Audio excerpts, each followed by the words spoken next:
on bow. Again, if the ship is on a consistent course and speed, you can determine this by plotting, right? So if we have this data point, and then we have another position we had back here somewhere, because we've been shadowing the ship for a while, let's imagine, then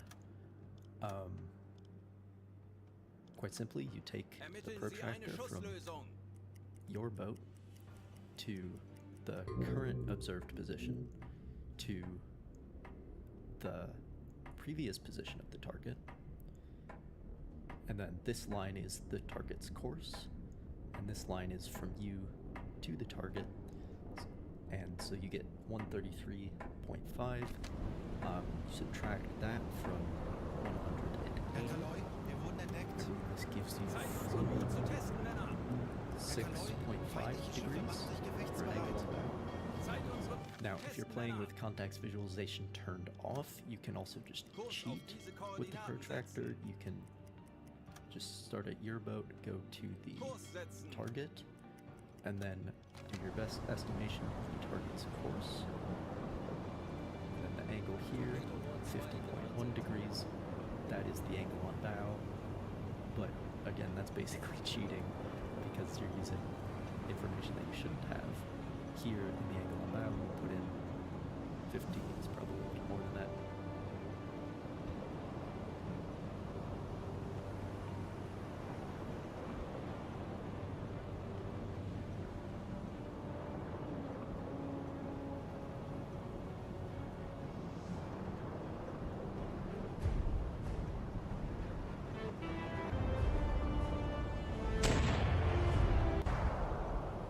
Or potentially a battle cruiser, has been under debate pretty much from the moment the hull touched the water, which is a debate that we will touch on later, were the last pre-war cruiser design that the US Navy developed.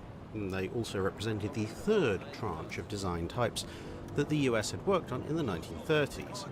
The New Orleans and Brooklyn classes had represented treaty cruisers. The Baltimores and Clevelands represented what could be termed the US Navy's first post-treaty cruiser designs, i.e. unconstrained by the collapse of the naval treaties in the mid-1930s, but both of these ships still showed elements of the treaty design period. In both cases, you could make an argument that they're simply treaty cruisers, but on a displacement that actually allowed them to be fully rounded designs in terms of speed, protection and firepower, especially anti-surface and anti-aircraft firepower put together. The Clevelands were still using the 6-inch battery of the treaty-era light cruiser, and the Baltimores carried exactly the same 8-inch main battery as their predecessors, the several thousand tons of additional displacement largely buying more protection and a heavier anti-aircraft battery, amongst other things. Conversely, the Alaskas, along with the later Des Moines, were effectively unconstrained by treaty limits on anything, which returned them back to the World War I and prior standards of what did a Navy want to accomplish, and how much was it willing to pay to do so for a given class of ships. In this case, what the US Navy wanted to do, at least originally, was to address a gap in US capability that was starting to worry them. Over the past couple of decades, the US had watched as the Germans had built the Deutschlands, against which the French had built the Dunkirks, and then the Germans had built the Scharnhorsts. The first of these types of ships had large guns and a degree of protection that would make it a very tough proposition for a treaty-era heavy cruiser. The Dunkirks, at least in their original format, were faster, better armoured, and somewhat better protected than their likely opponents, the Deutschlands, and the Scharnhorsts and the Strasbourg were in reality a kind of fast light battleship. One of the aims of the naval treaties was to avoid a repeat of the escalation of the 1900s that had started with the Invincible-class Dreadnought armoured cruiser, a cruiser that was designed to kill other cruisers, and ended up creating the entire battle cruiser concept in its various forms. Now, this same thing was happening again, and the US Navy both had a lot of cruisers that would be vulnerable to this kind of ship, and its primary likely opponent, the Japanese, had both a large cruiser force the US would really like to have a good way of dealing with, and Japan had gone suspiciously quiet and secretive of late. Well, it didn't take a genius to suspect that perhaps the Imperial Japanese Navy had also been looking at these developments in Europe and decided to embark on its own cruiser-hunting cruiser program. A few scattered intelligence reports seemed to confirm this, and by the start of the war in Europe, both US and British intelligence agencies were already convinced that Japan was building a 12-inch armed battle cruiser of some description, a feature in briefings in late 1941 as a suspected class of ships that had already been completed and was at sea. Ironically, whilst by that point the Japanese did have plans for such a ship, they'd only actually started work on them after work, at least initial design work, on the Alaskas had begun, thus creating a kind of self-fulfilling prophecy loop, which a further twist put on it when, after learning about the Alaskas, the Imperial Japanese Navy started revising the design to include 14-inch guns. But all of that was in the future.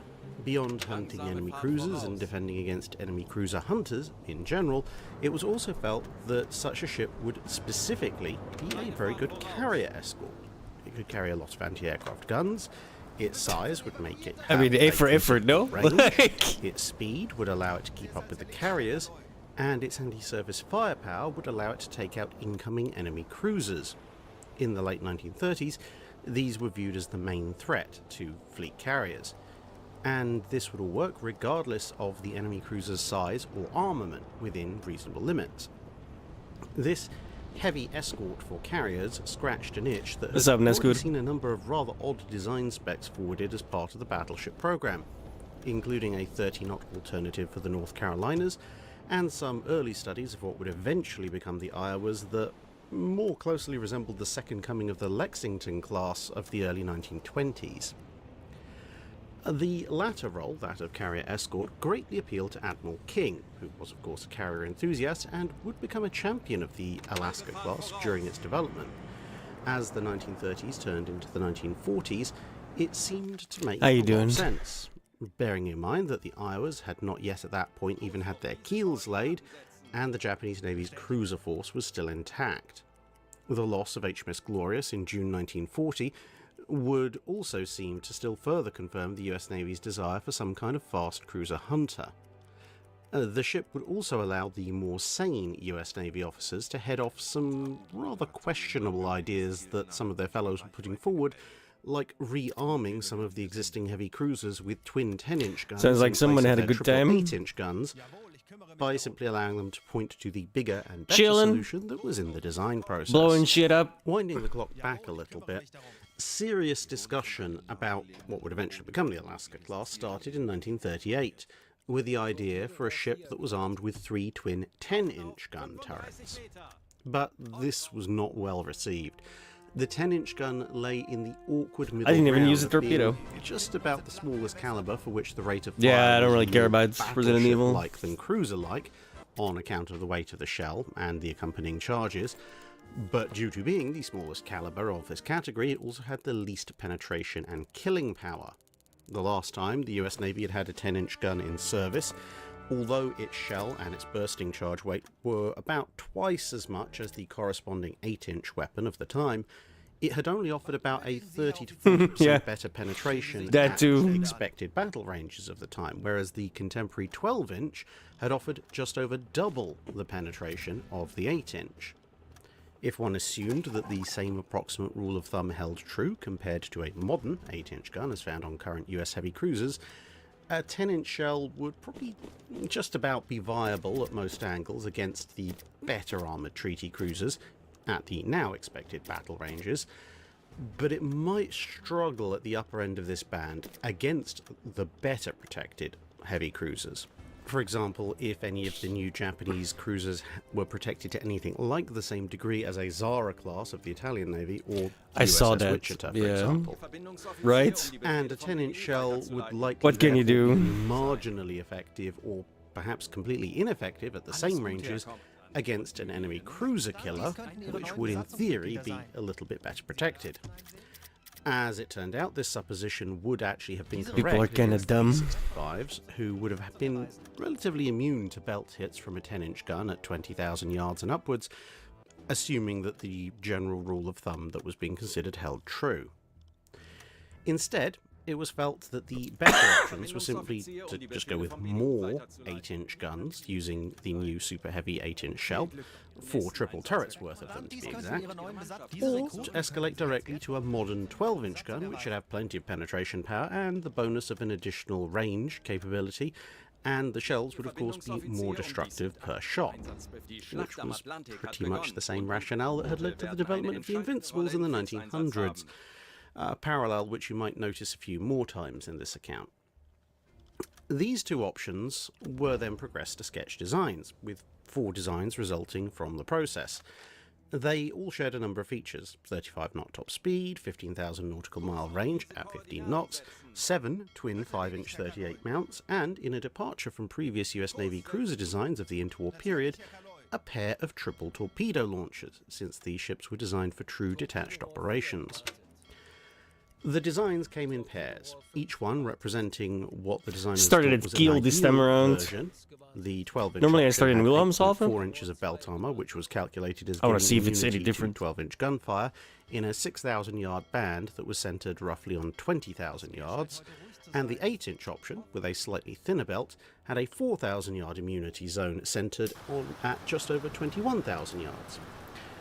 Then there was the budget offerings, the 12-inch budget offering having slightly less protection than the full-price 8-inch ship, and the budget 8-inch ship having decent protection against 8-inch gunfire, but nothing capable of stopping We a just 12-inch started, shell though. at any range. The other games, I don't know, The man. They budget started bugging versions out. I just saved restarted. Fuck it. 1,150 tons and 1,700 tons displacement, respectively, from a full-price standard displacement of 24,900 tons for the 12-inch variant and 24,100 tons for the 8-inch option.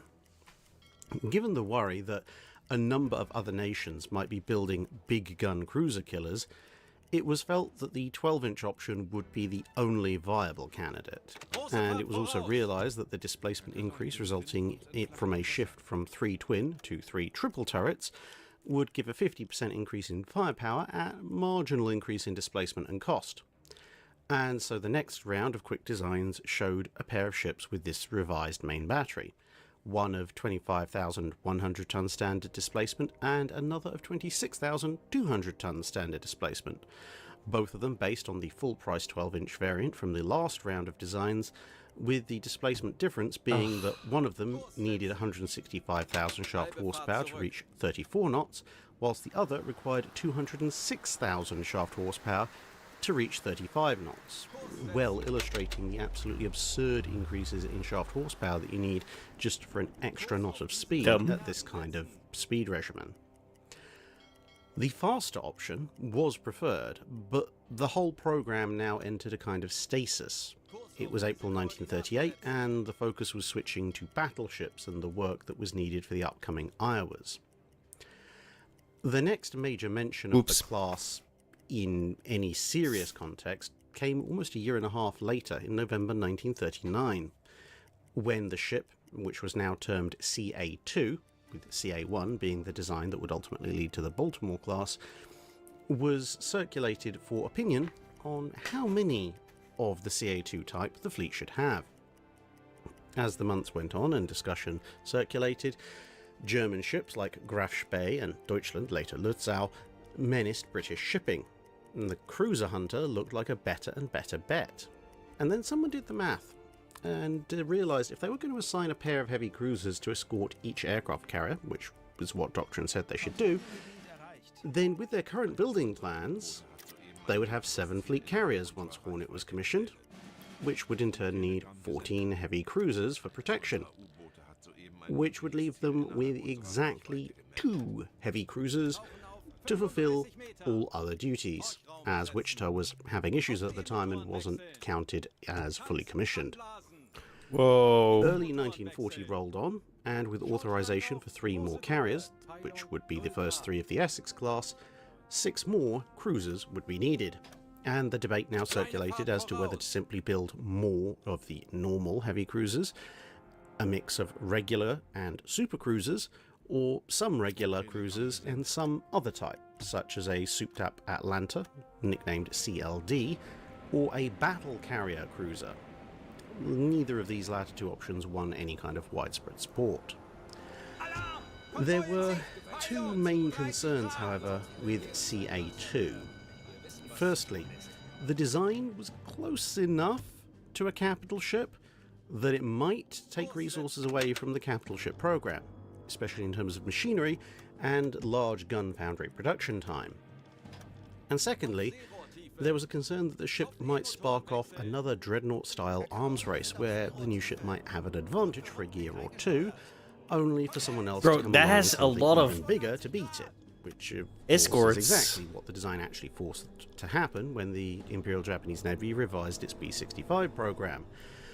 Although the latter was countered by the argument that anything substantially larger and more heavily armed than the proposed CA2 would in all reality actually be a small battleship, and thus such efforts would detract from the enemy's ability to reinforce their main battle line, as that kind of ship definitely would be taking resources from capital ship production.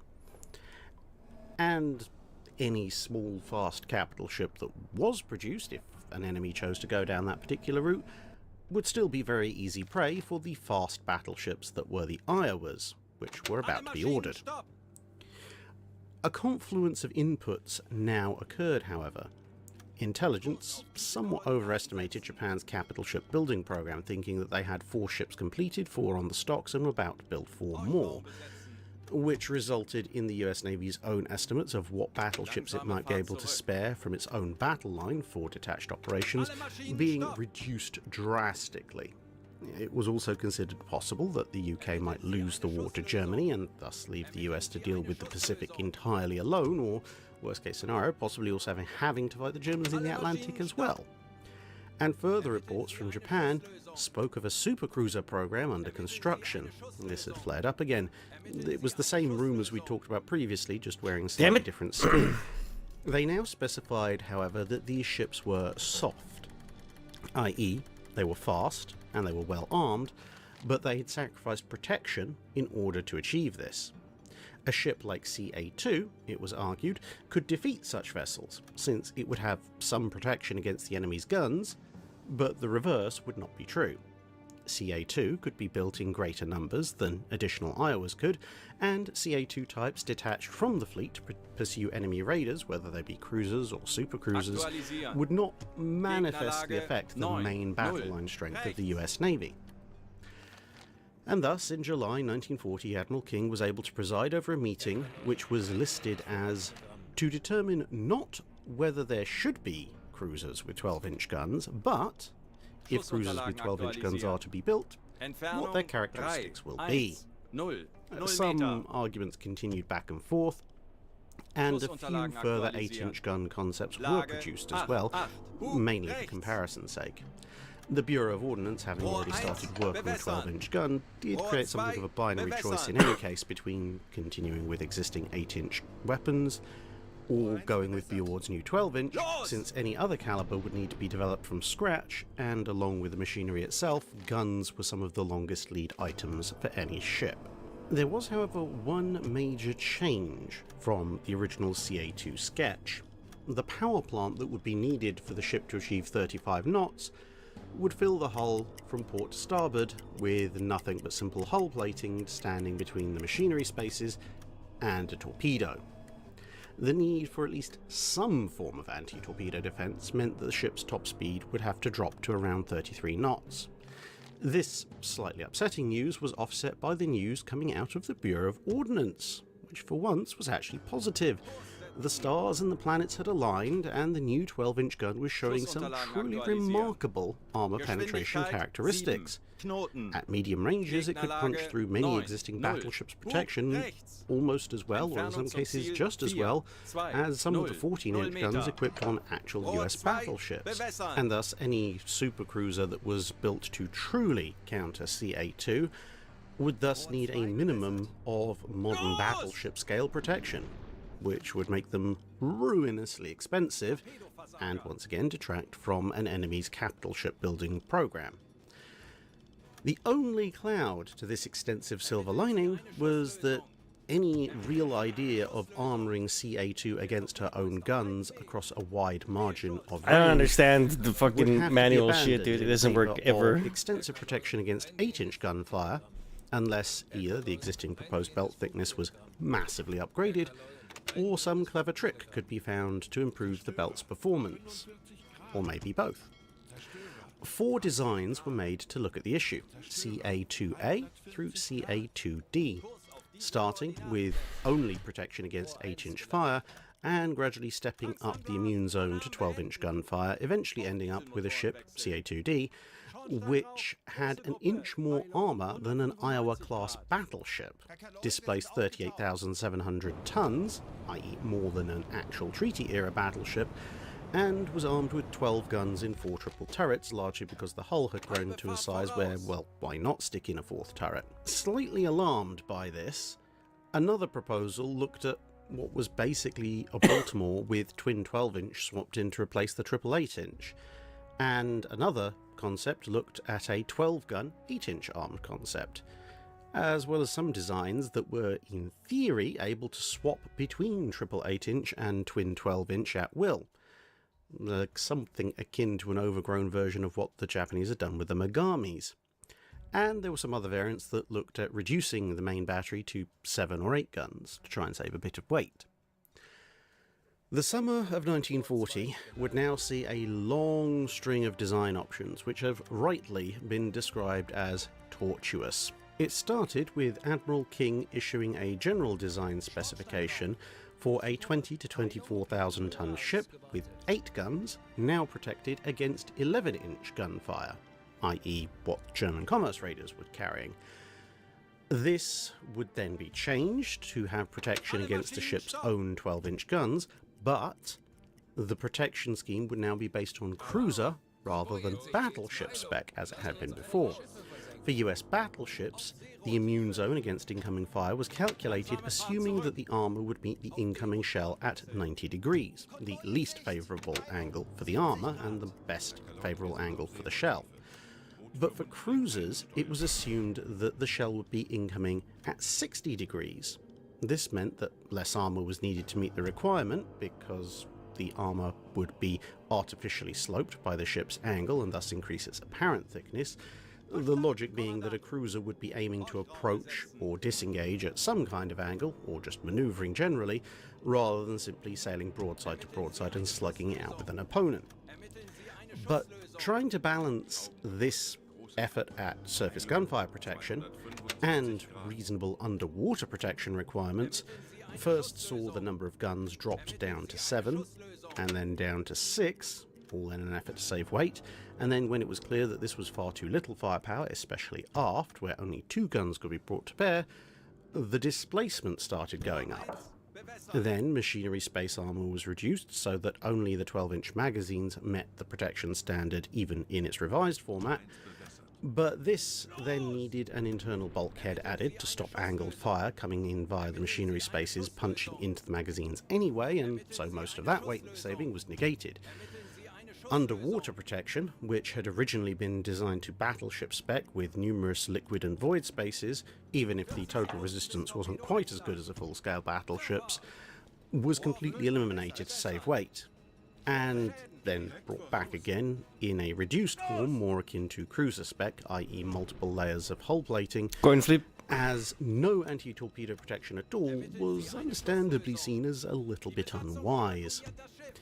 All of these changes dropped the speed down to 30 knots, and so firepower, which had been increased again briefly after the drop down to 6 guns, fell back now to 7 guns to try and claw back a little bit of extra space for a bit of additional machinery.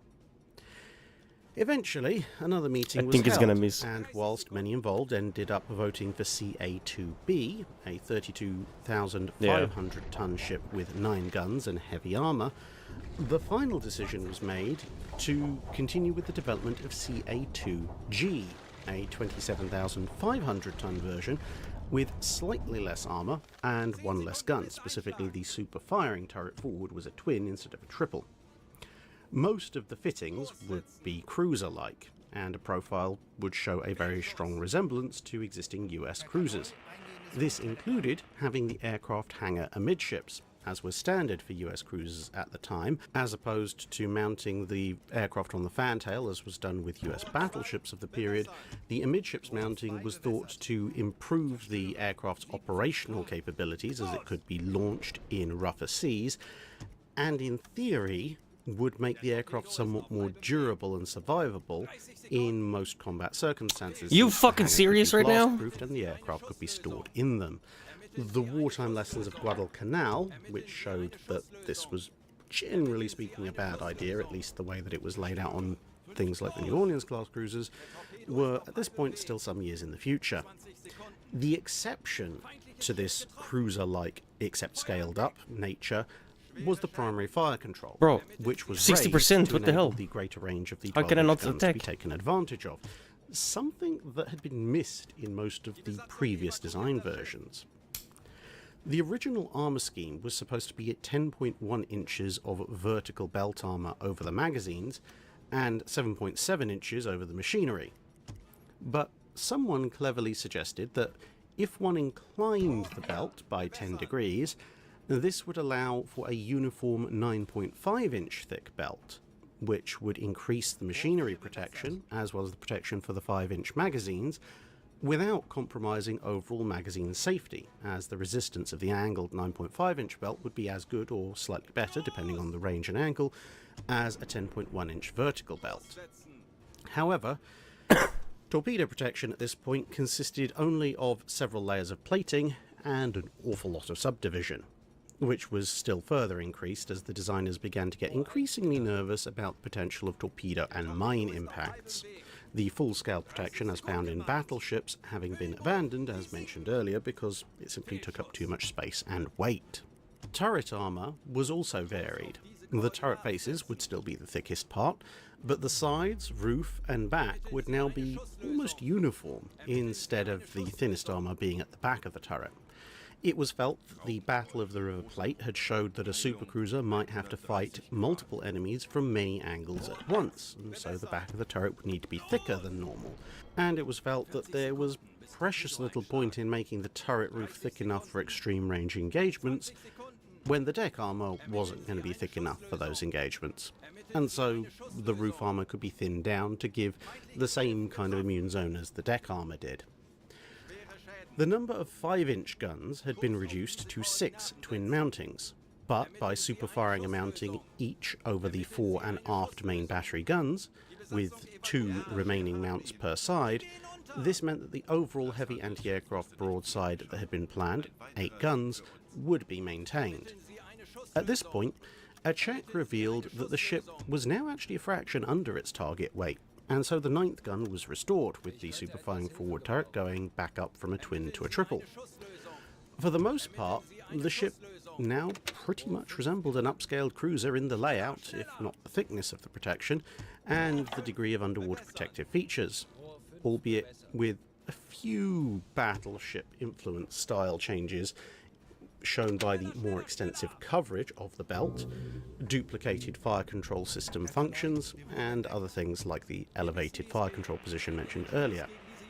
The ships would also have a cruiser-style single rudder, which would turn out to be a small mistake, but not something that was readily apparent at the time. CA2 was now redesignated CB, officially the new marker for a large cruiser, whatever that meant, with 6 ships ordered: Alaska, Guam, Hawaii, Philippines, Puerto Rico, and Samoa. The use of what at the time were American territories reflected their intermediate condition. They were larger than the city names used for heavy cruisers, but considered slightly lesser than the state names used for battleships. Detailed design was rapidly completed, and the keel of USS Alaska was laid down at the end of 1941, 10 days after the attack on Pearl Harbor. Guam followed at the start of February 1942, but in April of the same year, steel began to run short, and so the last 4 ships were suspended in favour of diverting resources to the Essex-class program. Admiral King stepped in the next year to restart work on Hawaii, which would be eventually laid down at the end of 1943. but the other 3 ships would also be cancelled that summer in favour of other work. Minor changes followed as the ships were built. The replacement of the originally planned 1.1-inch mounts with 40mm bofors being an obvious example, and then of course the installation of still more 40mm bofors and of course 20mm Oerlikons, which would replace the 50 cal mounts and then start to multiply. The ships were also briefly considered for a carrier conversion, although that turned out to be a very short-lived consideration. The electronic suite was also constantly updated as newer and better radar systems were developed. All of these minor additions gradually pushed up the ship's weight, and the first 2 ships entered the water in 1943, and their trials in 1944 showed that speed had unsurprisingly dropped a little bit, with Alaska making 32.7 knots at initial trial displacement, dropping another knot when she was fully loaded. Operational range had also dropped slightly, although quite happily turning radius was a little bit tighter than anticipated, although still not brilliant. Their arrival in service in 1944 prompted a series of massive arguments between different departments and the officers that were being asked to lead the ships, some of whom hated the ships, others defended them, some out of genuine affection, and some others simply because, well, they'd spent years and years developing them, so they must be right. Some issues, especially the extensive aircraft facilities amidships, were now seen as less useful with the advent of radar, and possibly even dangerous in light of the aforementioned wartime experience. And these were picked up on more than some of the other potential issues.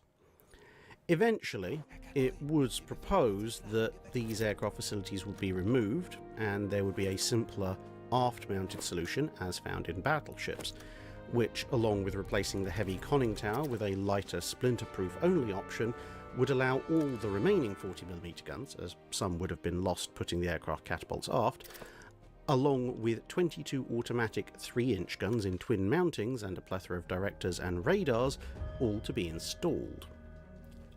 But by then the war was over. As you might guess, the Alaska and Guam, only coming into service in 1944, had short wartime careers, both serving primarily as anti-aircraft escort ships with a bit of shore bombardment thrown in for good measure, their main accomplishment of note being escorting the damaged USS Franklin home after she was crippled by Japanese attack, with the crews suffering no fatal casualties during the war as a result of enemy action. Indeed, the only battle casualties of any note appear to have been when a few of the crew were a little too close to a 5-inch gun that was firing to defend the Franklin, and as a result they got slightly burned by the muzzle blast when it fired. After Operation Magic Carpet, returning US troops back to the continental United States, and the subsequent reduction of the US Navy in size, the ships were seen as too expensive to run as cruisers when so many fresh out of the production yard Baltimores were available, and they weren't strong enough to keep around for battle line uses when the Iowas were around.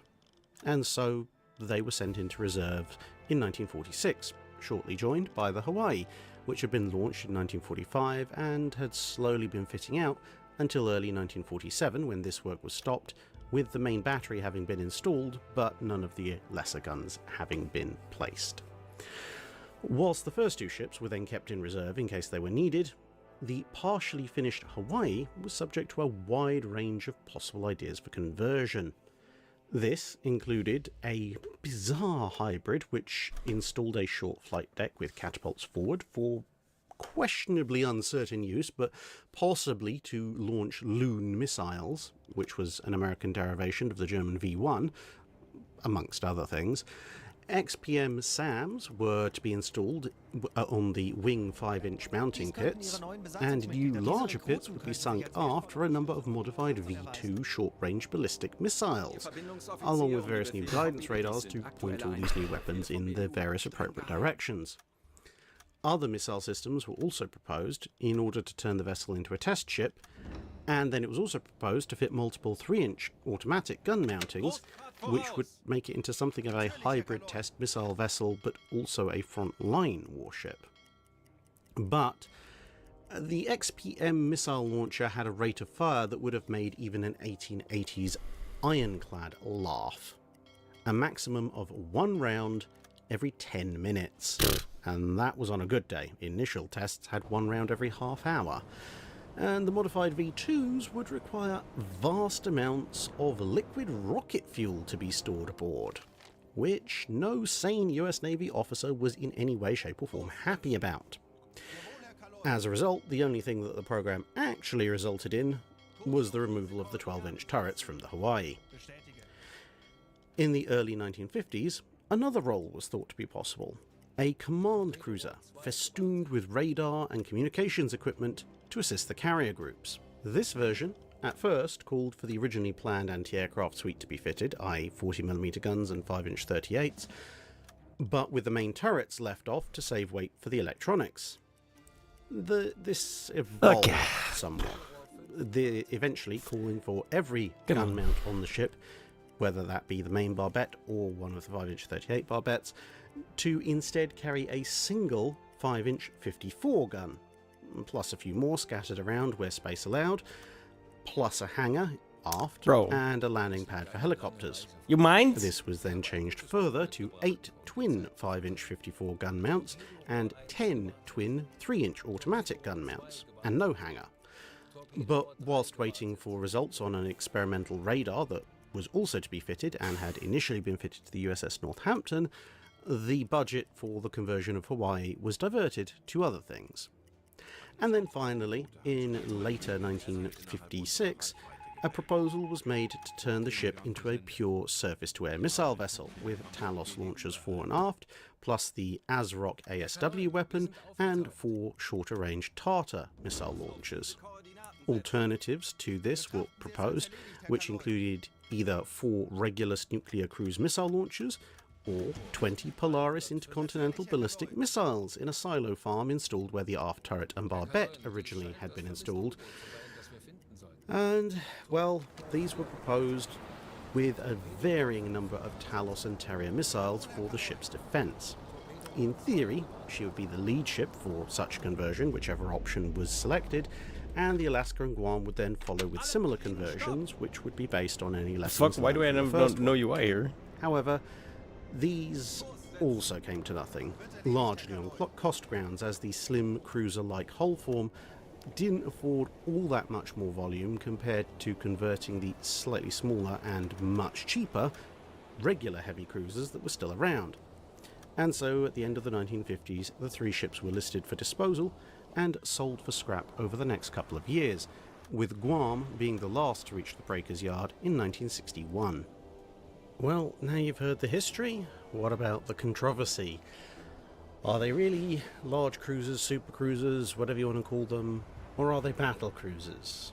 This is an argument that's raged pretty much since the ships were launched. In fact, even before the ships were launched, there were newspaper articles in the United States saying that they were battle cruisers. And then, of course, there's the US Navy's own official designation, which says that they are large cruisers.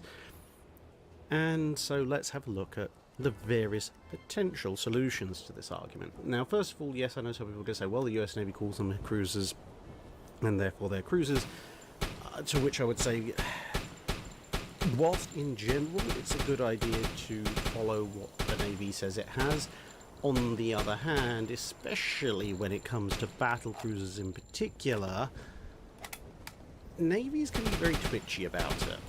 The US Navy, for example, designed a number of battle cruisers before starting to build the Lexingtons, but then when the Lexingtons were actually being built, they were labelled CC, not BC. And there's this ongoing thing protesting that the Lexingtons were in fact massive scout cruisers, when pretty much everybody agrees they're actually battle cruisers. And over the other side of the pond, you have the King George V being called battle cruisers, despite the fact they are clearly fast battleships. And Vanguard was called a fully armoured battle cruiser. Both of these purely on the basis that they were faster than 25 knots, which was a British arbitrary distinction of what made a battleship or a battle cruiser.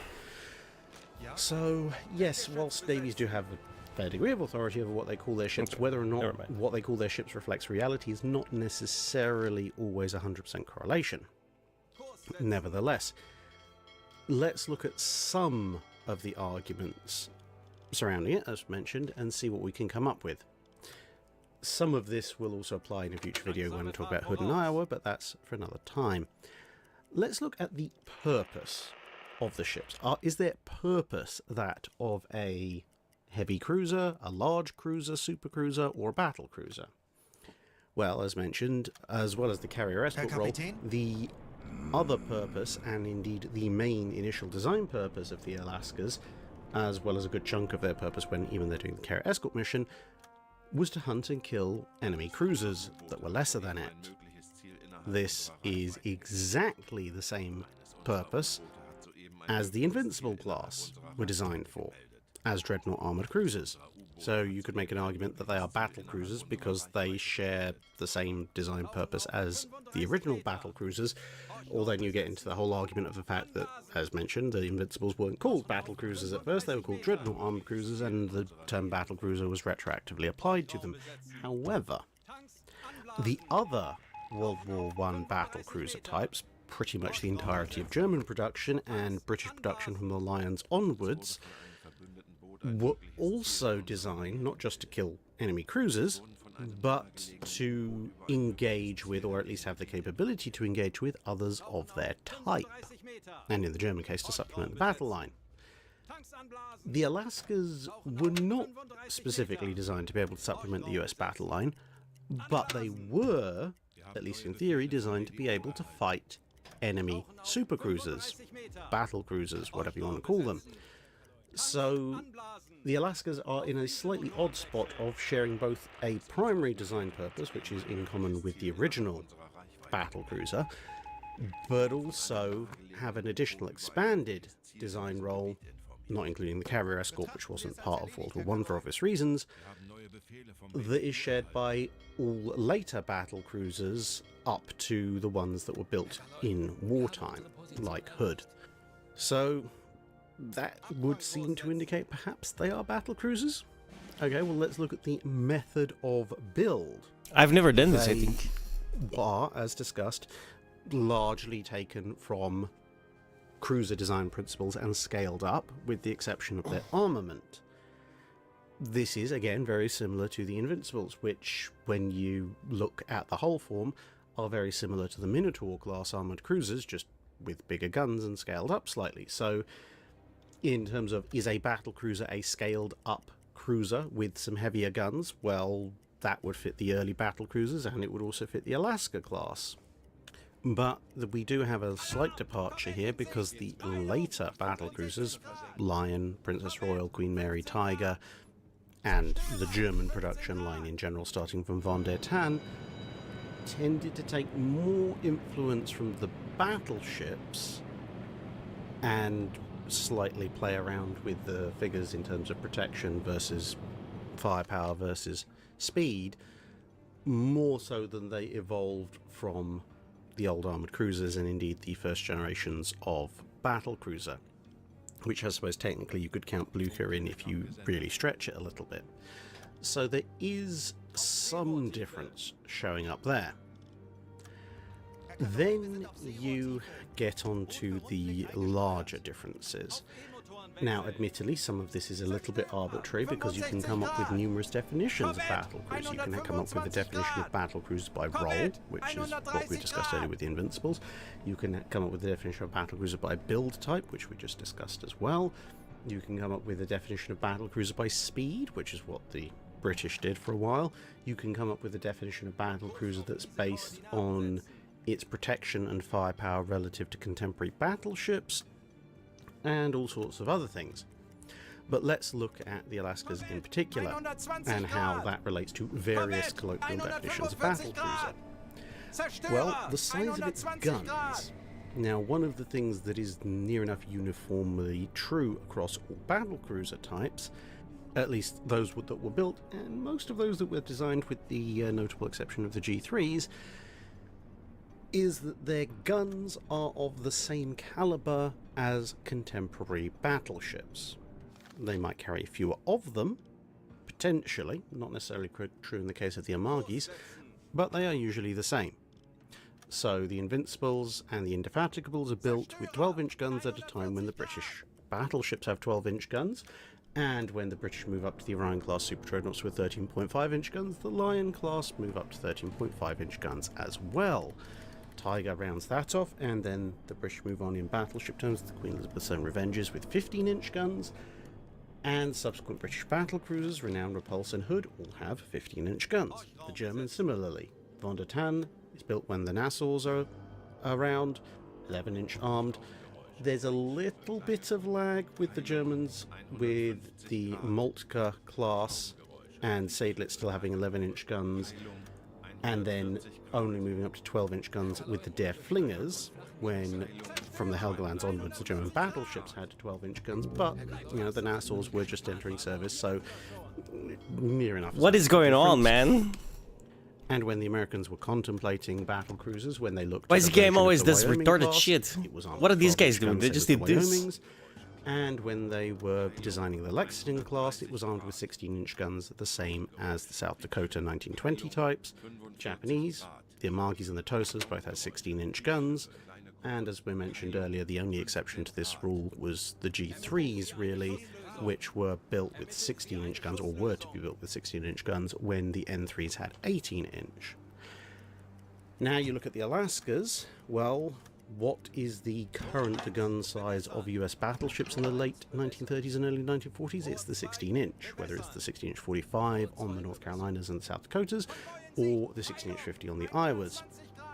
There's also obviously the 14-inch guns on the standard types, but the Alaskas have 12-inch guns, which are a considerable step down. Now, as we mentioned, they're very good 12-inch guns, but they aren't 14 or 16-inch weapons. And they, you know, as much as they might be competitive with the US standards 14-inch guns, I doubt they would be competitive with a 14-inch gun designed by the same gun companies in the late 1930s. So the Alaskas do have a major departure here from regular battlecruiser design in that whilst they have heavier guns than contemporary cruisers, they do not have the same kind of weaponry as contemporary battleships. Now we can look at the size and displacement of a battlecruiser relative to a battleship.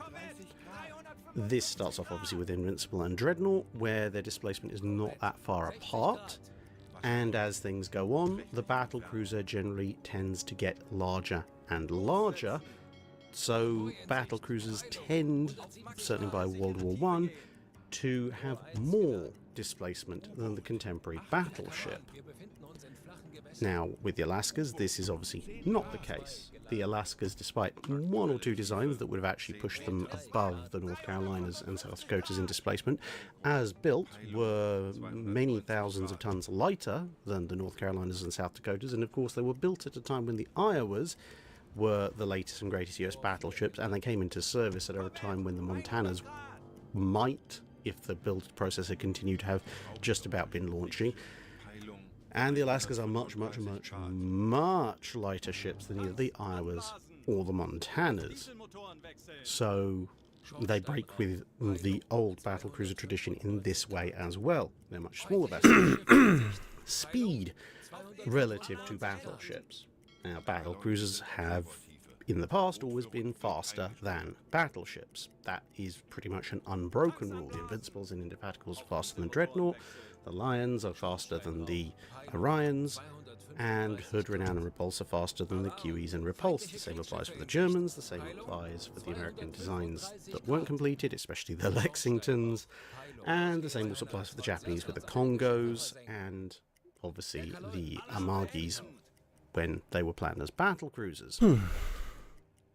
Alaska, however, whilst faster than North Carolina and South Dakota, and obviously also faster than the Montanas, is not faster than the Iowas. In fact, actually, thanks to the increasing weight during her construction, she's actually a little bit slower than the Iowas. Now, granted, the Iowas are a little bit of an out-of-context problem when it comes to discussing battleships, but nevertheless, they are the contemporary battleships, at least for the purposes of this discussion, of the US Navy.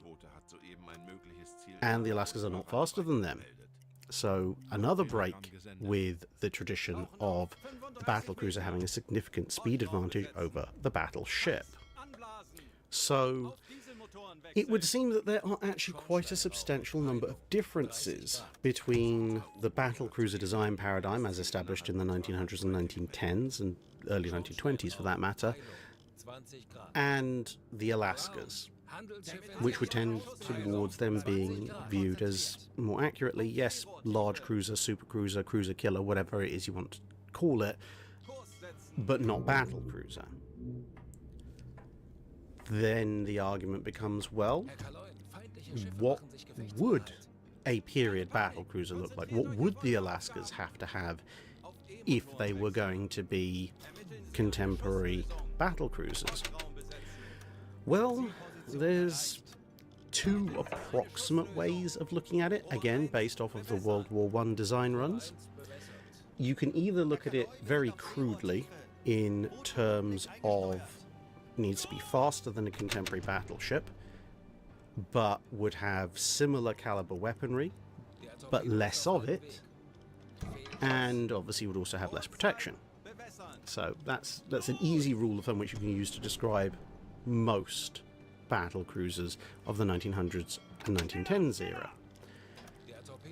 So what would we look at? Would we look at the Iowas? Well, they're being built contemporary-ish with the Iowas, but as we said, their initial design studies go back to 1938, when the South Dakotas would have been the contemporary design.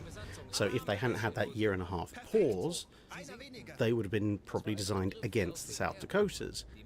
So if we take a South Dakota class, 28 knots, 9 16-inch guns, 12 inches of angled armor, we'd probably come up with a ship with approximately Iowa-like speed, 33 knots, probably 6 guns, reduce all the gun turrets down by 1 to make them twins, so 6 16-inch guns in 3 twin turrets, and less armor, so probably actually the 9.5-inch inclined belt that they had historically, maybe just a fraction thicker, but that's roughly what a period battle cruiser based on the South Dakotas would look like if you followed the majority of World War I rule of thumb battle cruiser design principles.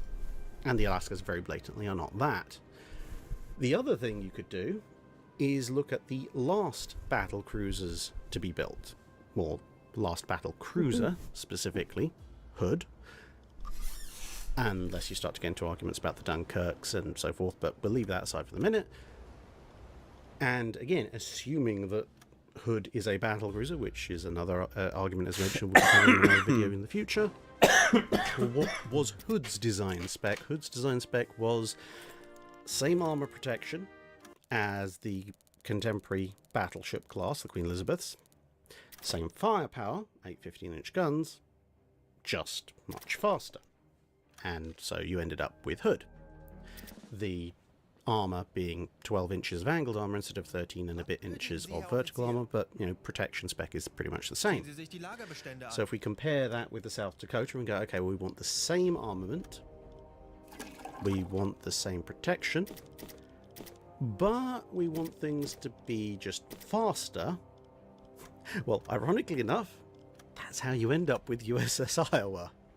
Because that's pretty much what she was, until someone went, I'm not sure we want to spend 10,000 tons just for a bit of extra speed, and they slapped 16-inch 50 caliber guns on her. So is Alaska Iowa? Well, no, definitely not. So it would appear, by all means, that a contemporary battlecruiser, whatever rule of thumb design argument you want to make for the late 30s and early 40s, does not resemble Alaska at all. It resembles either a diminutive Iowa or Iowa herself. So with that, although my original thoughts back when I first started looking at naval history were that the Alaskas pretty much were battle cruisers, based largely on the fact they shared a design mission goal with the Invincibles, nowadays I, as mentioned, do tend to believe that they are in fact just large cruisers in keeping with the US Navy designations. Now, as mentioned in this little discussion segment, whether or not Iowa or Hood are fast battleships or battle cruisers, well, that's another bone of contention, so look out for that in the future. Little spoiler alert there. But other than that, thanks for listening, and see you another time. That's it for this video. Thanks for watching. If you have a comment or suggestion for a ship to review, let us know in the comments below. Don't forget to comment on the pinned post for dry dock questions.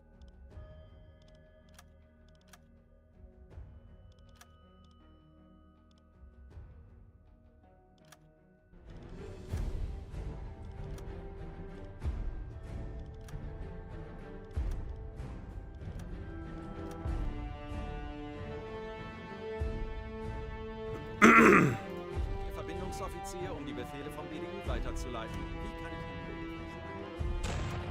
Dies sind Aktivierungsbefehle vom BDU.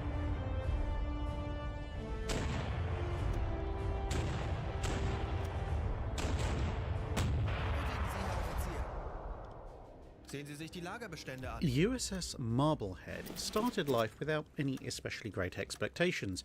She was part of the Omaha class and thus one of the few modern cruisers that the US Navy had been allowed to build up to that point in the 20th century. The class would be the last of the US Navy's pre-treaty cruisers. With a hull number CL-12 marking her as the penultimate ship in the class, Marblehead was laid down in August 1920 at the William Cramp and Sons Yard in Philadelphia, alongside her sisters Richmond, Concord, Trenton, and the last of the class, Memphis.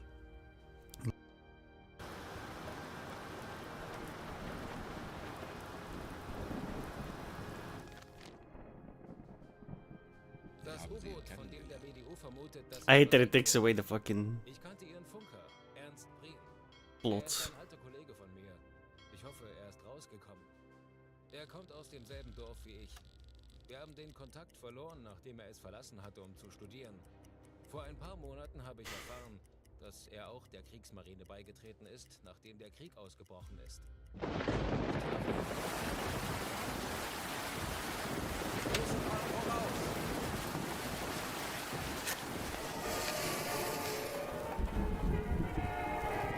Policeman Lewis Norris had settled into his long graveyard shift.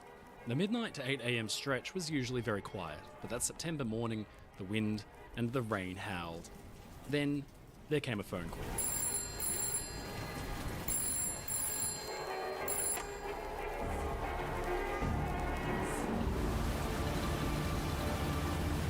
The resident had been staring out his bedroom window. Something, he said, was glowing out on the horizon. Norris sped out into the night in his Model T Ford to see for himself. Parked by the seaside, he braved the wind and the rain, and then he saw it.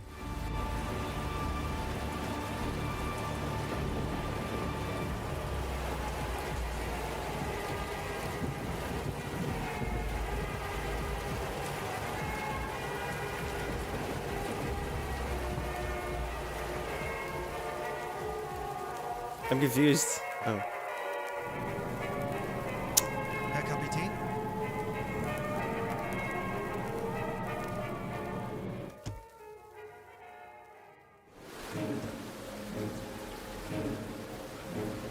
A sailor died. Oh, I didn't fucking repair him. What? 21-year-old radio I don't have a man medic. George Alanya burst out of Morrow Castle's radio shack bound for the bridge. He needed to find out what was going on, to speak to Morrow Castle's acting captain, William Worms, and to get his okay to send a distress signal. The radio room was situated conveniently close to the bridge, about 50 feet or 15 metres away, but the smoke was so thick Alanya could barely see it all, and it stung his eyes to tears. Something, somewhere, was badly wrong, and Alanya wasn't going to be caught out by a fire in the thick haze. He'd have to find another way to the bridge.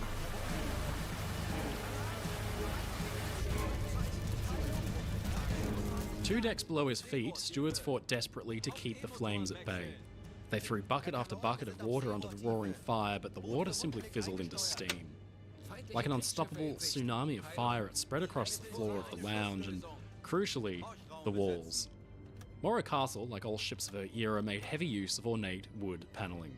It was varnished almost weekly to a near mirror-like sheen. Bro, the radio officer Kept the isn't ship even on fresh a repair. and Why is like he new. always going to the Created repair perfect team when fire I accelerant. fucking As useless soon as game, the walls bro? began to burn, It's there so could be buggy. no stopping the inferno. Morrow Castle was a steel ship, but nearly every surface inside was covered in thickly varnished timber. It's hard to conceive of something more suited to burning. Second Officer Clarence Hackney stood aghast at what he saw. He'd rushed down from the bridge with a fire extinguisher in his hands, and he sprayed its contents onto the fire, but it too fizzled into nothing. The heat was so intense it was nearly impossible to get close enough to the flames anyway, and even now thick black smoke was curling up towards the lofty ceiling of the lounge and obscuring vision. Hackney already knew that this was a losing battle.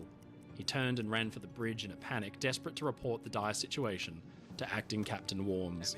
But as he did so, he completely forgot to close the steel fire doors that connected the lounge and the writing room to the rest of the ship. The stewards that were throwing buckets of water onto the fire, none of them thought to close the doors either. Staring into the flames must have had a mesmerizing effect while looking into the eyes of some kind of demon. This was one of nature's most fearsome, unstoppable forces, and standing between it and an entire shipload of sleeping passengers was a handful of white-coated men with buckets.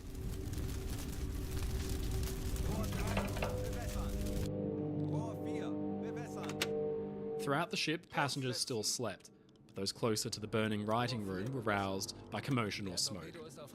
Marjorie Giannini woke up by chance. Her stateroom was stuffy. What? She woke up to look out of a porthole, but there, in the glass, was flickering orange light. She didn't think much of it, and half asleep, she rolled back over in bed. On the bridge, Bro, what acting the Captain fuck? Worms looked intently at his ship's fire indicator panel. Lights corresponded to sectors of the ship's deck, and reassuringly, none of the cabins and rooms around the lounge were yet lit up. But Second Officer Hackney at last returned and made his report, that the situation was fast getting out of control. Worms at last sprang into action. He sounded the general alarm, which rang bells throughout the ship, and sent for the seamen in the forward part of the ship off watch to be woken at once. Then he phoned up the engine room and told the duty crew to get all possible pressure on the main fire pumps. Buckets obviously wouldn't do. If the crew stood any chance of containing this beast of a fire, they needed fire hose and a dedicated assault on the heart of the flames. Chief Engineer Abbott had been roused from his sleep by the commotion and reported at last to the bridge, curiously, dressed immaculately in his dress whites. Worms barked at him to get down to the engine room and make sure that the pumps were well fed with steam. It was like preparing his crew to go into battle.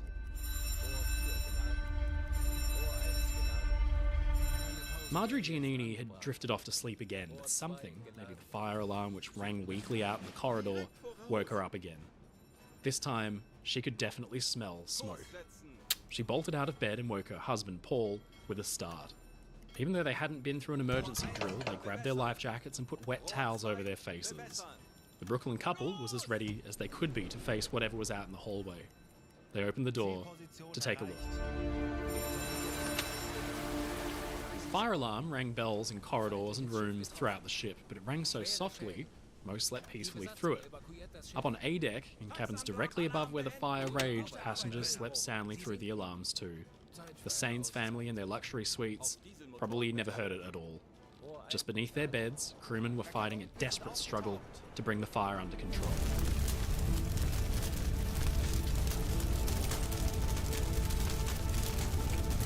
Captain Worms stared at the fire indicator panel. Oh, I with had some one. idea of what was going Oops. on down there.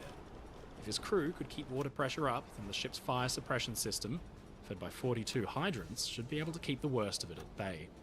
But then his blood ran cold because the indicator panel suddenly began to light red on B deck and then A deck. It meant that passenger staterooms were catching on fire.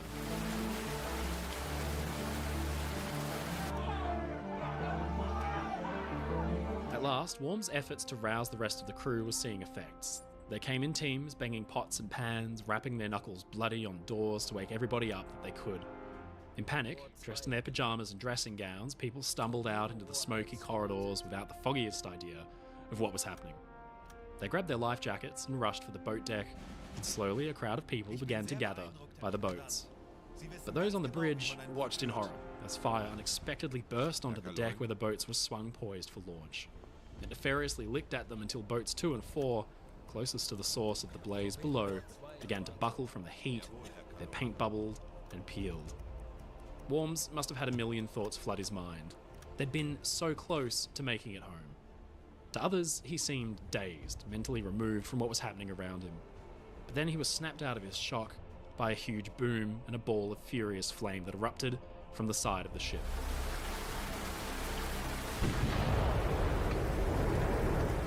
castle had been fitted with a Lyle gun. It was a cannon designed to fire a rescue line to another ship in the event of a hasty evacuation. In the chaos and the confusion, its existence had been forgotten about. That, and its proximity to the fire. The gun was stocked with 100 pounds, nearly 50 kilograms, of gunpowder. With a crack, it went up, blowing out windows and sending fire and debris raining out over the Atlantic. But then there was a gush as air was sucked back in through the new openings it had left behind. It created a draft that whipped through A-deck, with devastating results. With Morro Castle's nose pointed into the worst of the wind and the storm, fresh air was being funneled into the ship's vents at near gale force speeds, and one of those vents ran straight through the riding room where the fire was raging. In the 15 or 20 minutes since fire had been detected, Morro Castle had been maintaining a course that was feeding the fire with so much oxygen can use that it guy. burned. In the lounge, at last, stewards were forced back by an unstoppable wall of flames that singed their hair and their clothes and forced them to step warily away. No longer contained by the lounge, it hungrily swept into the main staircase, and then the passenger corridors, a torrent of fire that flowed like liquid through the wooden maze that made up the accommodations on B and A deck. In just seconds, possible escape routes were cut off by orange tongues of flame and obscured by acrid, toxic smoke that stung the eyes and choked the life from anybody that breathed it. The steady crackle of the fire became a roar as it consumed all the finery, all the beautifully varnished timber, all the tiles and the curtains and the luxury. It had been designed to thrill the ship's passengers, but now it fed a voracious blaze that was quickly gutting the heart of the ship.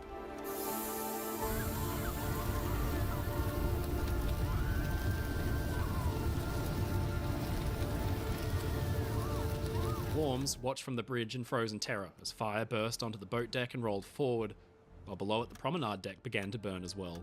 On the other side of the bulkhead, passengers were sound asleep, but then they were awakened not by alarms or warnings, but by flame as it flickered under their doors and caught their carpets alight. For many, there was just time enough to jump out of bed, comprehend the horror, and look for escape. On A deck, the staterooms had windows that looked out over the boat deck. In A21, Mrs. Caridad Saints and her two daughters woke up in terror as their rooms suddenly caught alight with absolutely no warning. With just seconds to act, Mrs. Saints rushed for the window to get her girls out, but the fire roared and consumed everything in its path. Through the window came one of the Saints' girls, badly burned, but nobody followed after her. I need an engineer, an extra one. The sudden fight for survival for those asleep on A deck came absolutely out of the blue and at a terrifying pace. There were only seconds to act, seconds to live or die. From the boat deck windows came the sounds of screams, and then, one by one, people fell out onto the wooden planks. Angelus Dawn fell onto the deck from her stateroom A16 with her face and her hands burnt and her night clothes smoking, but in her rush to escape, she'd left her pet whippet behind. On the starboard side, at cabin A23, 13-year-old Braulio Saints appeared panicked at his window and tried to squeeze through. Badly burnt, he was pulled through and collapsed to the deck in a smoking heap. Then at A18, there came 13-year-old Bobby Gonzalez, small and light I have enough to 4 squeeze through his liters, what? stateroom window, but he too was horribly burned, and he lay still on the deck below the lifeboats, surrounded by a disturbed crowd who had no idea of what to do. Just forward at A10, 41-year-old Max Berliner had no chance of getting through his narrow cabin window, even as the fire spilled into his cabin and began to eat the room. Nearby, in A3, That's just too much. Catherine Cochrane may have never woken up at all. Morro Castle's finest passenger cabins have been reduced to smouldering hell.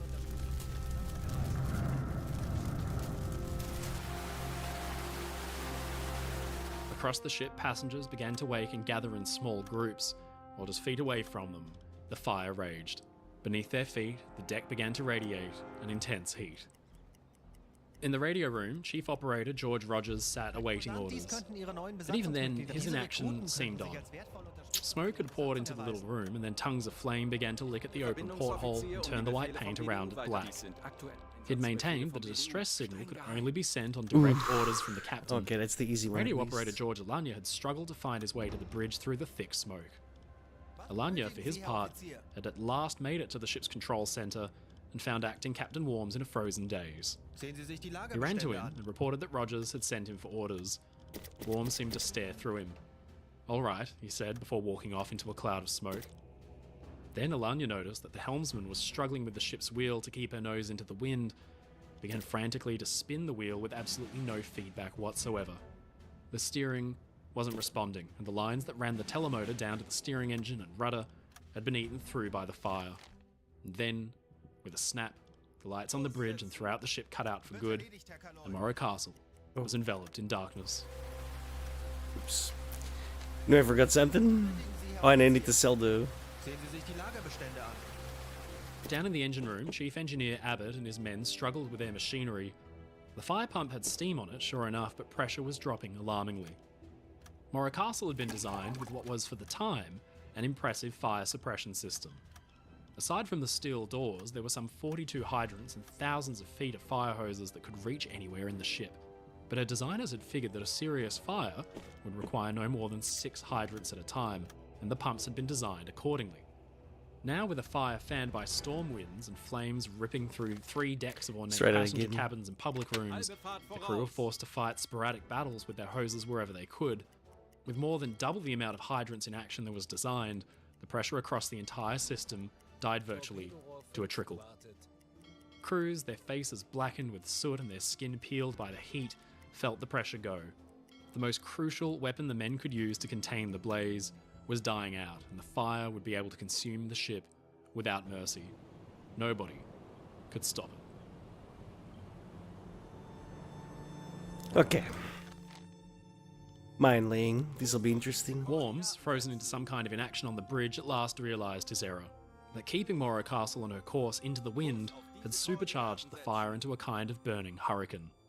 With the situation well out of his control and critical seconds ticking by, he knew that his ship couldn't make it to New York. Mach schnell! Miles off the New Jersey coast, he'd need to evacuate the liner, and Wardline's flagship was lost. He'd have to try to get the ship closer to shore so boats could be landed right on the beach. But the liner's steering had died just moments earlier. Now Morrow Castle would need to use her engines, with her port propeller running astern and her starboard engine ahead. It would slowly turn her bow to port, westwards, towards the Jersey shore. In the distance, Worms could just see the sea-girt lighthouse. It must have seemed impossibly far away. With her engines thumping, the ship turned sluggishly as she pitched and heaved in the big waves. The battle to save Morrow Castle was over, and the evacuation was about to begin.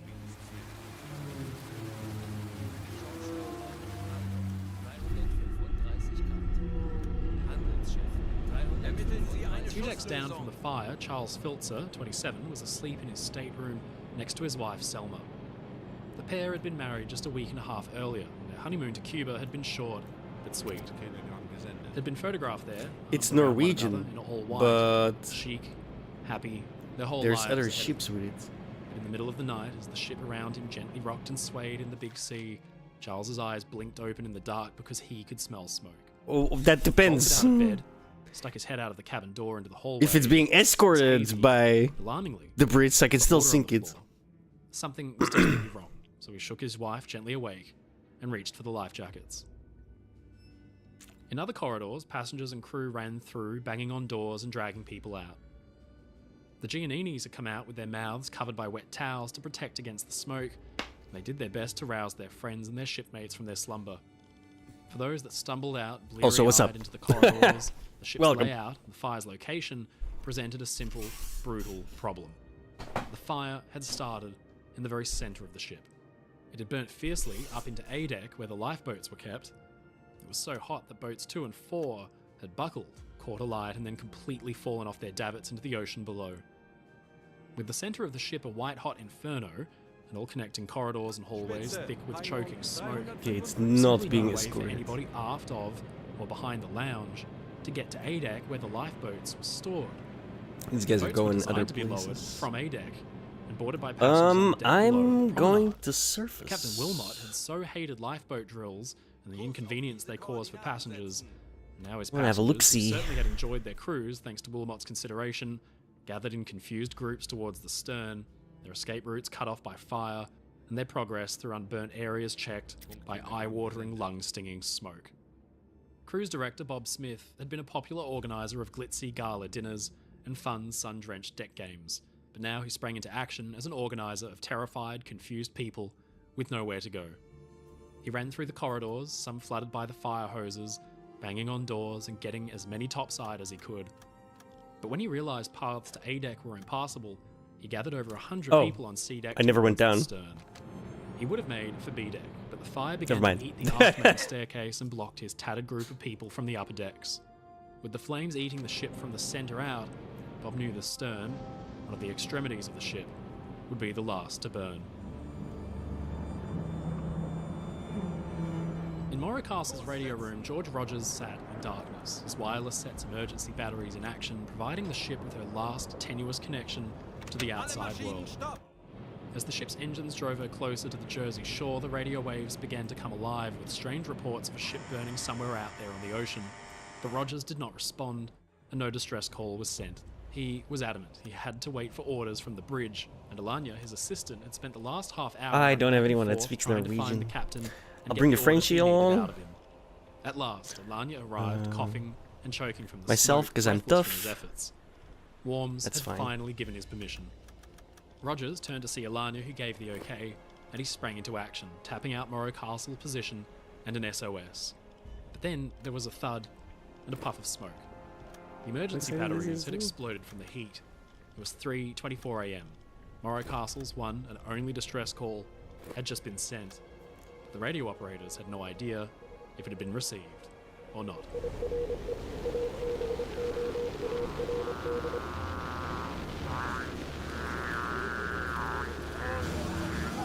Excellent.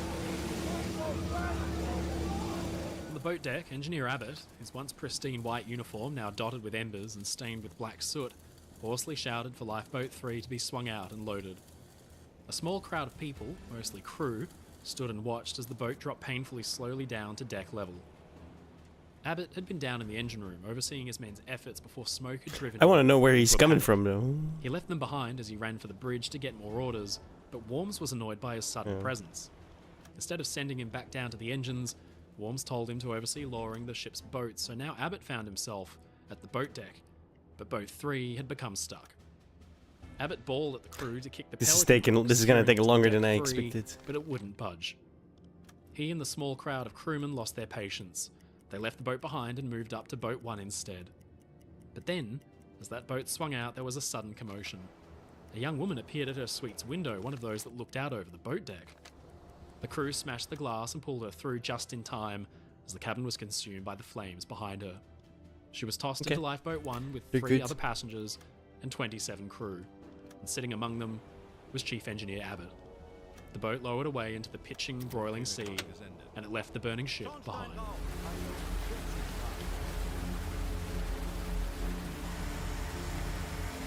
On B-deck, at the forward lobby, a ragtag team of crew and passengers used the last of the available water in a vain effort to stem the flames.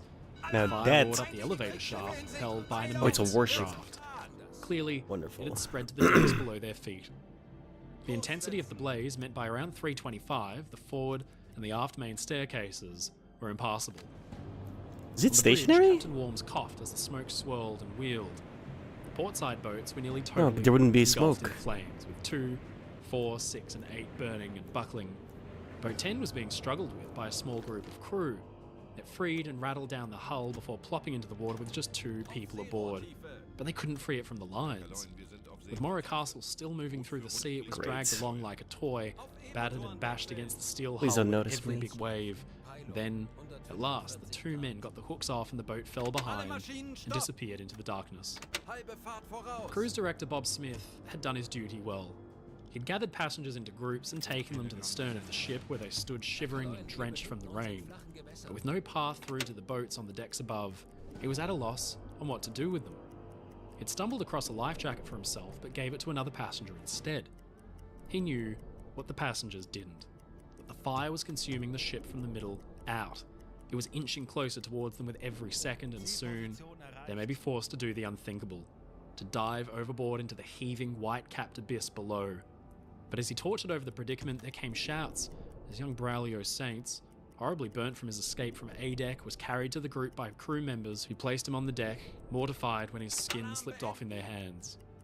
The boy was at death's door, semi-conscious. I know and mines are not waiting for loaded. his Why mother. is my guy? I Passenger swear to doctors God, stepped forward dude. to help, but no sooner was he at the boy's side and Braulio Saints breathed his last tortured breath. Why aren't you The group loading? fell silent. Some were barefooted. They could feel the deck beneath them beginning to warm up.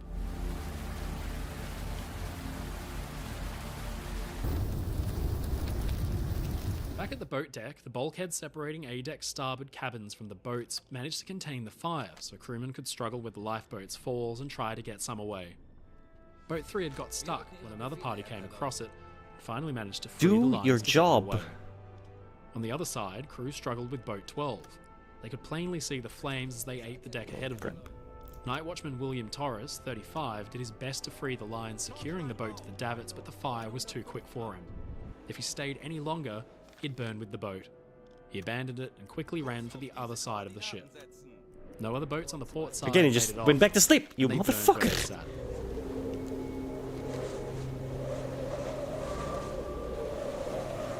From the bridge, Captain Worms watched as small groups of crew fussed with the few remaining boats on the starboard side. But to his frustration, he saw that those jumping in were mostly crew members, and the passengers were nowhere to be seen. Torres, who had just abandoned Lifeboat 12 on the other side of the ship, now wrestled with the lines for number 11, while Second Officer Clarence Hackney barked orders at groups of crew, but some stood dumbfounded, as if they had no idea how to work the boat's gear at all. Others ignored his orders. They were supposed to swing the boats out and wait for passengers to board, but many hopped in themselves and lowered away. The boats, some with only a handful aboard, thrashed down into the water and were battered about by enormous waves as they drifted far away from the burning ship. Worms shouted his voice hoarse from the bridge wing, but it was no use. Nobody could hear him over the gale. Where were the passengers? What he didn't know was that escape routes aft were completely cut off. See, like, why isn't he... Then something must have caught his eye. A lone figure bobbing in the waves, ahead, and then another. His passengers were there. They were jumping overboard.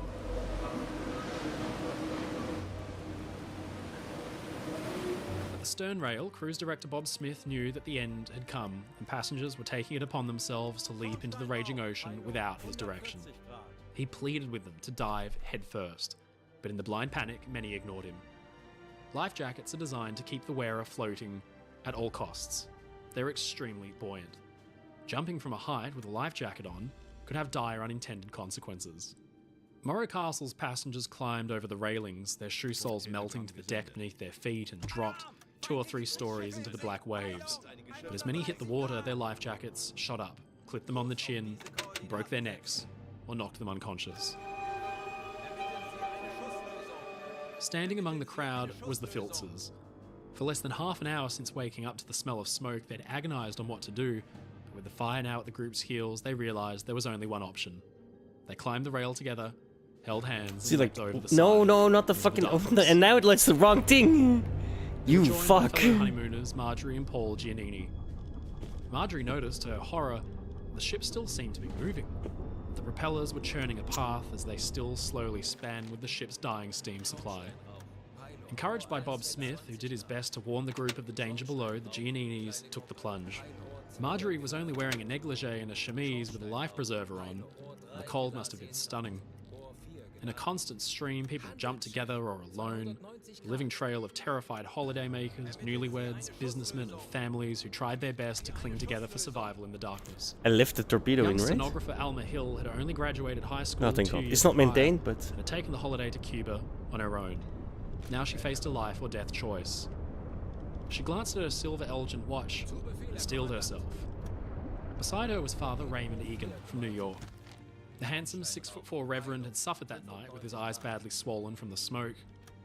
Egan went from person to person, group to group, offering consolation and absolution to anybody who wanted it. He came across Alma, who was prepared to jump. He helped her over the railing, away from the propellers, and she leapt over the edge, 35 feet, into the pitching waves below. In the bridge, Captain Worms was struggling for fresh air himself. He couldn't help but notice that the ship's control center was becoming insufferably hot.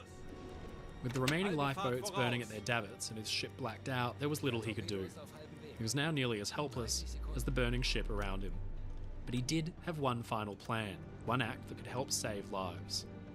He knew the Jersey Shore was close at hand, but with his ship pitching and rolling in the waves, it was likely she could drift further and further out to sea, where the jumping passengers would stand no chance. Morro Castle had to be held in place, and he knew just the thing for it. He gathered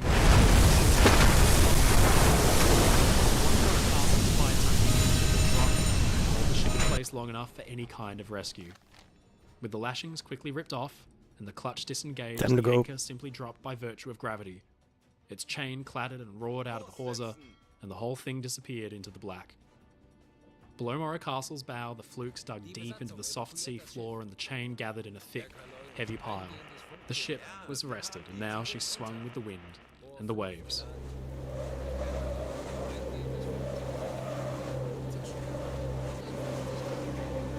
At the stern, the group of passengers was beginning to thin out, and the frantic escape over the side had become a race for survival.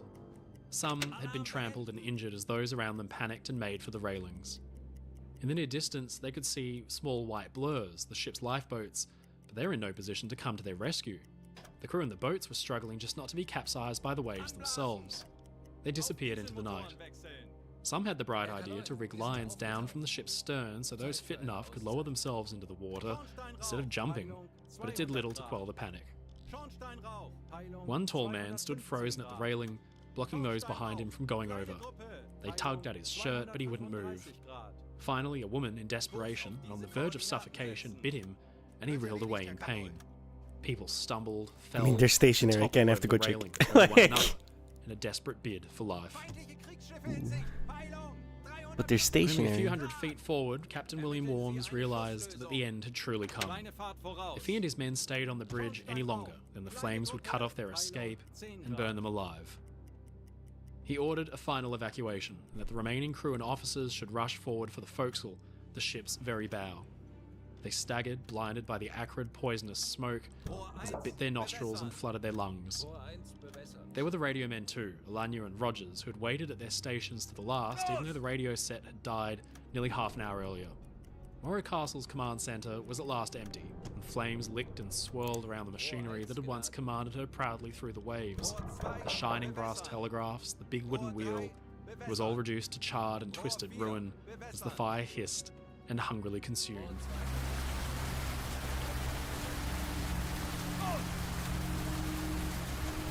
That was it. Morro Castle was dead in the water, mostly abandoned but for the few crew at the bow and those that hadn't yet leapt from the stern. But watching on, incredulously, was the crew of another ship. Let me roll a cigarette while the torpedoes. A cargo ship had been battling north in Half the time storm now. as well before they received the frantic, curt SOS call. It's probably gonna miss anyway. Cut off. Of course, they start raised all they start steam to close moving. the 10 miles or so to Morro Castle's position. Maybe originally concerned they wouldn't find the ship in the dark before spotting something as bright as a Yeah, but- flare that was lighting up the horizon. I set it up that When they he's finally arrived on station, his they were main greeted by an priority is unforgettable maintain the hellish torpedoes. scene. and I wasn't running in silent From mode, so stem to he stern, should have the still ocean like line had burned loaded like the a roaring torpedoes. volcano. He started doing it People afterwards. I stuck think in it was because of staterooms and the waved frantically from schedule portholes. maybe because One I woman turned the waved to her alarm would-be off. rescuers with her hair aflame. In the water, dozens of people, Of course alive he and dead, notices now. drifted listlessly, swamped by massive waves and obscured by spray. Oh, I'm on the At the stern, surface. I people forgot. still jumped in dribs and drabs and fell behind into the night. In a hurry, the crew of the Andrea Lukenbach got their own boats swung out into the water. Against the odds, the distress call had gone out, I'm so been screwed. received, and answered, and help was at hand. Bob Smith realised that the time had come for him to go overboard too. He had watched appalled as those under his care were forced to leap into the ocean. He had set off to try to hunt for stragglers, but his path was completely blocked by flames. Now it was just him, alone, at the sea deck stern railing with no life jacket. He climbed over and jumped. Nearby, Reverend Egan and a handful of others were huddled, the loneliest people in the world, as the ship burned around them. Egan was determined to stay, even though his face was burnt from the intense heat, and he tried his best to calm those that remained and didn't want to jump. Then, from below them, came a shout. A lifeboat had come alongside and was standing too, just off one of the ropes that had been rigged over the side. Rescue had come. The small group slid over the side down into the boat, and Reverend Egan at last escaped the Morro Castle. The lifeboat was not one of the ship's own, but from the SS Monarch of Bermuda. The dazed survivors peered through the spray at the vast white hull of a towering liner. She'd been steaming for New York herself, but turned around instead when reports of the deteriorating situation had reached her wireless. The SS President Bro, it stopped Cleveland again. arrived This on thing is scene really too, annoying, bro. although What the didn't lower fuck? her boats into the water for fear of swamping them. Then the city of Savannah came. She arrived just after Andrea Lukenbach, and her crew went back and forth in their boats, scooping up anybody What's out right, of the water they listen. could. Above them, the sky began to glow a murky purple. Sunrise was just around the corner. The longest night was soon to end, but the faint morning glow cast its light on a pitiable scene. Those in the water had faced hell both before and after jumping. They'd tried to stay together, but broke naturally apart by the howling wind and the punishing waves. The water was cold enough that it sapped many of them of their strength and left them floundering only to disappear beneath. The Filzers had jumped together, holding hands, and then gripped onto something floating nearby. They quickly discovered, to their terror, that it was the body of a fellow passenger, but with nothing else to keep them above the waves, they had no choice but to cling on. Then there had come a huge rolling wave. It knocked Charles away into the dark, and Selma soon lost consciousness. Alma Hill had been with another group, but she got lost in the surging waves and found herself numb and alone. She struggled bravely, swimming to keep herself warm as best she could, but a passing fishing boat, loaded with victims and survivors, failed to stop to pick her up, and she reached her breaking point. Nearing hysteria, Alma was resigned to her fate and felt like rescue could never come for her. Assistant purser Tom Torreson had tried to help with 13-year-old Bobby Gonzalez, who'd fallen through his ADEC stateroom window when the suites had suddenly been consumed by the fire. The boy was in agony, but Torreson tried his best. The pair went into the water together, and the horrible pain from third-degree burns suddenly plunged into salt water cannot be possibly imagined. Torreson took Gonzalez onto his back, and the boy put up a brave fight. But after a while in the water together, Torreson realized Bobby wasn't responding anymore, and he had passed. Still, he held on until a boat came for them. They took Torreson on, but refused the boy, because there was no room for the dead. That's hardcore, dude. Jesus. That took a left turn. Early that morning, the grey skies loomed angrily over the borough of Brielle, at the mouth of the Manasquan River, where the big 60-foot fishing boat Paramount rode at her moorings. I suck at this game. I really Paramount do. had once been used to run bootlegged alcohol for gangster Dutch Schultz before it was seized by the government and sold to the Bogan family, Captain John Bogan and his two sons, Jimmy Bogan and John Jr. There didn't seem to be much point going out that day with the sea so wild, but then there came startling news from men on another boat. Somewhere out there was a liner burning. They quickly made preparations and set off into the murk. There was a job to be done. Fuck it. I'm empty now anyway, whatever. Morro Castle had once been a sparkling jewel in the Wardline fleet.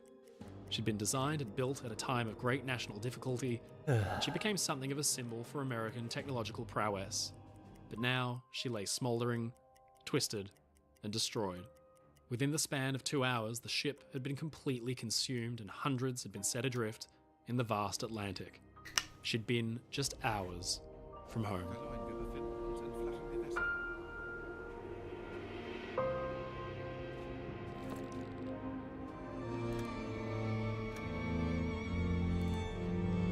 Next time, in the final installment of the Morro Castle story, with rescue complete, investigations begin as the Coast Guard tries to unravel the shocking disaster.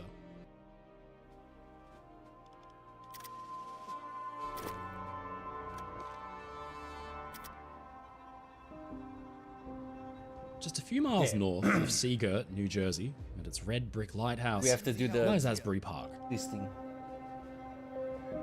Asbury Park is still a very popular resort town. To this day, its crowning glory is its spectacular, stately convention center. It's a little expensive. The convention hall was built in the late 1920s, right on the boardwalk. It heralded a golden age for the Jersey Shore, where thousands flocked for summer vacation at the beach. Pageants, parades, and events littered the summer calendar. Looming large over all of it was the gorgeous Beaux Arts Hall. But its most famous moment came in September 1934, when the hall, instead, became the backdrop to something bizarre and terrible. And it was here, just behind me, just over 90 years ago, that morning in 1934, the residents of Asbury Park, New Jersey, awoke to a truly incredible sight.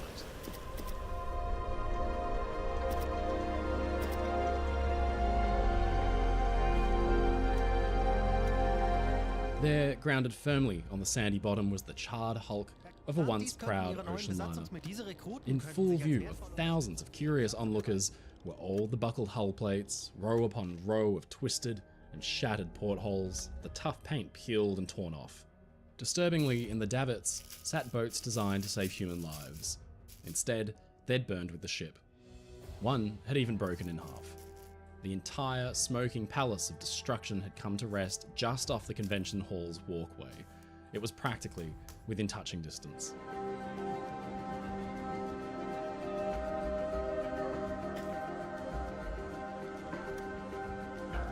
Hours earlier, all through the early morning of the 8th, the ship had burned uncontrollably before a small flotilla of rescue ships had arrived on station.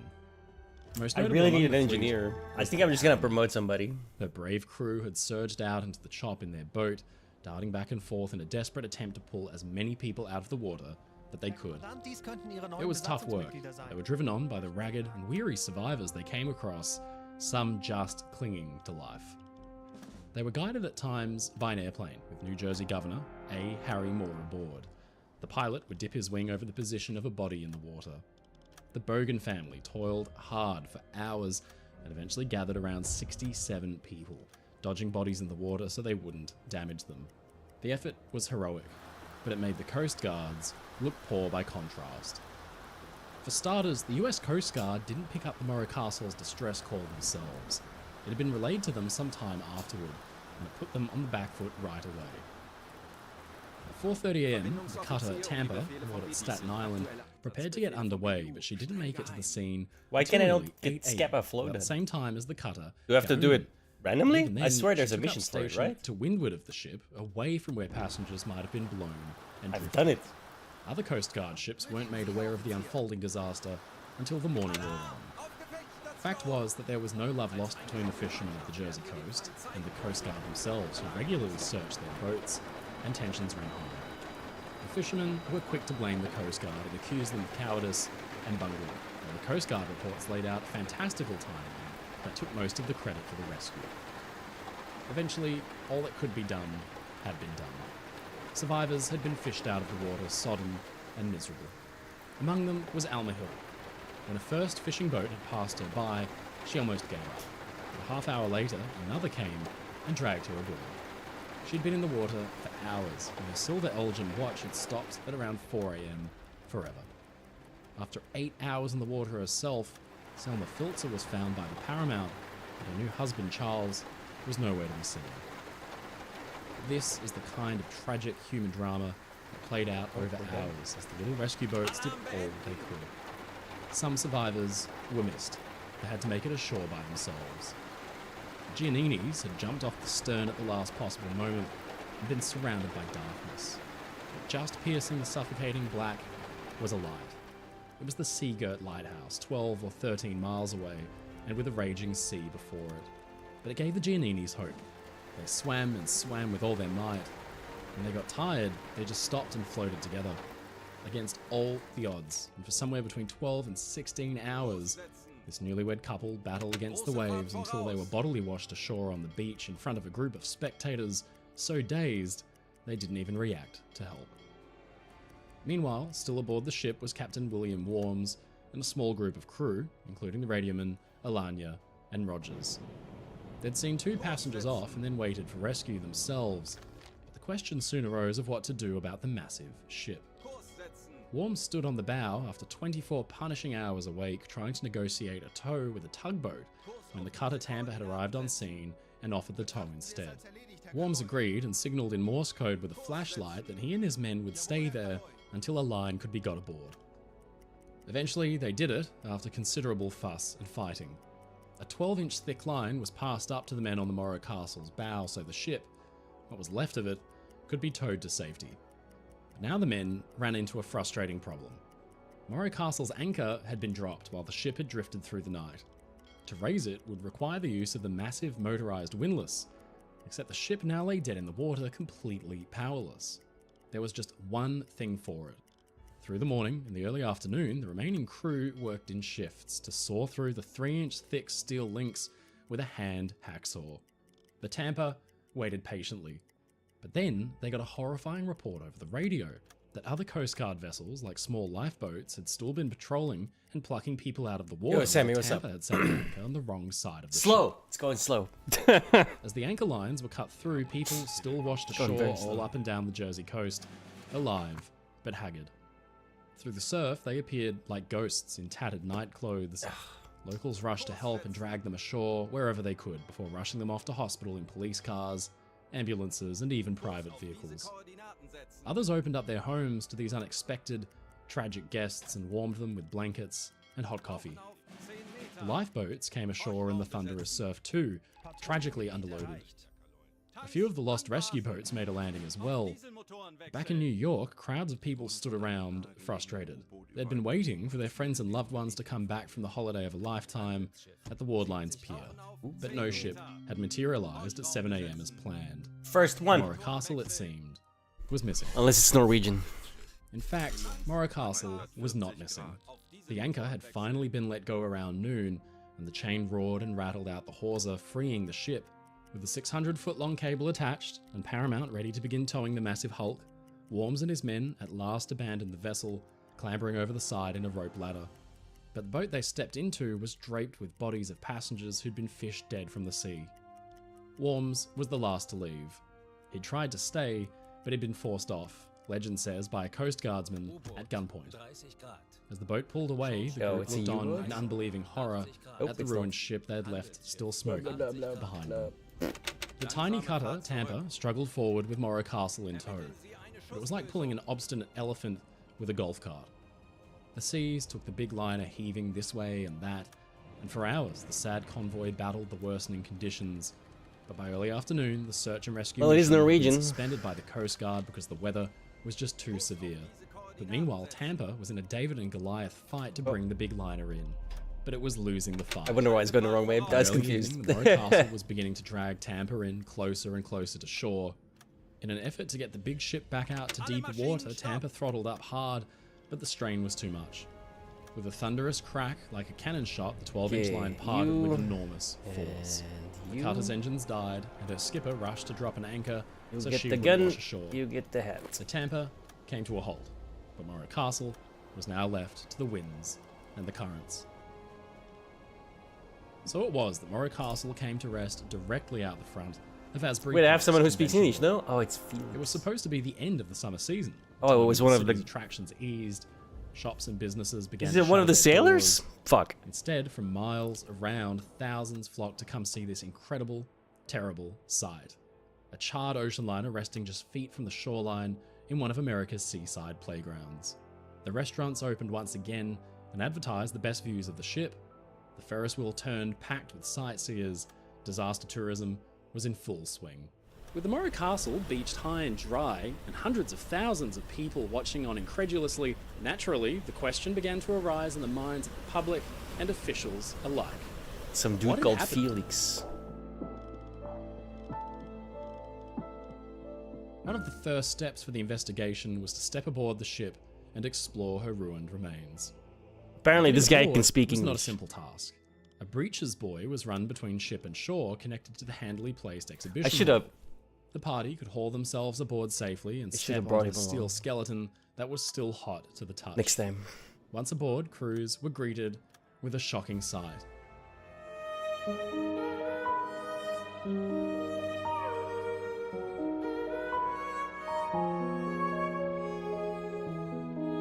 The ship was nearly unrecognizable.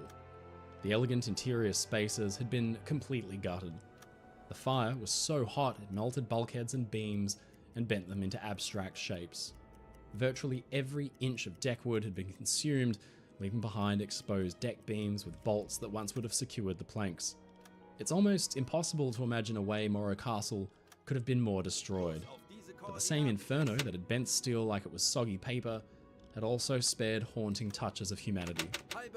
Resting on a deck was a tray of food, perhaps room service, set down by a steward or passenger, with the charred remains of a pineapple Never still mind. standing up on it. It was hoped that a thorough search of the ship might help give the answers that were so desperately needed. The first order of business was a cabin-to-cabin analysis. Not many people had been trapped in their staterooms. For most of Morro Castle's complement, the smoke or commotion had woken them up long before the fire had cut them off. The same could not be said for a few unfortunate souls on A deck. These were some of the finest staterooms on the ship, but they'd proved to be death traps when the fire had rushed up from B deck below and swept along the deck. In A3, where Miss Charlotte Cochrane had been asleep, molten jewellery, eyeglasses, and gold inlay teeth were found, then a few smoking bones still resting on her mattress springs. In A10, Max Berliner's cabin, cufflinks, wristwatches, all melted, gold teeth, and bones. A23, Oh, the stateroom, fuck. Mrs. God damn, I hate it Carradine when I shared do with her that. daughters, Shit. a jumble of scorched bones balanced on the deck beams, and the corridor I outside, lost it now. a God human damn it. wholeness. In A16, Mrs. Dawn's cabin, the skeleton of the whippet she'd had to abandon so quickly, mixed into the ashes and detritus littering the floors of the rooms, were all the effects, all the personal treasures that had been 0 carefully degrees, packed man. and Oh, carted there it is. for an unforgettable holiday. Rings, thimbles, a penknife, Cuban coins, medals, necklaces, pearls, engraved watches, crosses, almost anything that wasn't metal or bone had been eaten by Bro, fire. fuck. These haunting touches of humanity remained. So thorough, so shocking was the destruction of the Morro Castle that little could be learned from its charred hull. Any physical evidence of a possible cause for the fire was long gone. The palatial lounge with its elegant carvings and panels had been reduced to bare steel and existed only as a hole in the centre of the ship. It quickly earned the liner a slew of nicknames. Newsreels had once called her the Merchant Queen. Now they dubbed her the Ship of Death, the funeral ship. But if investigators were ever to get to the bottom of the tragedy, they'd need to look to the living, the survivors, the passengers, and the crew who'd lived through the night and experienced the terror, felt the heat of the flames. And this is where things became difficult. The story, the events that happened, the characters involved, it all presented investigators with an incredibly complex web that had to be pieced apart bit by bit. The questions began to mount even as the ship's bedraggled survivors came to terms with what had just happened to them in hospital beds across the state. Investigators at the US Coast Guard had their work cut out for them. First and foremost was the cause of the blaze. Fires at sea were not infrequent in the days of steam, when liners were covered in wood panelling and thick varnish. Back then, discarded cigarettes could be sucked back into open vents or portholes, igniting carpets and drapes. Many big passenger ships were lost this way from a simple moment of carelessness. But the uncomfortable thing is that the Morro Castle's fire seemed to have originated in the dead of night, with a storm raging up above and inside of a closed cabinet. It was the perfect storm. The fire doors hadn't been closed. The ship's course had been maintained long enough for the flames to take complete control of the vessel. And then there was her captain, Wilmot. He died suddenly, unexpectedly, on the last night, and command had fallen to his chief, William Worms. The radiomen gave their stories, with Chief Operator George Rogers being hailed a hero of the disaster. But in the event, a single, vague distress call had gone out at the 11th hour, and even then, only just. Only 5 passengers had left Morro Castle in one of the ship's lifeboats. The rest of the boats that launched were full of crew and staff. In the end, counts showed that at least 124 of Morro Castle's complement, the alcohols, weapons, drug running, the political ties, the communist threat, the people smuggling. The serious issues with the story were disturbing as the image of the burnt-out ship itself. In many ways, this was just the start of the Morro Castle saga, because the horrible truths uncovered and then buried by the investigations to come shock even to this day. They'd lead to prison sentences, conspiracy, and murder. Understanding this complex web is no easy task today, let alone back in 1934 when it had first happened. To help pull the mystery apart, I travelled to Asbury Park, where Morro Castle washed up that September, and met with author, researcher and presenter Caitlin Doty. Und na, wie Caitlin has weit? dedicated her career to charting death practices around the world, serving as a mortician and advocating for funeral industry reform. She's currently working on an upcoming book detailing the work undertaken to retrieve Titanic's dead in 1912, and her research on that subject has given her unique knowledge in the subject of death at sea. We met in the shadow of the Asbury Park Convention Hall, where 90 years ago, Thanks, a fellas. few hundred feet away from us, Pleasure the ship had doing sat business. smoking and ruined. 90 years ago, what would this beach have been like? Just a macabre spectacle. Hundreds of thousands of people on this beach, and out in front of them, which they had no context for, this beached ocean liner, which was described as a smoldering coffin. For those watching on, it would have been impossible to comprehend the nightmare the ship's passengers had endured, but as survivors gave statements, it began to paint a picture for investigators of true horror. They had to wind the clock back to understand the full magnitude of what had happened. It all began the evening of the 7th of September, just hours before the fire broke out, when Captain Wilmot had retired to his cabin early, complaining of stomach pain, and suddenly, unexpectedly, died. When you think about it, people were dying on ocean liners all the time, right? But the death of a captain was really different. And yes, they still had to get all these passengers back to New York safely. That's but a the big ass convoy, dude. dance was cancelled. There wasn't as much drinking. All the public music was shut down because this funereal pall had fallen over everything. They're coming and my way. It really was a different vibe entirely on the Morro Castle after the captain died. With Wilmot's passing, command passed on to Chief Officer William Worms, but only because he had demanded the responsibility. His first task had been to deal with his dead predecessor. So what did they do with the captain's body? There's an account from a steward who said he cleaned, dressed, and laid out the captain's body in his bed in his cabin. However, keep in mind, This guy's there's coming starting really to be close. rumors circulating that his death might not have been entirely natural. And so they're trying to balance showing honor to their captain while at the same time realizing that there's probably going to be See, why some is this sort guy of on the command forensic station instead of the investigation contact, the that hydrophone? happens I'm once they underwater. reach New York. Okay, barely, With the but captain's still. body locked in his cabin, Worms turned his attention to getting his ship back to New York. For passengers, Wilmot's death was a sudden shock. He was a people pleaser through and through, and he'd do anything for his passengers. But beneath the veneer of confidence was a man stressed to his limit, because the ship under his command was deeply, deeply unhappy. Almost as soon as the dawn sun had revealed Morro Castle's charred hulk resting on the sand, movements were made for a hurried inquiry. The chief concern among investigators is that all the witnesses and survivors of disasters like this can disperse and scatter across the He's much country better at it. and the world.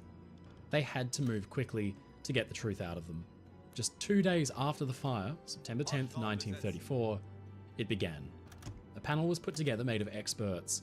For one, there was Carl C. Nielsen, a captain and district inspector of the Steamboat Inspection Service, who probed the sinking of the liner Vestris back in 1929. 2 other inspectors joined him, James Smith and John Crone, but overseeing all of it was Assistant Director of the Bureau of Navigation, Dickerson Hoover. This group of experienced professionals got to work hearing testimony and heart-wrenching tales of survival and death in New York, and the picture that witnesses painted was a disturbing one. It became obvious that Morro Castle's crew were badly underpaid and highly undisciplined. Because wages were so poor, crewmen supplemented their income by smuggling all kinds of contraband into the States from Cuba. Rum, marijuana, and concerningly, heroin apparently all found their way aboard. Discipline was so poor, the crew had taken to sleeping in unoccupied passenger cabins, a strange practice that would have been strongly discouraged in other lines, but it seems Wardline treated its crews with indifference. Testimony from Wardline seamen and officers showed a picture of serious... I love missing everything. Dude, why is it only at 90%? There's 3 people fucking as calculating. one cohesive unit. It come Useless. to a head just weeks before his death and the fatal fire. On August 27, the ship had been off the Florida coast when an alarm sounded. Fire had broken out in a cargo hold down in the bowels of the hull. More than 60 bundles of cardboard and paper had erupted into flames that were doused and put out just before they could set the cargo around them on fire too. Most worrying of all was the crew's reaction, a bungled event that had nearly seen the ship burn in its entirety. In a letter to a friend, Wilmot said it had given him a jolt, and when investigators began to turn up more facts, it soon became clear why. For one, Morro Castle was sailing regularly into an increasingly hostile port. Cuba had been in the grips of revolutionary spirit for some time, and by 1934 things were getting dire. Communist sympathizers and Useless. anarchists rallied furiously, and the image of Imperial America was distasteful to the most patriotic of Cuban hearts. The American relationship with Cuba had always been testy at best. In February 1898, the battleship USS Maine had been anchored in Havana Harbor during the Cuban War of Independence, when it erupted into a massive explosion. The disaster partly drove America to war with Spain when it was announced that Spanish sabotage had been the culprit. The truth was that no evidence of sabotage existed whatsoever, and the blast was most likely just an accident. But in the struggle of major powers like America and Spain, Cuba had acted largely like the rope in a game of tug-of-war. As the spirit of Cuban independence began to burn, some passionate reactionaries turned to violence. There were bombings across the country, even as Wardline's liners had carried shiploads of happy tourists into Havana to visit what had been billed as a fun, tropical escape. The shore visits had to be carefully curated to avoid the worst of the truth, that Cuba was a country on the verge of something immense. It resulted in uncomfortable scenes. Once, refugees had demanded asylum right there on the docks as Morro Castle's shocked passengers had been boarding to return home. Some passengers were mugged on Havana's streets on their visits. There had been riots, demonstrations, and then the worst had happened. As Morro Castle was about to leave on one of her routine return voyages from Havana, she was even shot at by rebels. To some of those that fought for their nation's independence, Morro Castle and her sister Oriente might have stood as symbols of arrogant imperialism. This was the kind of toxic environment Morro Castle steamed into every week, and Captain Wilmot had been warned personally by the chief of the city's police to be very careful of communist agitators and possible sabotage. In his report on the August fire, Wilmot dismissed the seriousness of the event and suggested it was an errant cigarette that had just started the blaze. But his mind must have darted between any number of possible causes, and in the privacy of his cabin it's not hard to imagine paranoia setting in at the thought of Cuban rebels sneaking aboard and setting fire to his beautiful ship. But less than a month after the small fire in the cargo hold, Morro Castle had burned completely. So concerning was the threat of communist sabotage that the FBI immediately sprang to work interviewing survivors and compiling top-secret files on key crew members and more. Their findings showed the true depth of unhappiness aboard the ship, and even cast doubt on the nature of Wilmot's death. Captain Wilmot's crew were largely a surly lot, unhappy with their pay to be sure. The environment they worked in, the culture on board, was simply rotten. Living conditions aboard the ship were very poor, the food nearly rancid. Shore leave was frequently cancelled. Chief Officer William Worms had long wanted his own command, and now he was aging and regularly overlooked. Even when Captain Wilmot was away, command passed to skippers from other ships. He was disliked by many who feared that he was a weak leader, possibly most of all by Chief Engineer Eden Abbott. The rivalries and the politics started at the top and worked their way down the hierarchical chain. One of the notable troublemakers had been young radio man George Alanya. For one thing, there had been rumours that he was a communist sympathiser, something that put him on Captain Wilmot's radar to begin with. Worst of all, though, Alanya had been surprised at the poor state of crew conditions aboard Morro Castle and actively spoke out against it, stirring up discontent among the crew and building support for a strike. The problem was that Captain Wilmot couldn't do anything about the radio man. He was not employed by Wardline, but the Radio Marine Corporation of America. Wilmot was stuck with Alanya until the corporation could send Wardline a replacement. Alanya may have been a troublemaker, but he was far from being the most disliked man in the radio room.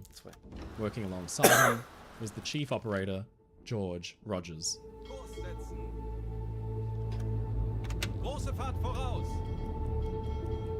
Rogers was a tall, unattractive character who made people around him generally feel uncomfortable. A leering, strange man with an odd sense of humour. He took a seat before the inquiry committee and painted a picture of heroism. He said he'd been awakened 20 minutes after fire had broken out, that already smoke was beginning to pour into the wireless room and sting his eyes. He said that he'd sent Alanya to go get orders from the bridge, and waited because wireless regulations were strict and he needed the captain's okay. Because he waited so long and finally got the message sent at the last moment, Rogers and Alanya were some of the handful of crew who stayed on the ship all night.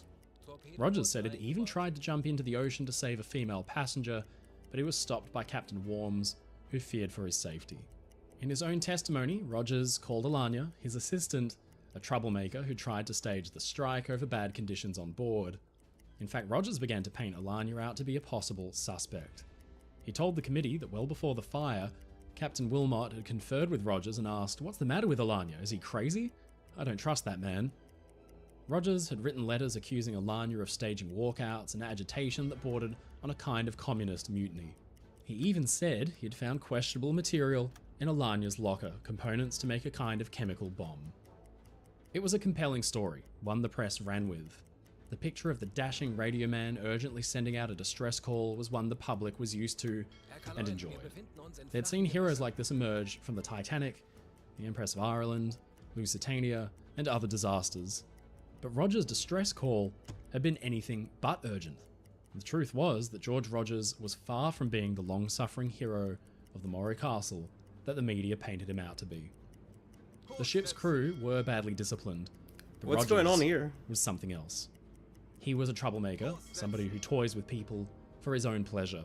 He had pitted his junior radiomen against one another and stirred them up pitilessly. His conferences with Captain Wilmot added badly to the old man's stress. Rogers told wild tales of death threats and sabotage and confirmed the captain's worst fears. He wrote letter after letter indicting his fellow crewmen of plots to take the captain down or the ship. But most disturbing of all had been his behaviour the night of the fire. His fellow radioman remarked on his coolness, his unusual levity, that even as the flames licked at the wireless room's porthole, Rogers remained composed, almost cheerful. In the end, the inquiry found that he was the hero he had painted himself out to be. He went on stage and radio shows billed as Sparks Rogers and opened his own radio shop, but investigators had failed to look into his dark past. It would all come out years later at a trial for murder. Damn. With the investigators beginning to get a clearer picture of the strange conditions aboard Moray Castle, they turned their attention to Captain Wilmot himself. Oh. The rumour had been that he had been poisoned by an unhappy crew member.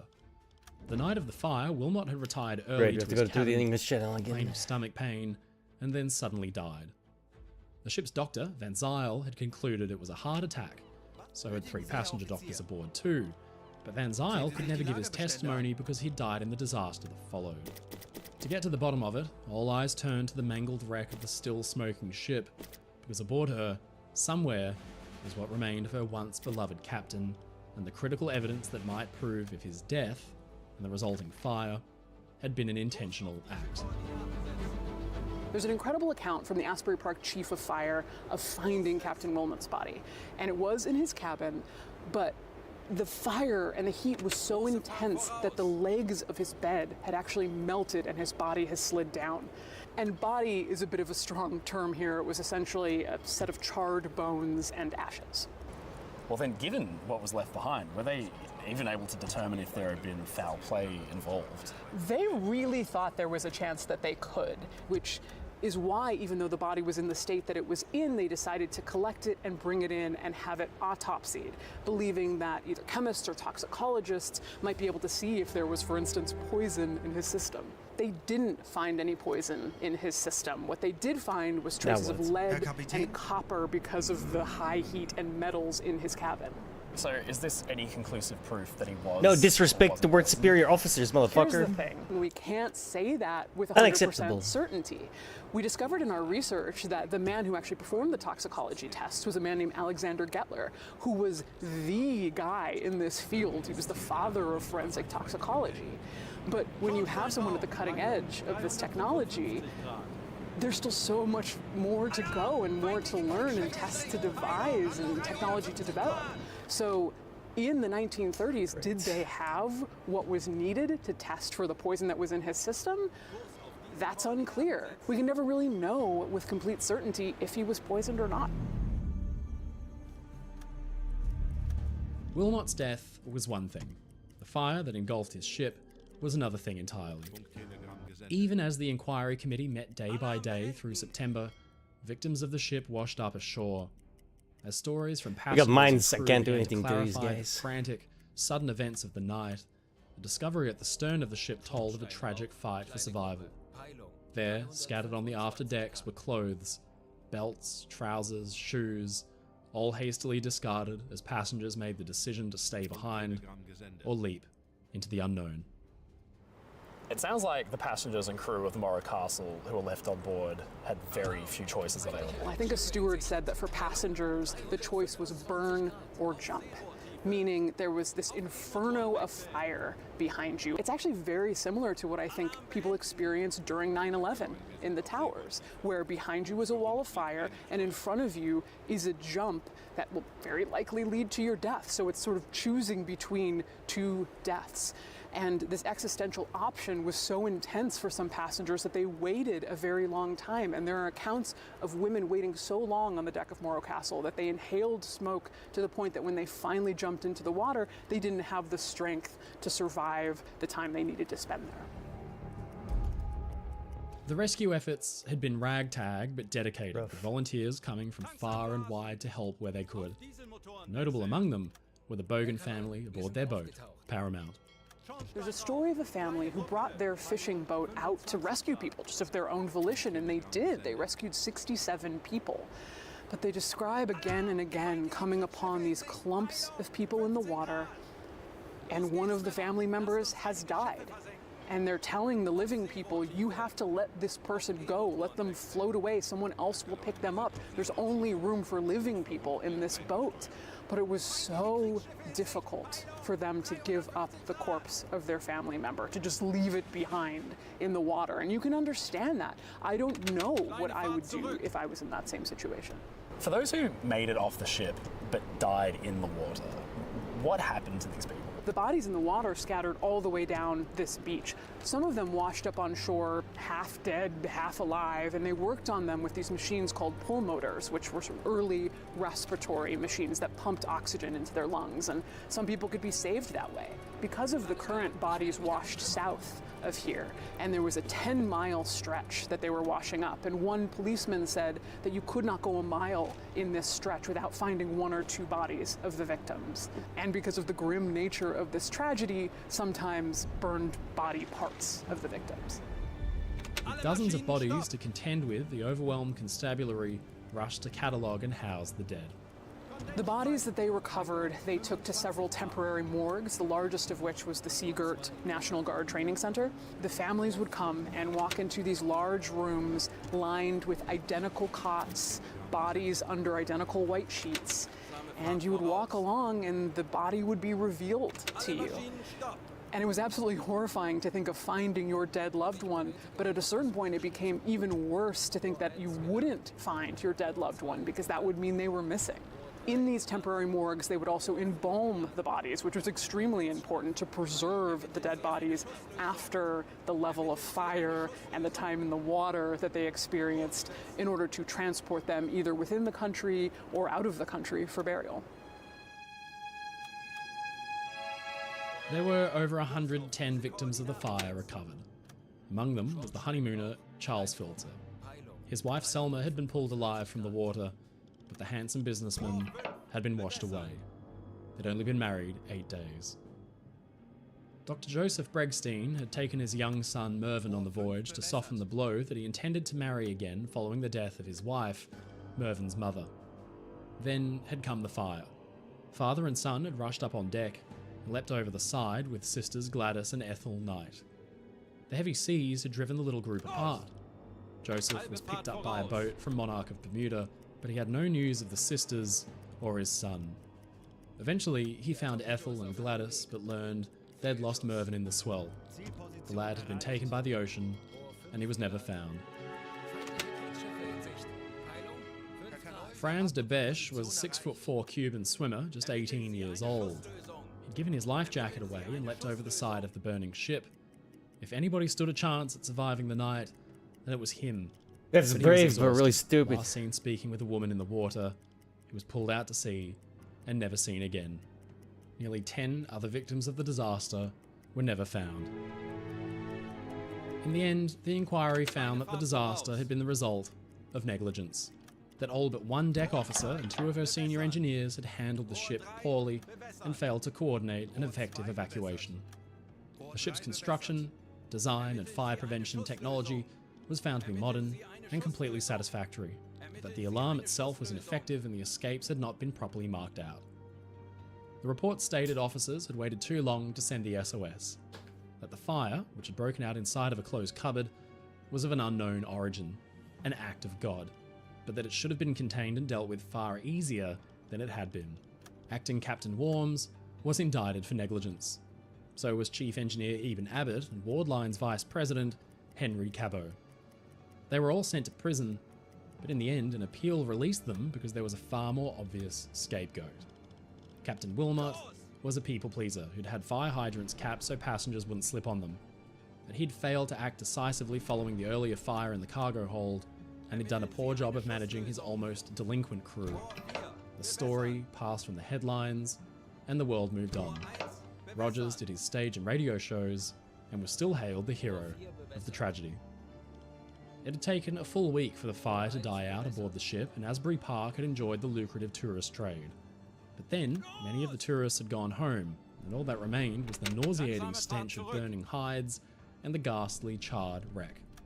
In March 1935, the towering hulk of the ship was at last dislodged from the Asbury Park beach and towed to Baltimore, where she was broken up for scrap.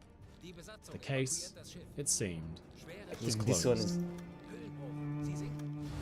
But then, in 1953, 20 years after the Morro Castle burned, George Rogers, the hero of the story, was arrested for double homicide.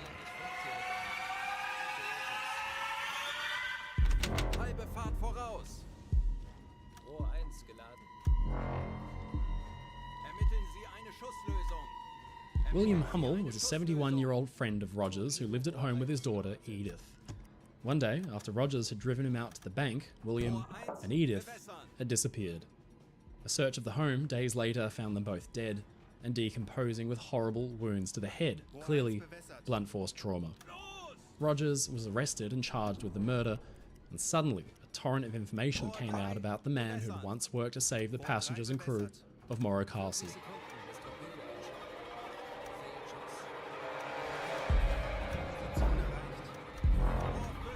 In 1949, William Hummel had written a note that said, "It may have been unwise on my part to continually advance him money, but said Rogers is very temperamental, and I was in constant fear." Oh, it's what? Rogers It was blew up? deeply in debt That's to Hummel. nuts. He'd killed him to wipe out the loans. Dude, I didn't think that would blow Far up. from Rogers' first brush with the law. Oh, I said the His criminal torpedoes too record, dating basic. back to well before he joined Morro Damn it. Castle, makes for sobering reading.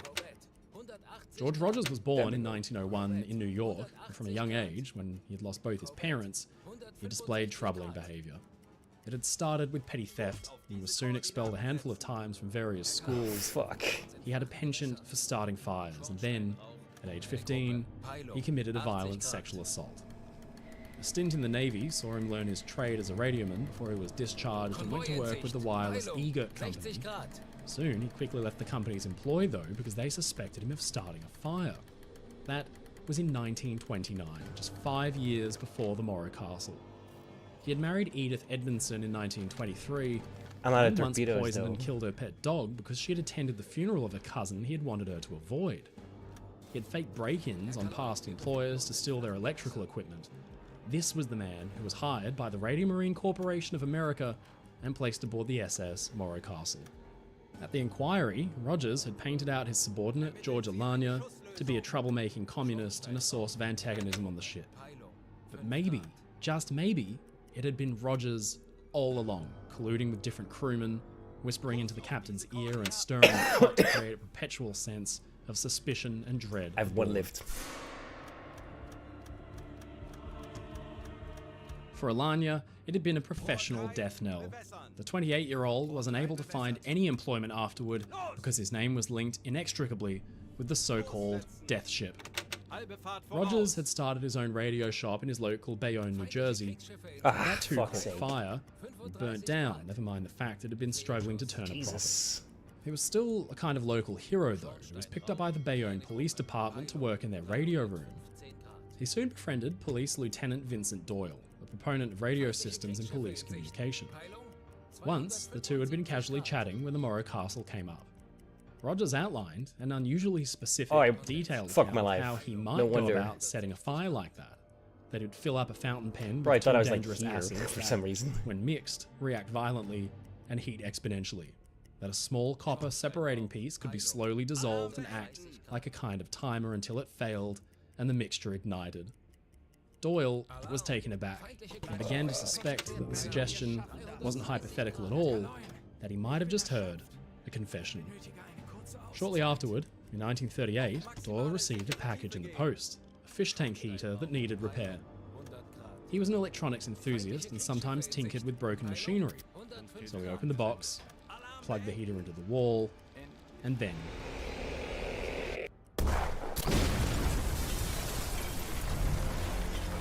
The violent explosion blew out windows in the workshop and nearly shook the building apart.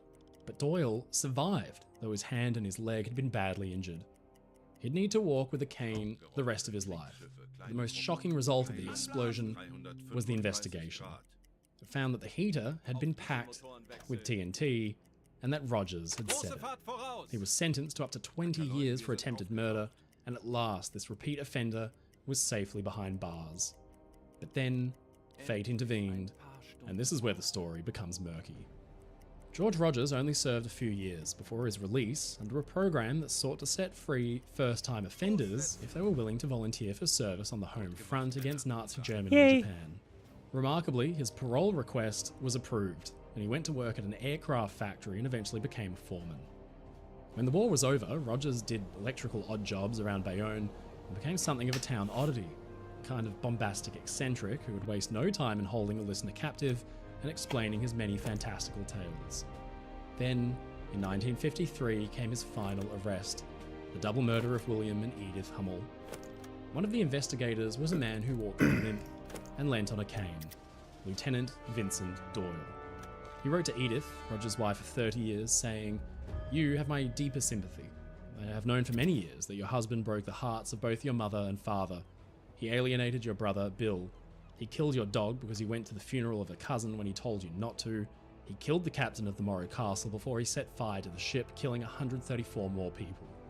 But for the intervention of divine providence, he would have killed me. He killed your friends, the Hummels, and spent the money which he robbed from Bill Hummel's dead body. You're right when you say he deserves no sympathy." Rogers was at last sentenced to life imprisonment. He spent his days fixing radio equipment at New Jersey State Prison. He died just 5 years later, in 1958, taking whatever secrets remained with him. For 90 long years, authors and researchers have argued long and hard about Rogers' involvement in the disaster. His presence is undeniably a disturbing one. A man dubbed a career criminal since his teens and an expert in electricity and fire. But probably most disturbing of all is the status of his files as they rest with the US government. In 1985, an effort was made by researchers Robert McDonnell and Frederick Rasmussen to unseal his papers under the Freedom of Information Act. The court ruling in 1993 set a bizarre series of precedents. The Rogers juvenile records from 1911 to 1922 remained sealed, and that the national security exemptions meant other records remained entirely closed off.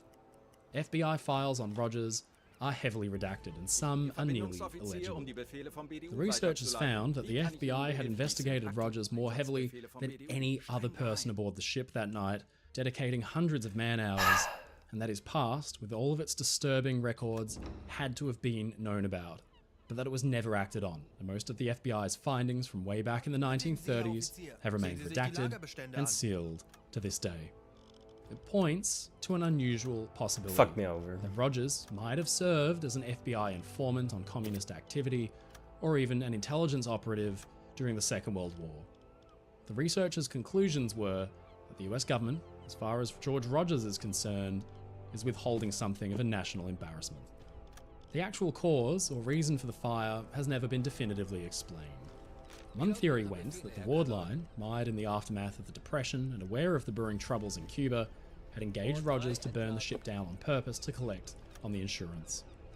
This seems unlikely. Another theory has pointed out the fire's origins as being close to the ship's funnel uptakes, that the heated uptakes, hundreds of degrees in temperature, might have been overheated by the intense winds of the storm, that a single failing section of insulation could see that the heat would be conducted directly to the paneling from behind. Assistant purser Tom Torreson had survived the night narrowly, but spent the rest of his life collecting news clippings and information on the fire. For his part, he bitterly disagreed that the Ward Line had burnt their own ship down for insurance. The inquiry had found that Acting Captain Worms and Officer Clarence Hackney had failed to shut the fire doors, but Torreson was glad they didn't, saying if they had, hundreds of passengers and crew would have been trapped. Torreson spent his years correcting mistakes in articles and newspapers, providing the facts as he had studied them and knew them from his own experience. He battled misinformation as best he could.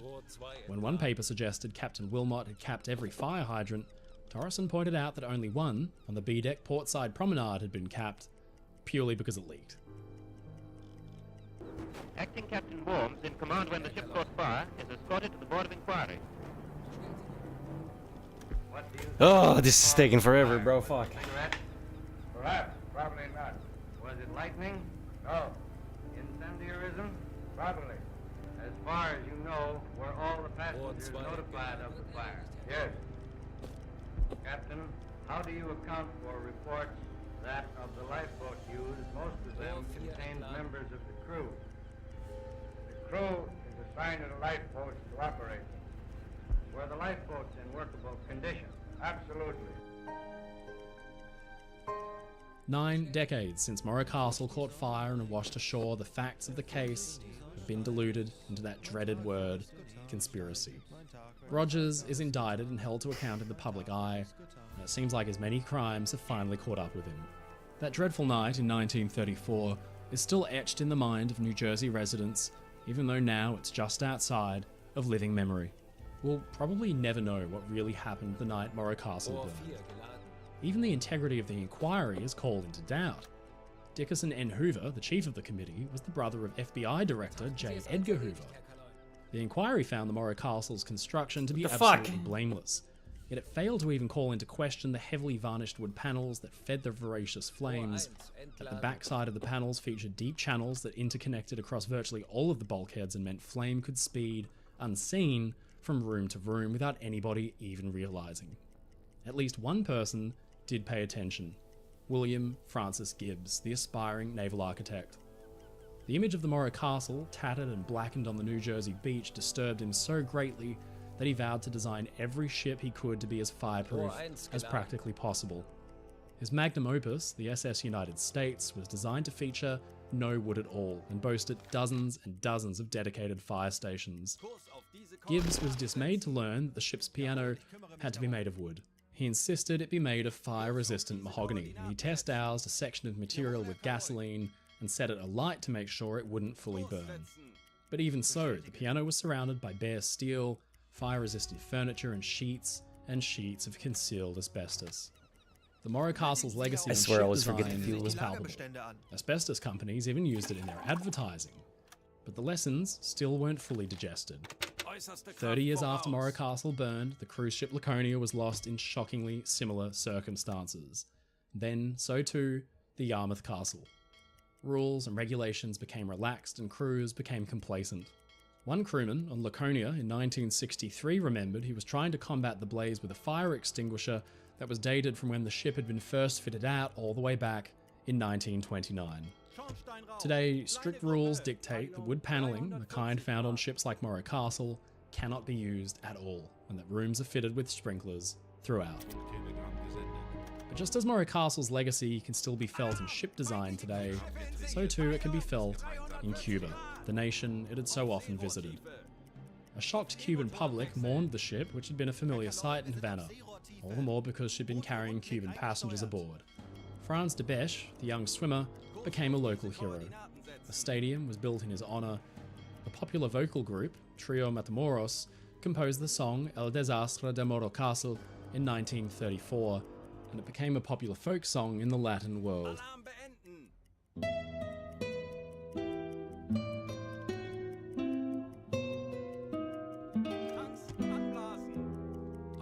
Today, if you want to see what remains of the Morro Castle, you need to visit the New Jersey Maritime Museum at Beach Haven, which holds a spectacular collection of carefully curated photos, films, and even artifacts, which hauntingly include passenger life jackets, life preservers, and even Alma Hill's silver Elgin watch. Stacked neatly in shelves against the walls are dozens of red binder folders containing thousands of pages of documents, including copies of the heavily redacted FBI files. The museum has been the pet project of historian and author Deborah Whitcraft, who's collected anything from the ship that she can get her hands on, and the collection today exists as the most complete assembly of Morro Castle paraphernalia, probably in the world. Together with fellow researcher Gretchen Coyle, Deborah wrote Inferno at Sea, Stories of Death and Survival Aboard Morro Castle, which this video has been partly based on. It focuses on the human stories from the night and includes dozens of accounts which never made it into the public record until the book was published. This ain't scary at all. Just outside the museum, waves gently lap on a sandy seashore, one of the most enchanting coastlines in the world, where Victorian homesteads and hotels rest easily by the Atlantic. It's hard to imagine the same spot 90 years ago, when a burning ocean liner lit up the night sky like a flare. Morro Castle had been the darling of US shipbuilding, but her loss changed hundreds, even thousands of lives, and continues to intrigue us to this day. In a letter to Alma Hill, Raymond Egan, the Reverend, who had been hailed as a hero, summed survivor attitudes up best when he said, "I know that you must feel the same about mentioning the accident as I do. The sooner we can forget, the better." The ship's passengers and crew wanted to move on with their lives, and not live them out as just survivors or heroes. Today, Morro Castle really is all but forgotten about, an oddity in New Jersey's history, a curiosity for an online article or occasional social media post. But for decades, those left behind by the disaster had to live with its looming shadow. Young Bobby Gonzalez had died in the tragedy. Years and years later, his younger sister, Pepita, then 83, remembered the young boy who loved to dance as vividly as if he were still alive. "I adored him," she said. "I loved him, and we always prayed for him. My mother never got over Bobby. She wore black the rest of her life. She never smiled again." Zielposition erreicht.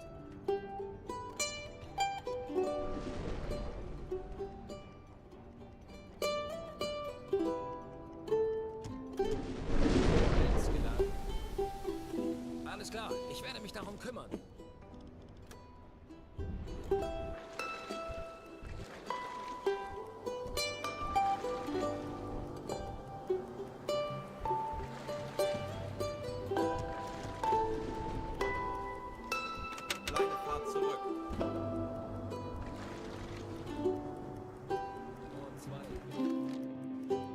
I'm so fucked. Kleine Fahrt voraus. Langsame Fahrt voraus.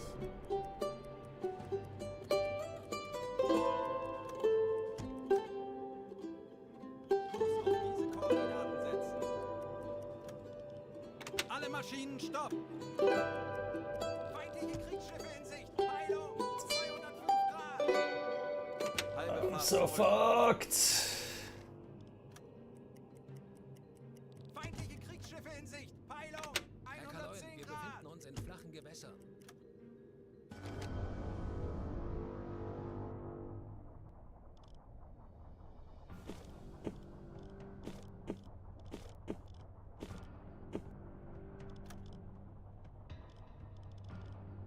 Herr Kaloin?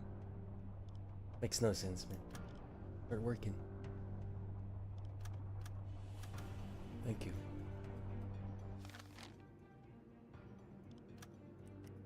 Schornsteinrauch. Kleine Gruppe. Peilung 260 Grad. Rohr 3 geladen.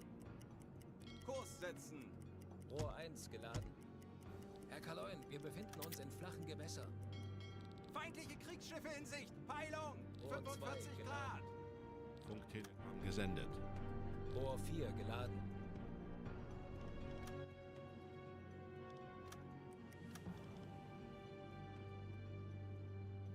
Kurs auf diese Koordinaten setzen. Okay, no, Sie it's eine like just Schusslösung. sitting there. Kurs setzen. Alle Maschinen stopp. Feindliche Kriegsschiffe in Sicht. Peilung Oh, I'm so fucked. 135 Holy shit. Grad. Schornsteinrauch. Kleine Gruppe. Peilung 120 Grad. Alle Maschinen stopp. Schornsteinrauch. Kleine Gruppe. Peilung 175 Grad. Feindliche Kriegsschiffe in Sicht. Peilung 165 Grad. How am I ever gonna get out of here? Feindliche Kriegsschiffe What the fuck is this?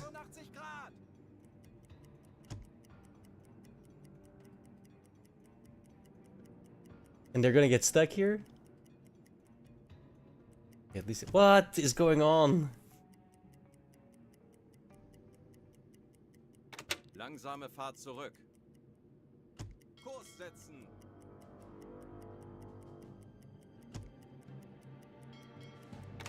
Langsame Fahrt voraus.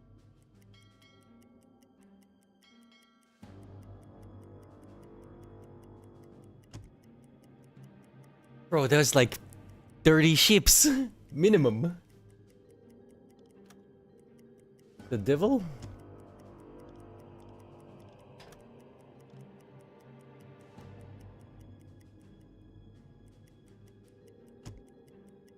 Tanks anblasen.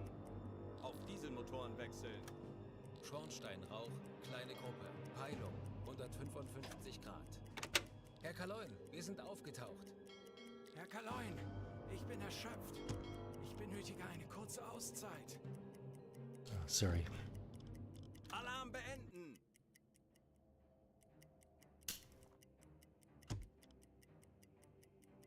Endlich ein paar Stunden Pause.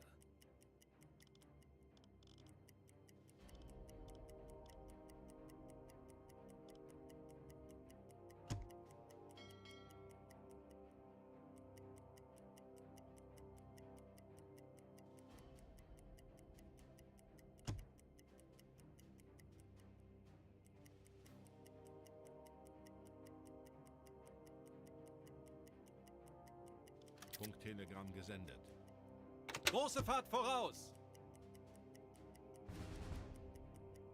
Gut gemacht, Männer. Unser Einsatzziel wurde erfüllt. Funktelegramm gesendet.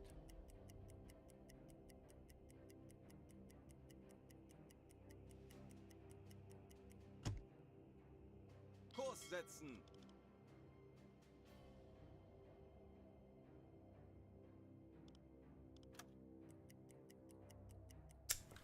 We're gonna need to do a vacation. I haven't done one in like 5 sorties.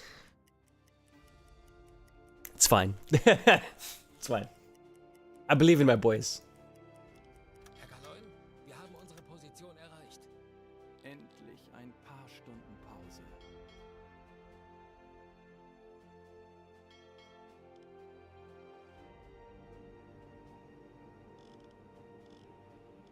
Zeit für eine Auszeit.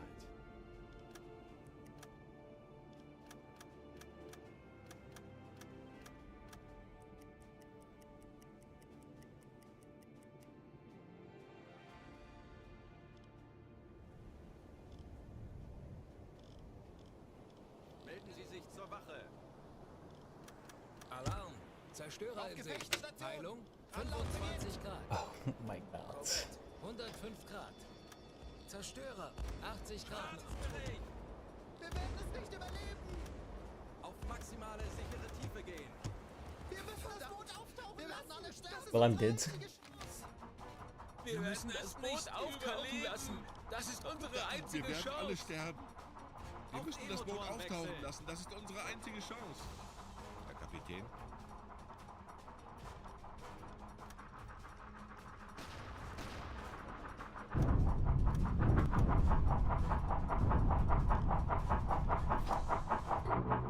Why isn't he fucking healing my guys?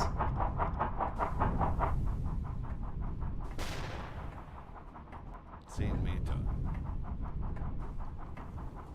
Das ist das Ende! Anyway.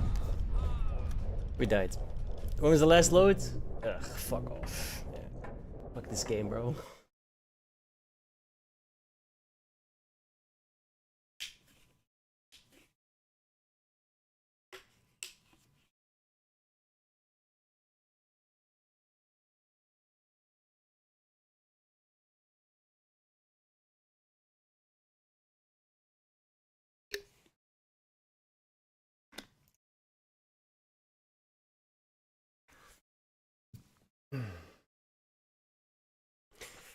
That is some bullshit.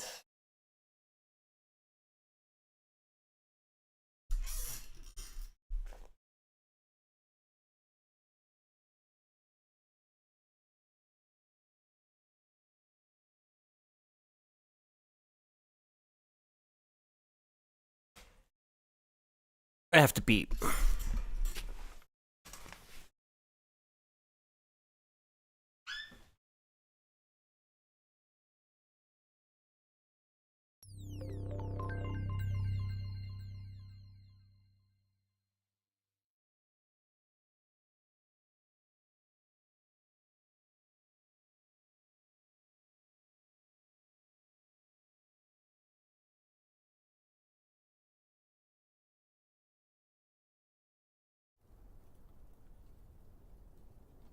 ではいつも通り吉田に必ずやご加護あるでしょう。しつけえな。寄るんじゃねえよ。向こうが撃て。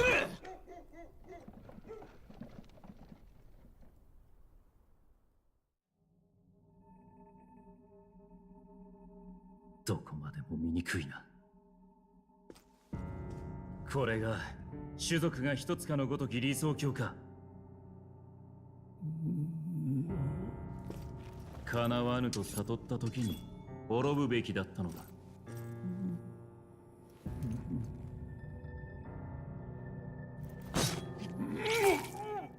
貴様ら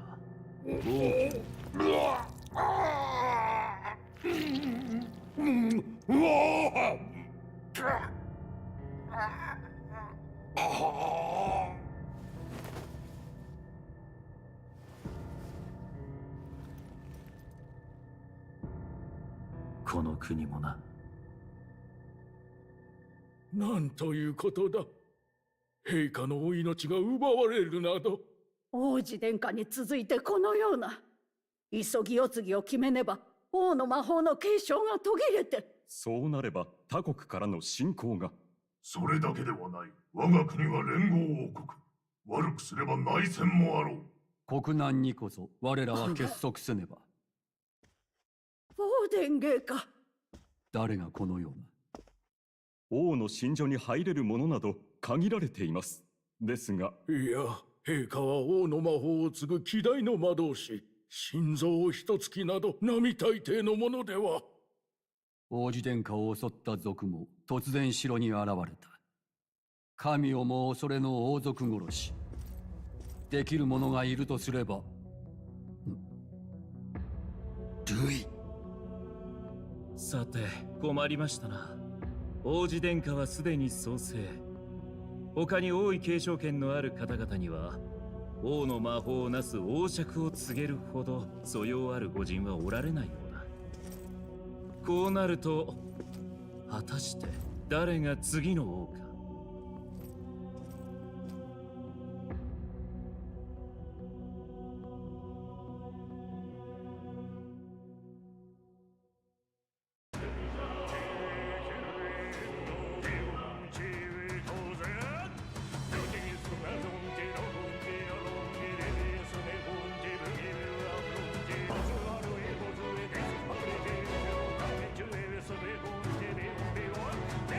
写真就你。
ではいつも通り吉田に。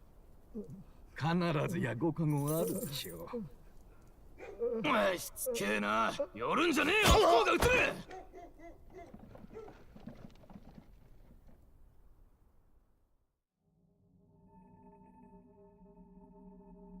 どこまでも醜いな。これが種族が一つかのごとき理想郷か。叶わぬと悟った時に滅ぶべきだったのだ。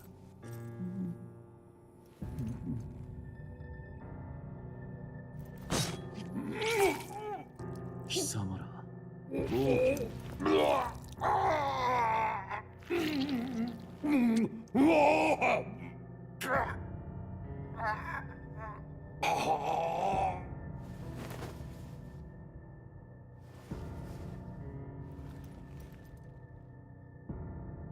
この国もな。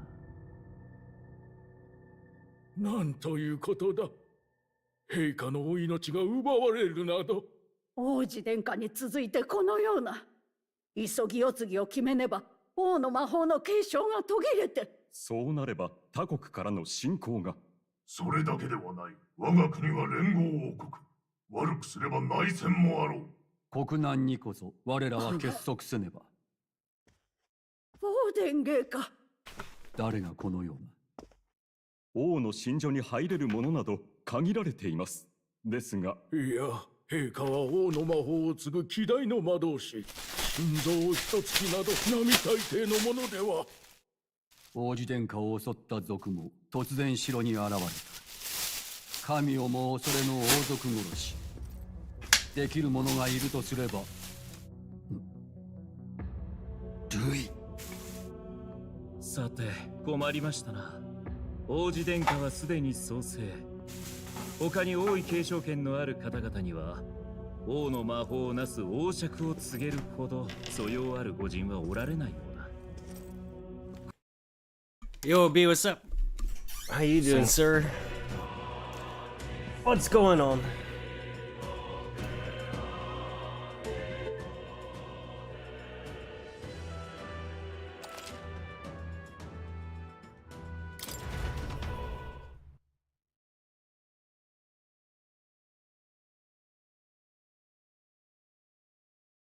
Oh, damn, dude. My condolences. I know how that, well, not with my mom, but my dad. I know how that feels.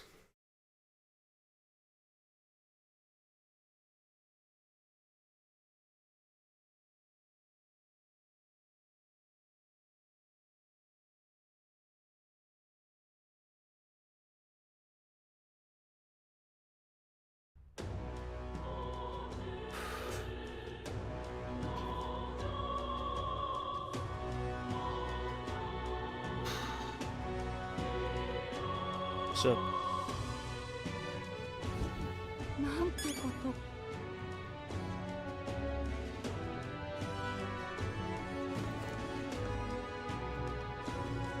よっと。ほっ。やめなさい。人間。俺らには関係ねえ。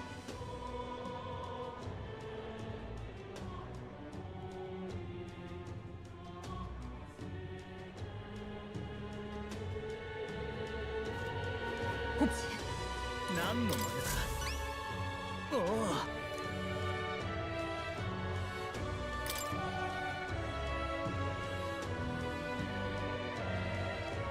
いいね。Ja? Ja. Mijn contract.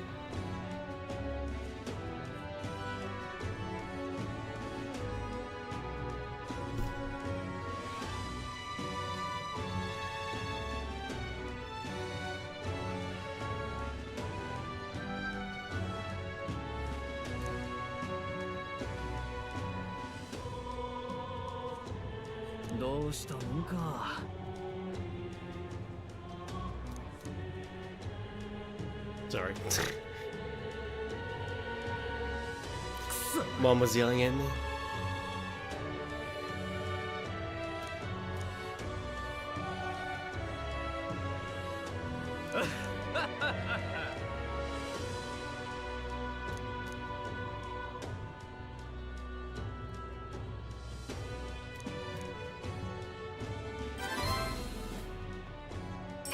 Stop leaking the garbage bag.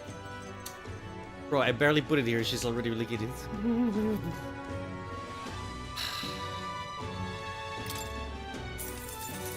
Increases wisdom by how much? Okay, that's great.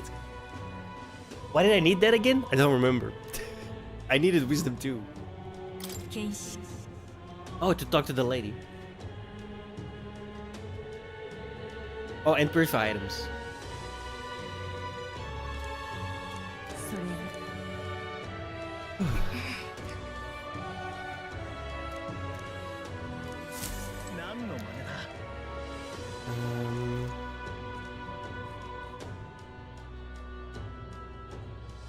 Where was that? Wrong button. Sate.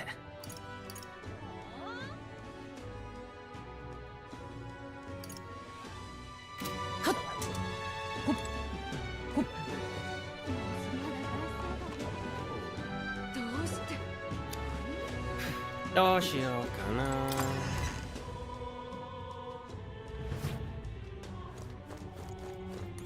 王子ら、施しましょう。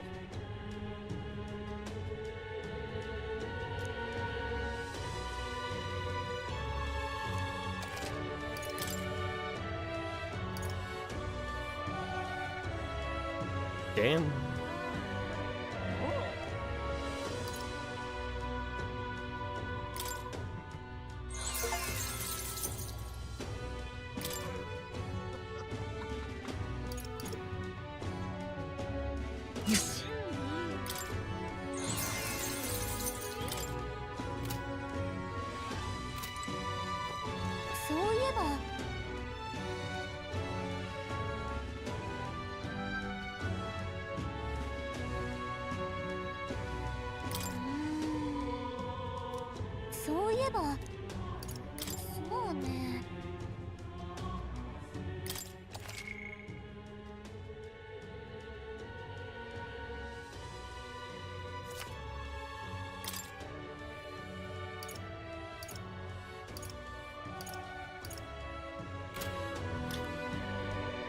Shit.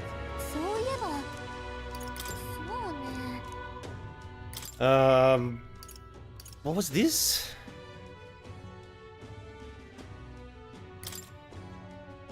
All right. I gotta level up one of the archetypes.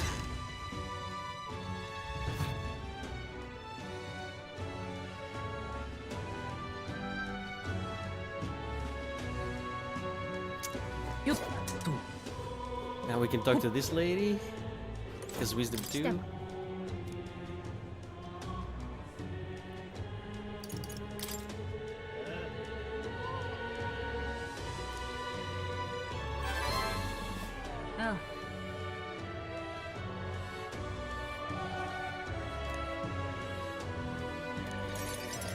What do you want from me?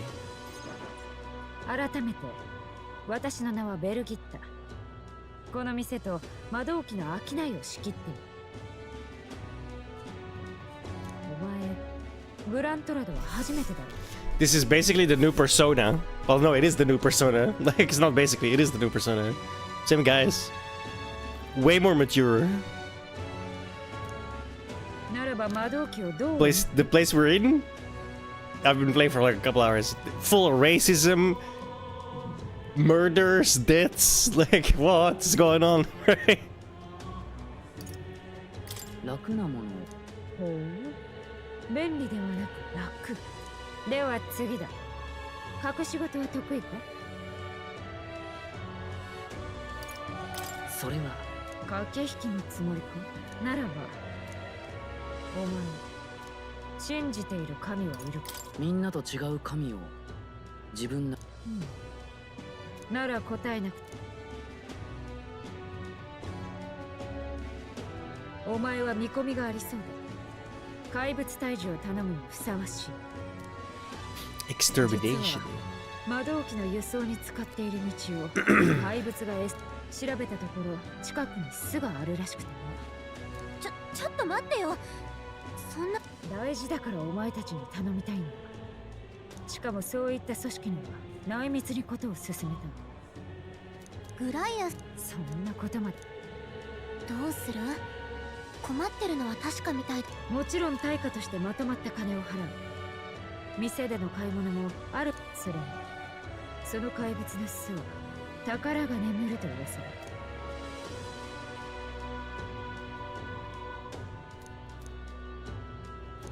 どうか引き受けてほしい。わかった。感謝する。場所は少し行った先のベレーガ回廊だ。I should probably do the other thing first.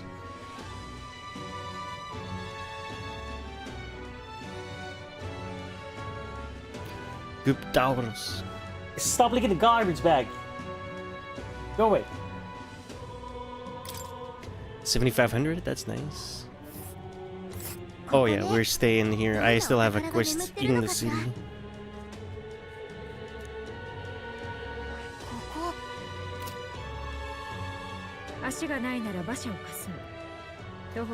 Hey.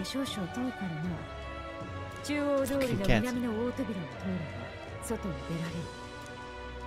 死ぬんじゃないぞ。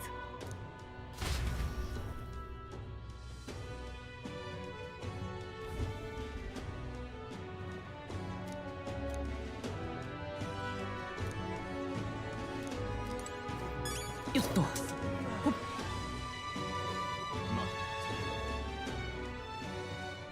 まったく。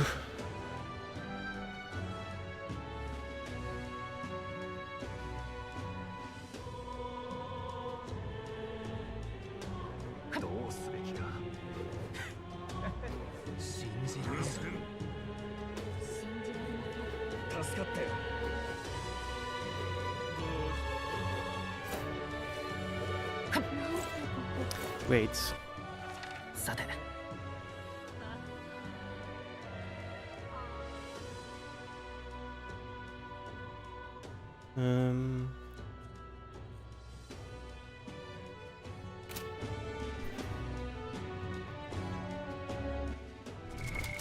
どうする？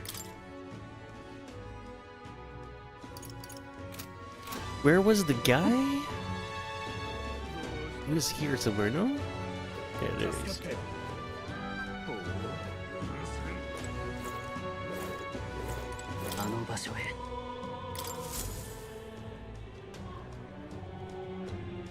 This is basically the Velvet Room. It's called Academia now. これは。や。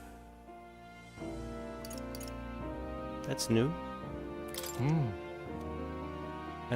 楽しみにしているよ。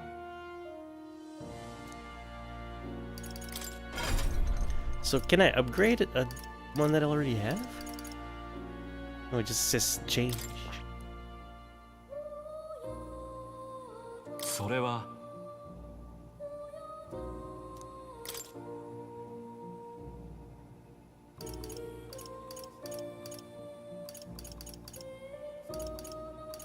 I have no idea what this means.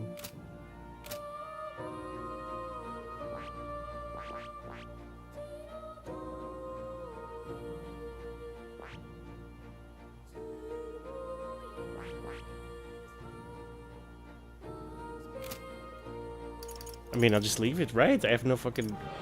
I figured you could... Can you not level them up?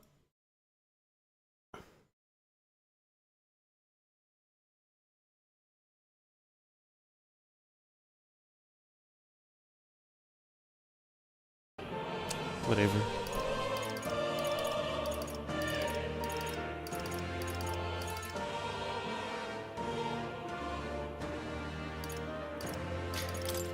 I'm gonna do mage for myself, because I've been bumping the shit out of my magic, so I should do more damage. なるほど。興味深い。これはね、いいか？頼んだ。もちろん。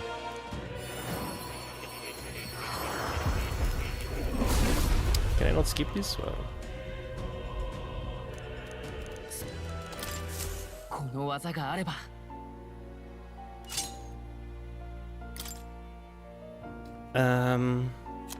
You. Back to warrior? Because I got that weapon now, right? The Dragon's Judgment.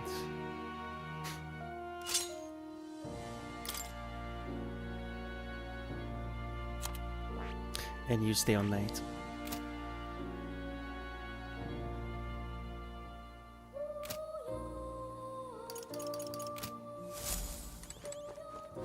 Oh yeah? And then we're going into the dungeon.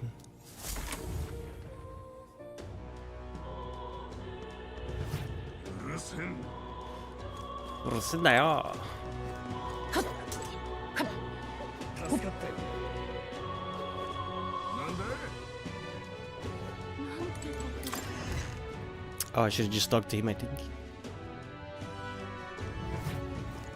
Oh no.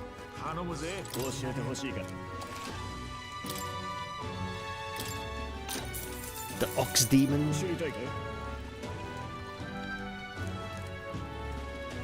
A grotesque Guptorus, gigantic two-legged beast brandishing an axe. Quite famous. It hates anyone who uses a staff or a mace, and it'll go berserk if it sees one. Uh-huh.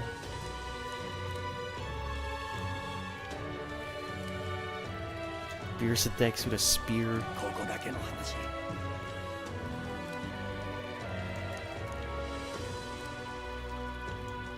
Yeah, we're definitely doing the dungeon first.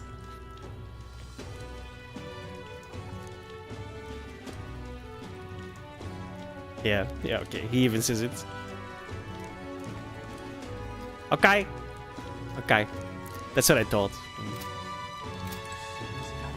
Thanks, buddy. And we'll go talk with the other thingy.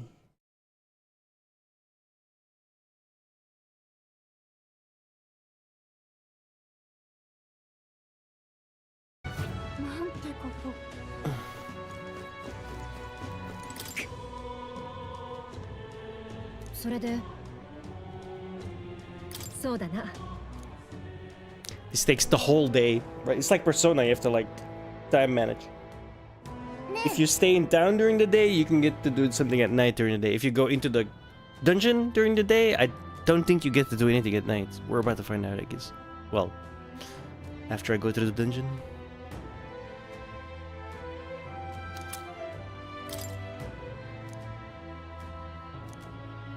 I already have like 5 of these. Oh, I could have done it here. Yoshi. Lesson learned.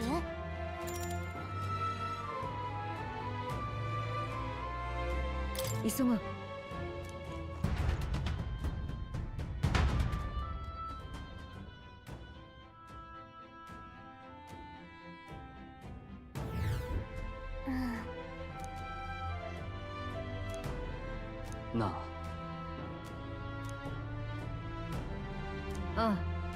行くわよ。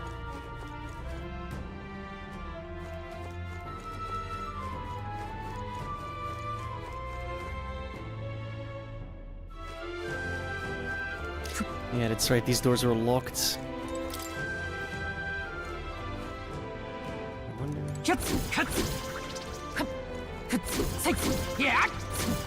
Oh, what the hell? Okay,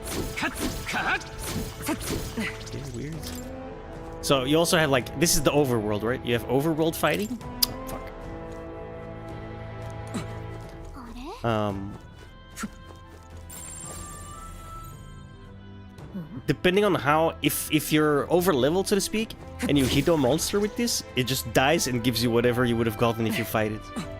You only have to fight like monsters your level or above in like the actual go into combat, etc.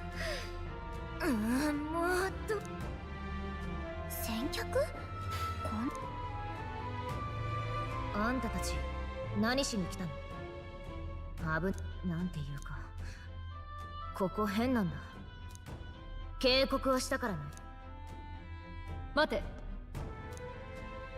ここから行けるの知ってる。この先の道を開いたのは俺たちだからな。あんた怪我して。何を偉そうに。私だって手当てしに戻った方が。ダメだよ。助けに行った My 兵 friend's 士も帰って trapped. こないし、このままじゃ死んじゃうかもしれ。じゃあちょっとあんた。俺も賛成だ。話を聞い。 It's the noble thing to 怪 do. 我人に無理はさせられないってだけ We're だ。 in a competition to become king, apparently. 嘘つき。 That was a weird パ cutscene. リパス助けるとか裏ありまくりでしょ。そう思うのは勝手だが、あんたが痛みをごまかして突っ込む。分かった。探してるのはパリパスの女の子。お願いだよ。重要な依頼だ。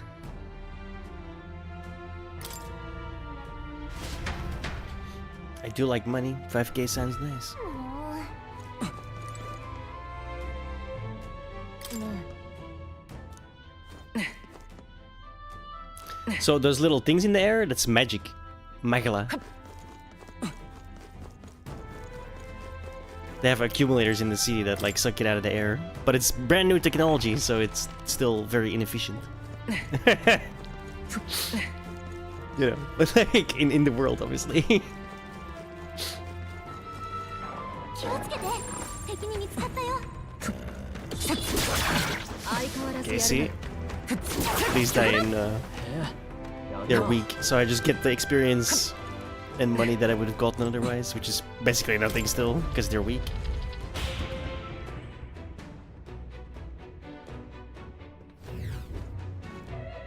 さて。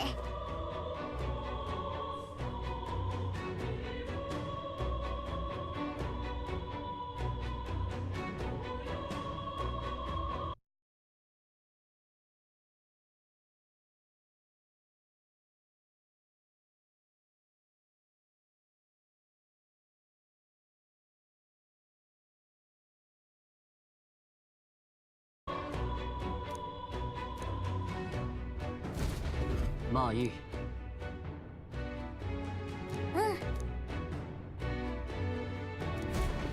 妙だな。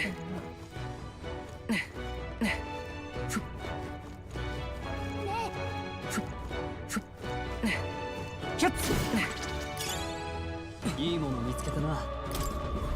Hello. Safe zones inside the dungeon. It's like right next to the door. What's the point? なら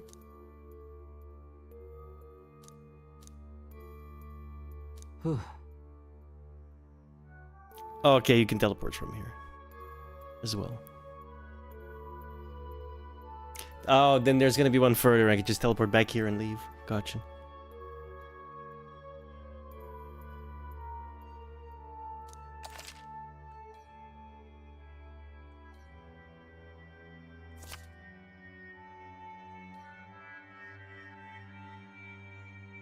Ja.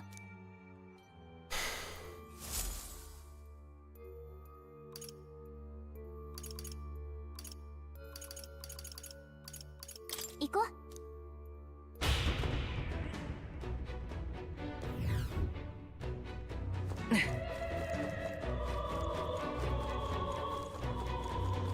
注意しろ。気づかれたぞ。 It's running away. Oh, it's one of these guys.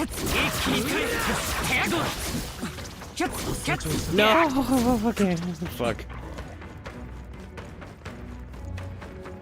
Well, that was a waste. That was basically a treasure goblin, I think. 良いものを見つけたな。もらっておくよ。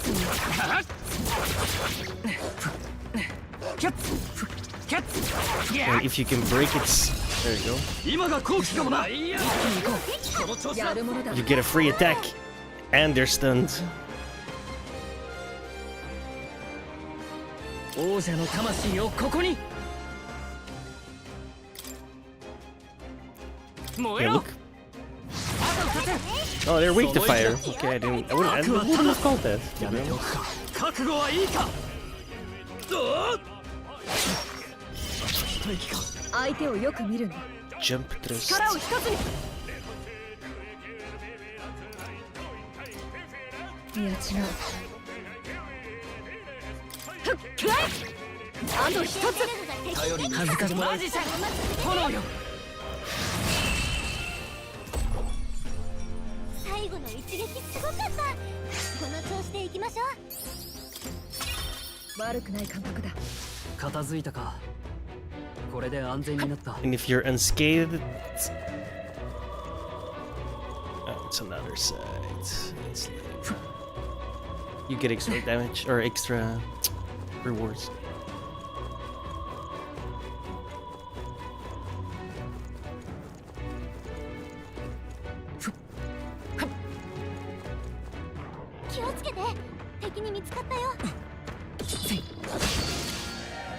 Wow, the delay fucked me. Now they get a free free turn.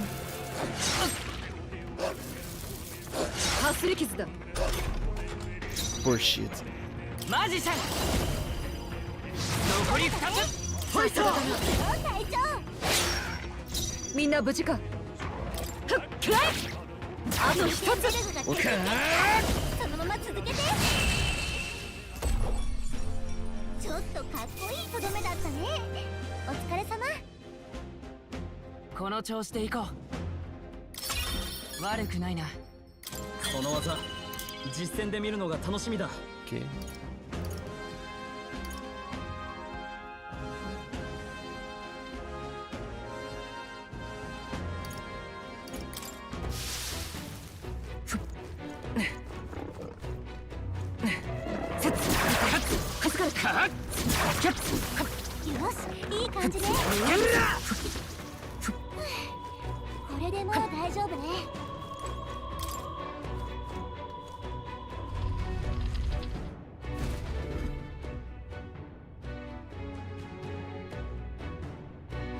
Oi!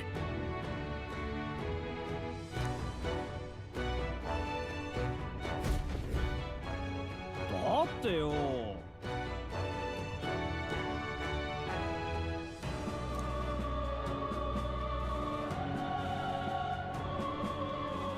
そういや。ほ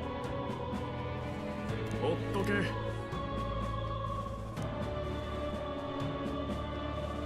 ったく。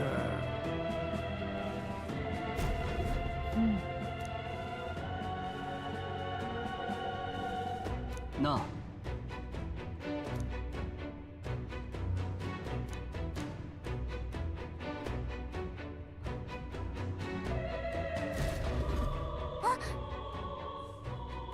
確かに。よし。急ぎましょう。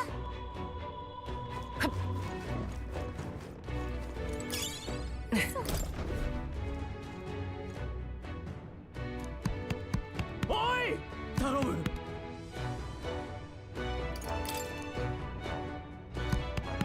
急ぐぞ。行くわよ。キャッツ。このまま押し切れ。すごいな。セッツ。よし、いい感じね。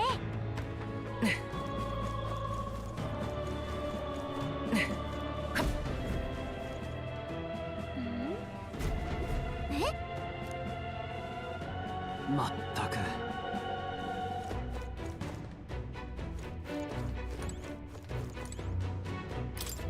なあ。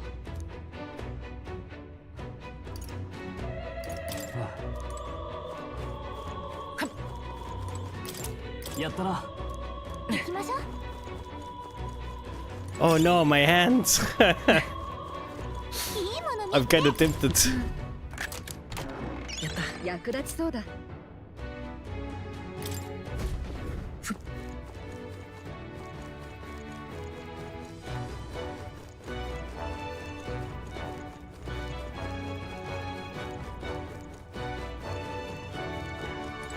頼む。あ行くぞ。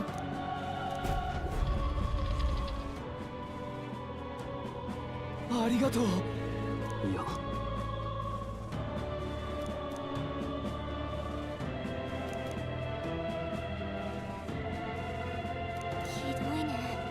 急ごう。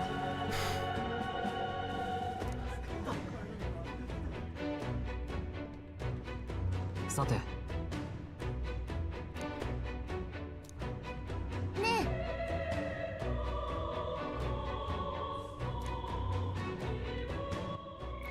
Shit. Oh damn.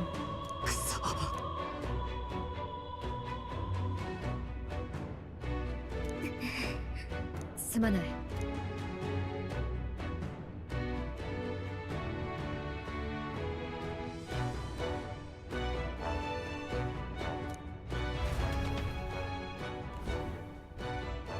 の耳、やっぱりパリパス族の。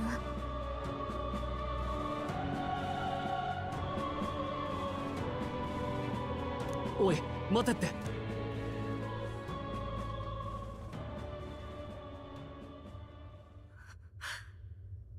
ごめん。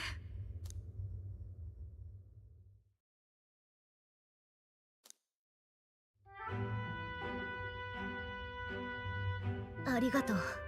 本当にじっとしてられなくて追いかけてきたんだ。あんたたちのこれありや。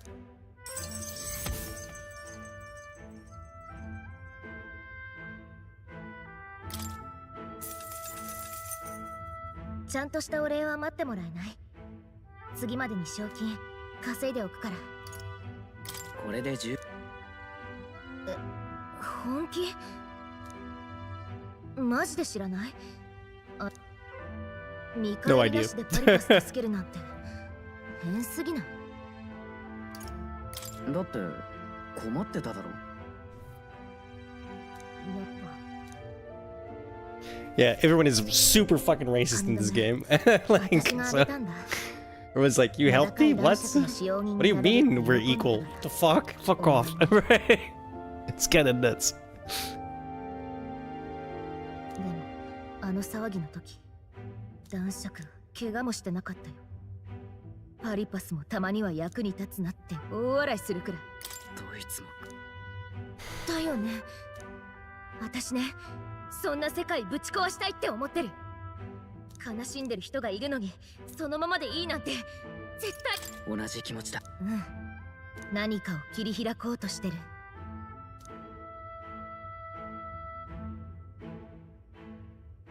またいつ会えるかわかんないけど、困ってたら力になるから。約束。Ah, a new voter. 信念を貫く Sort of. 賞金稼ぎ、彼女との絆を育てること。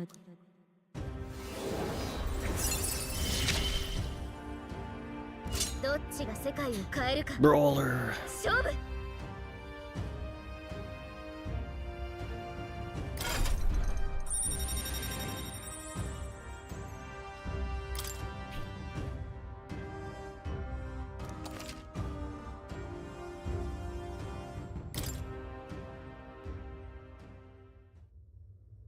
この子はそんじゃお互い。よし。進むわよ。気を抜く。見つけた。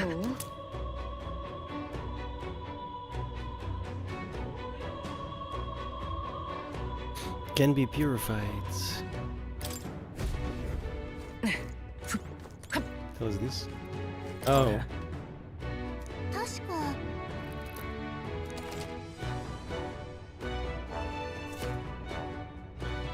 どうする？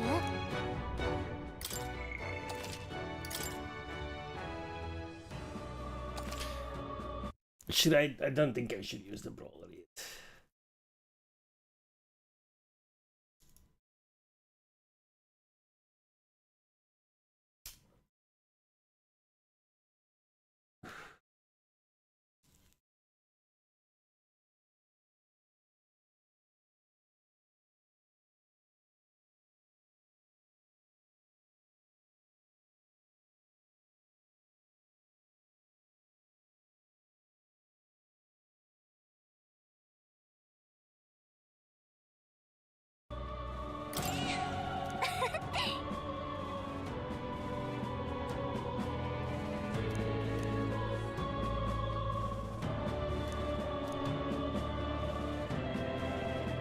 急ぎましょう。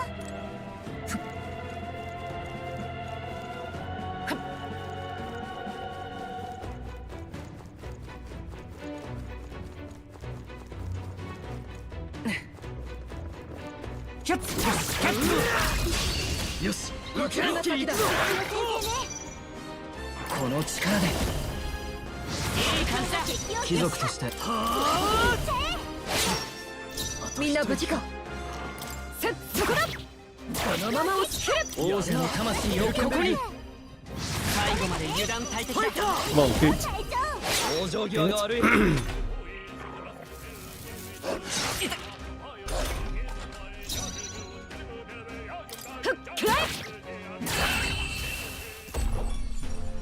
勝負ありね。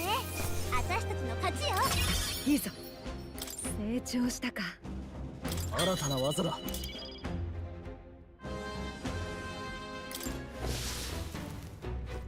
Maybe now we can kill the bit with it. That's a dead end. 侵入者か。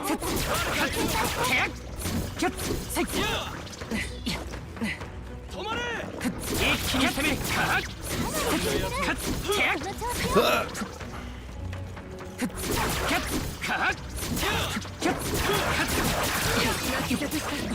今ならやれる。このまま仕留めるぞ。行くぞ。行くぞ。炎よ。残り2つ。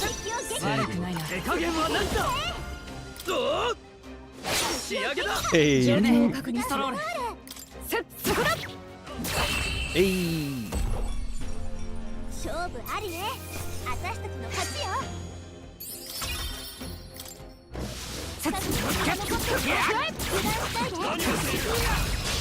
一気に決める。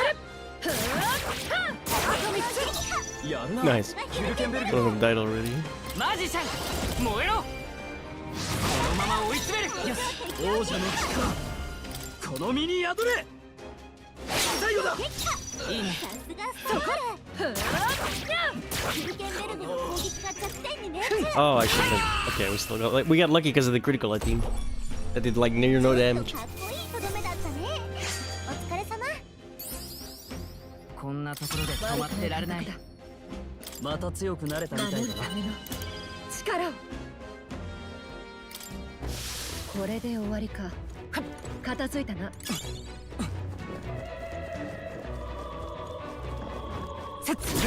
どうだ。やるな。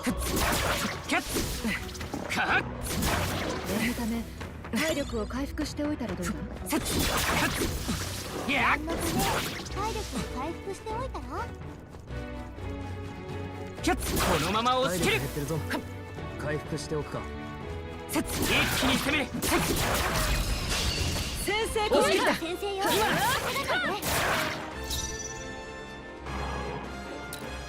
覚悟はいいか。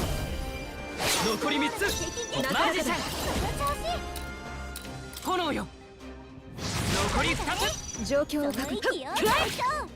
最後の決めだ。悪はただ。Nice.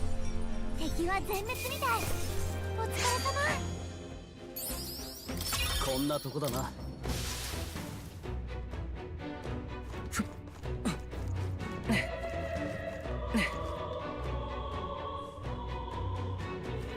このまま落ち切るか。よしよし、一気に行くぞ。覚悟はいいか。大丈夫。マジシャン燃えろ。確実に行こう。相手をよく見るんだ。我が正義にかけて。違うな。これが我が剣。さてどうするか。悪はただ叩き切る。正念場だな。やるねストロール。Okay, they were all still stunned. Perfect. I forgot about that. 炎よ。あと2つ。英霊の力をやめておこう。そこだ。貴族として手加減はなしだ。切り捨てる。王者の魂をここに。相手をよく見る。気を抜くな。お見事。キルケンベルケロ。この一投。最後の一撃すごかった。この調子でいきましょう。よし。敵はまだ残ってる。キャッキャッキャッテッかかってくる。かっキャッキャッ Fuck! 耐えてみせる。こ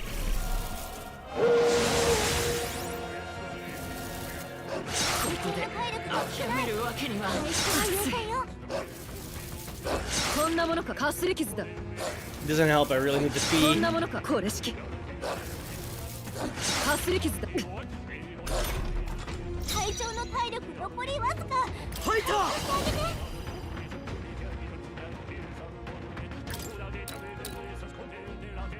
Wait, his regular attacks fire though, right? Are you fucking serious? この力で燃えろ。残り4つ。悪くないな。続けていっちゃえ。行くぞ。 Nobody can heal.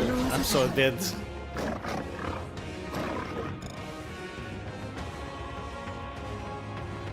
なすべきことのために。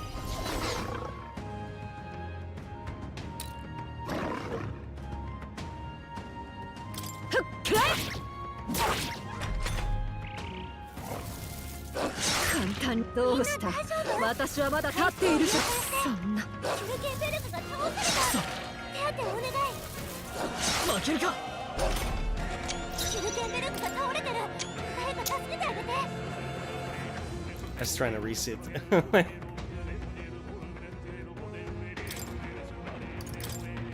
さあ、失敗か。逃げ道がない。 Just kill me, dude, so I can load. I'm gonna go to the bathroom. What a waste of my time. すまない。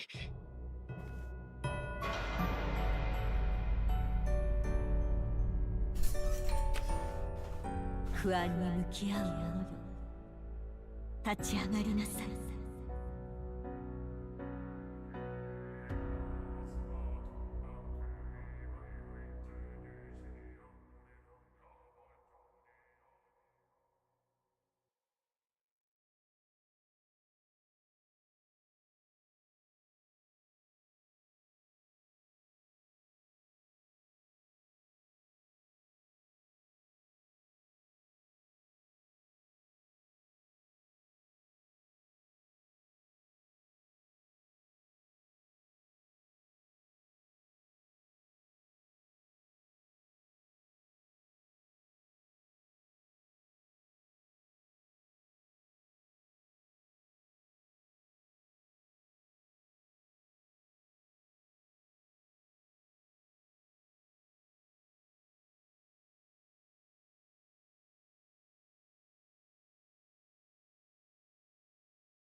All right.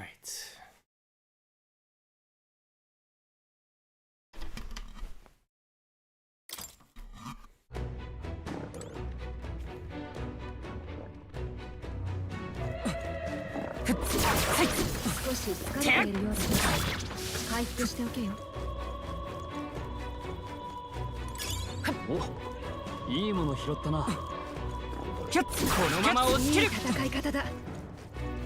一気に攻める。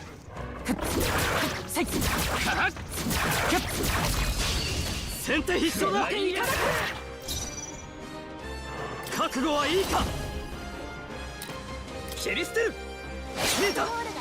落ち着いて。マジシャン炎よ。最後だ。状況を確認する。そこだ。思ったよりやるな。貴族として受けろこの一投。最後の一撃すごかった。この調子でいきましょう。よし、うまくいった。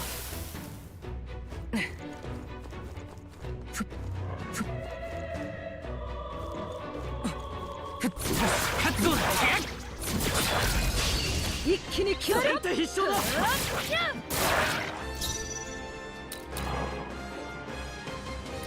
食らいやがれ。本物の真髄を見ていくぞ。燃えろ。確実に行こう。騎士の使いとともにそこだ。まだまだ。貴族として責務は果たすさ。受けろこの一投。本物の真髄。マジシャン炎よ。このまま追い詰める。次もよろしくな。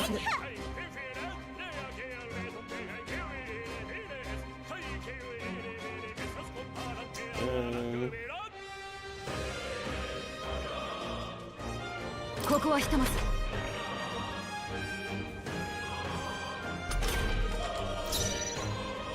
Didn't want to undo that. That would have been dumb.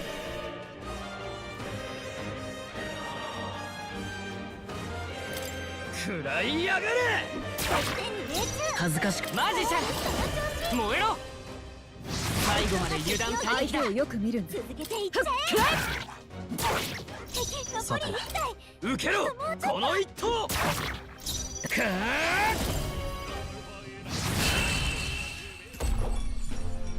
最後の一撃すごかった。この調子でいきましょう。悪くないな。敵はまだ残ってる。警戒してよ。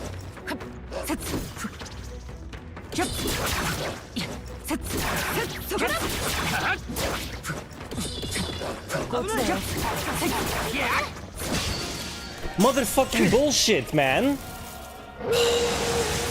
Why is there like a fucking mile long? Oh my god. こいつかすり傷だ。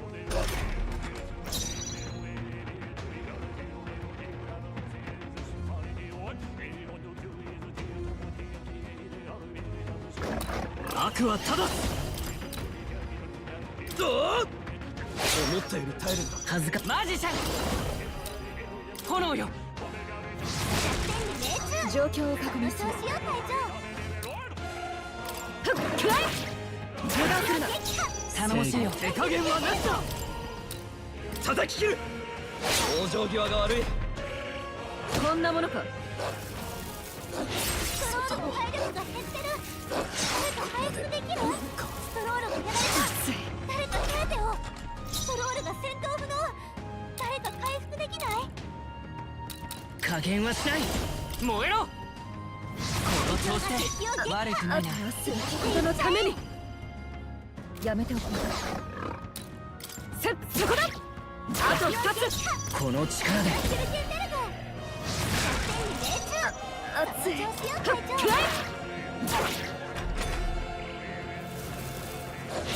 こで諦めるわけには。かすり傷簡単にはやられんぞ。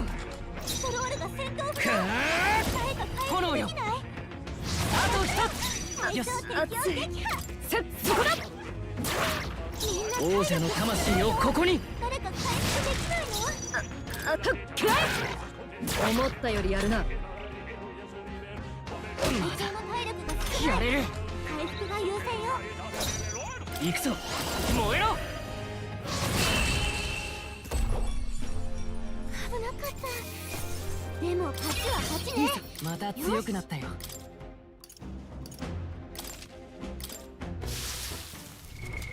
どうする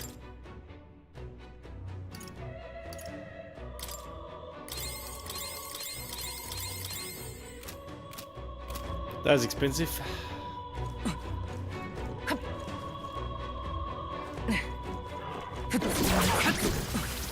気を抜くなよ。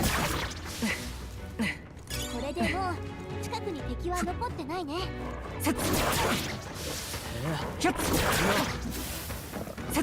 のまま押し切る。いいわね。やる。敵に見つかったぞ。注意しろ。一気に攻める。敵は倒しきったみたい。しばらく安全よ。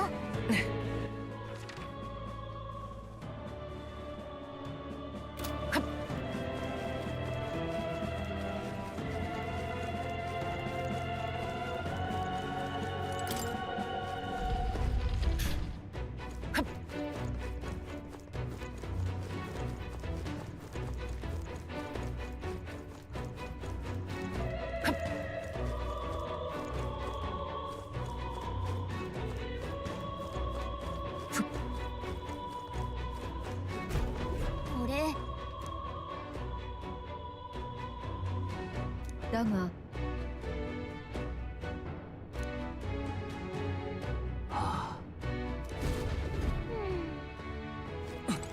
やはりな。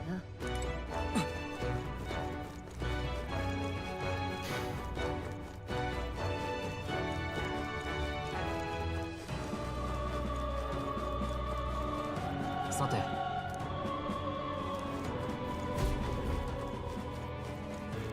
なあ、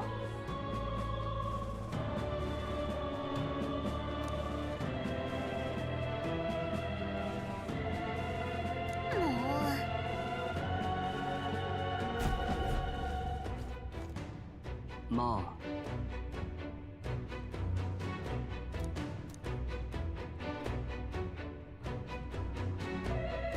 そうだな。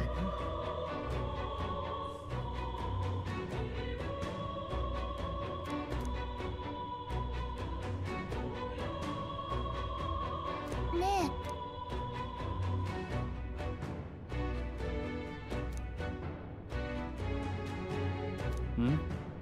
え。いや。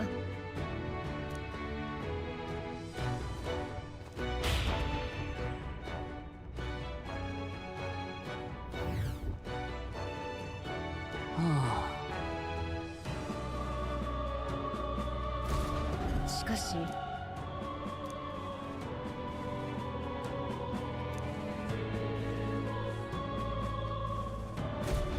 ね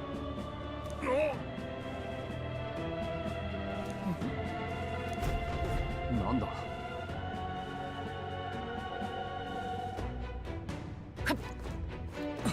It's the. Oh.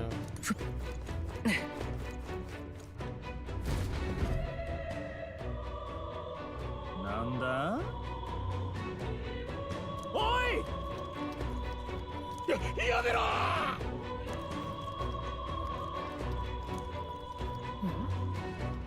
なんだ。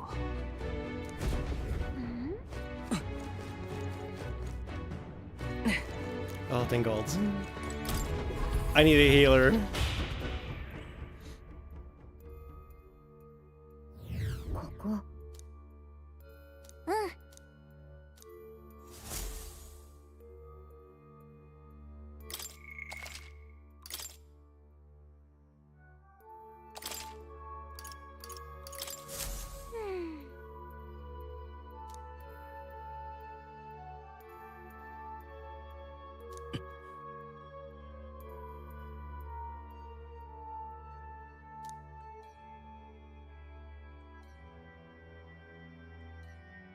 ああ。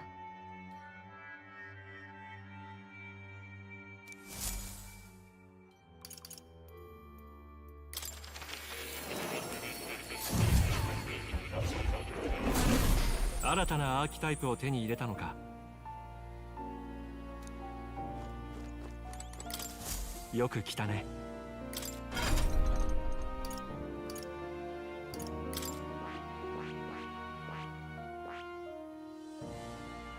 なるほど。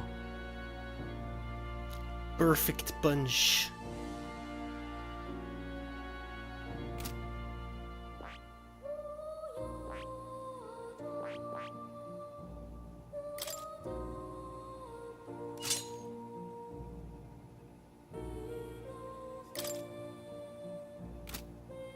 Oh, I can swap freely now. I don't actually have to pay. That's great. I wasn't sure if that was gonna be the case, right? Like if I have to swap back and forth every 5 minutes, it's gonna be expensive.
ようこそ。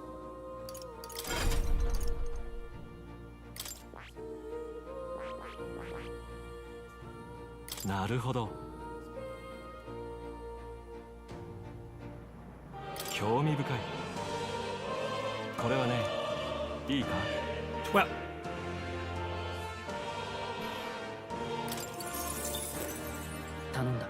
that's not cheap. もちろん。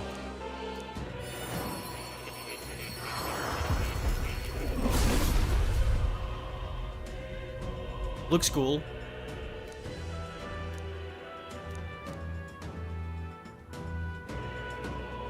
Ah.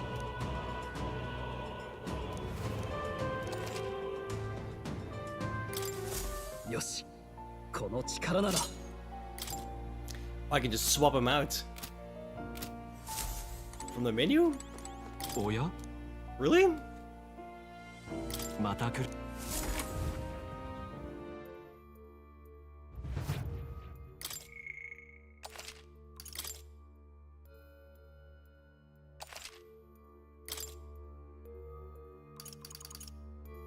行こう。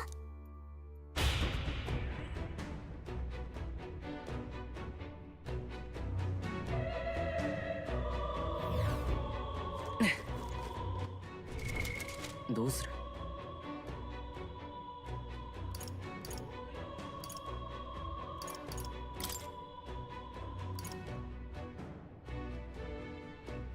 ？Oh.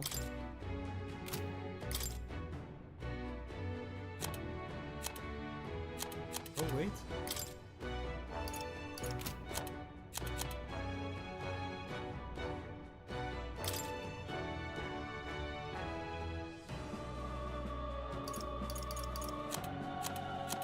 I'm so confused. Like, how do I swap them out then?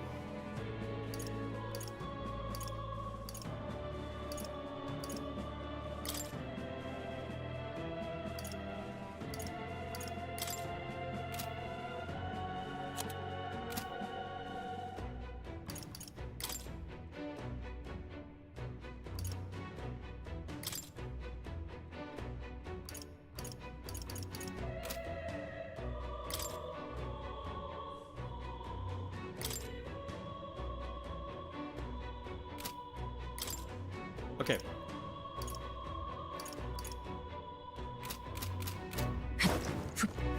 Like that.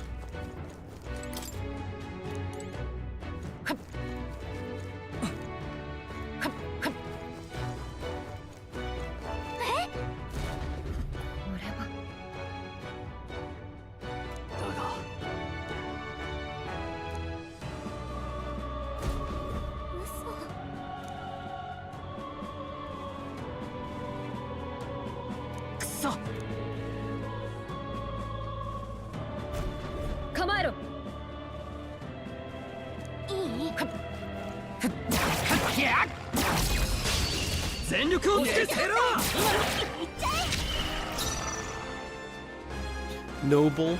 They don't look so noble no more. Moku!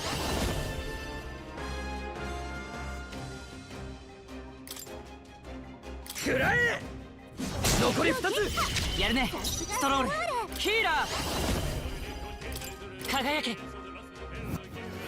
最後まで油断大敵ださて暗いな往生際が悪い大丈夫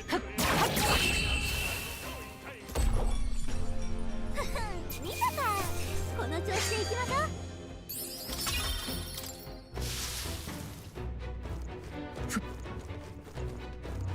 おい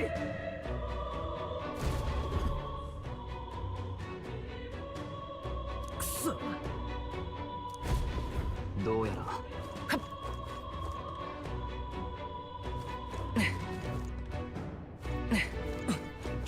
このまま押し切るやるな一気にするお前すごいな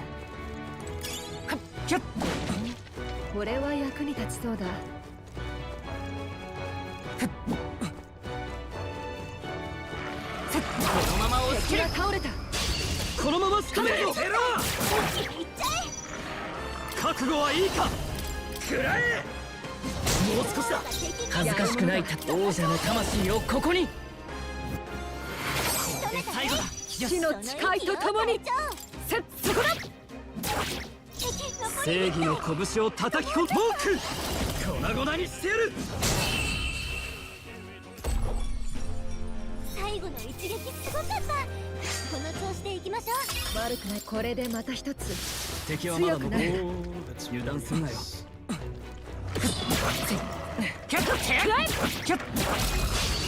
続けて攻めるが先だモーク思ったより耐えるな加減はしない光よ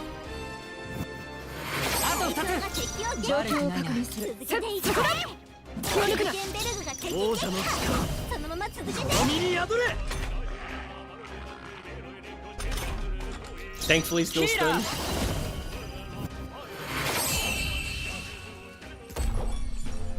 ちょっとかっこいいとどめだったねお疲れ様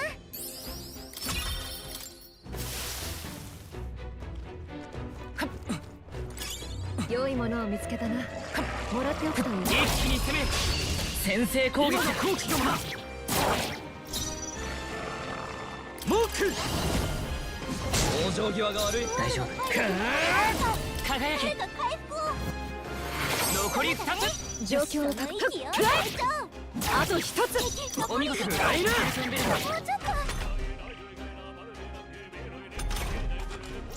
ーラー光よ誰か回復をちょっとかっこいいとどめだったねお疲れ様 Just doing a number on my mana. また強くなったぞ Nice.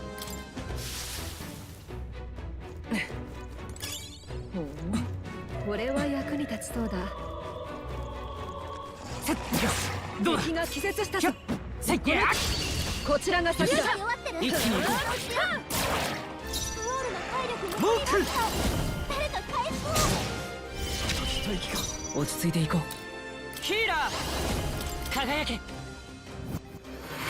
のまま追い詰めるみんな無事かいいよ隊長そこだ気を抜くなよしいいぞモーク Oh, it costs HP? No wonder his HP is so low. I was confused.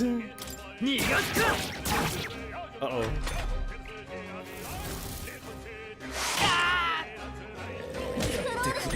行くぞ。光よ。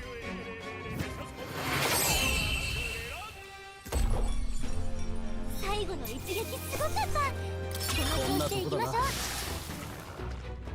まだ残りがいるぞ。気を。一気に攻める。かかる。続けて攻める。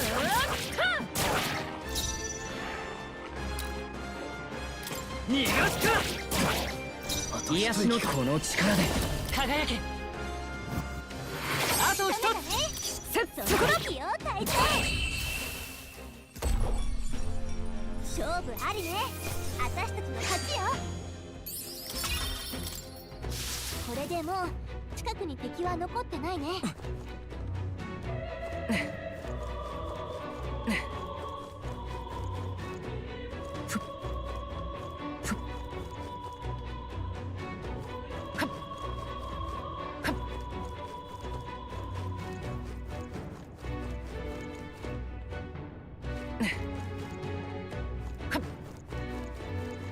このまま落ちきる。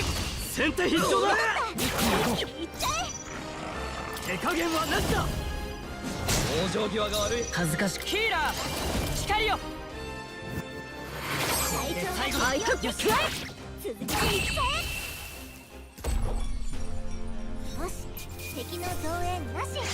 先を急ぐわよ。これで片付いたみたいね。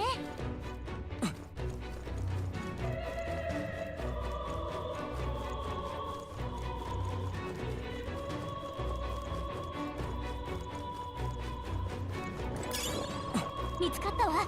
注意して。相変わらずやるな。一気に攻める。やるな。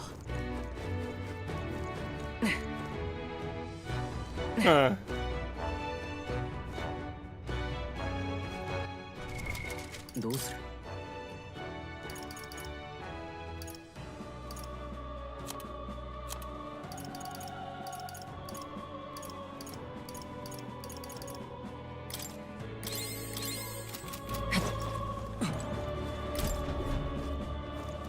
Oh.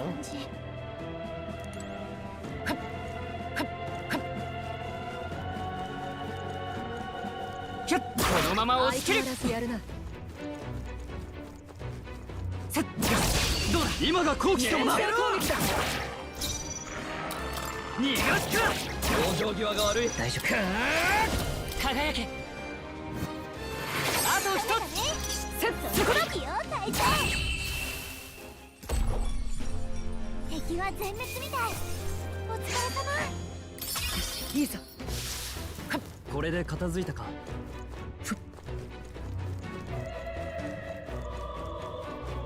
Nothing. Just checking.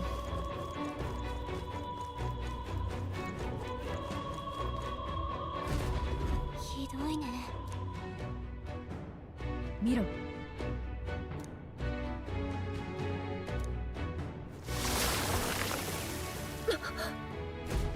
あれ見て。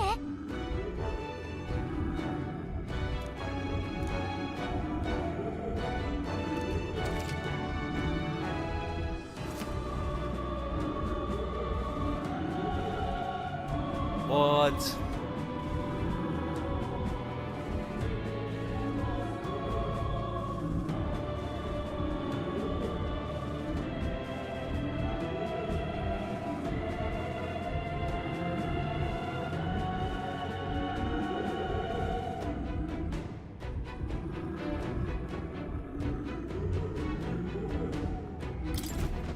やりましょう。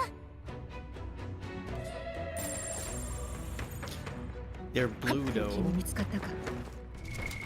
どうする。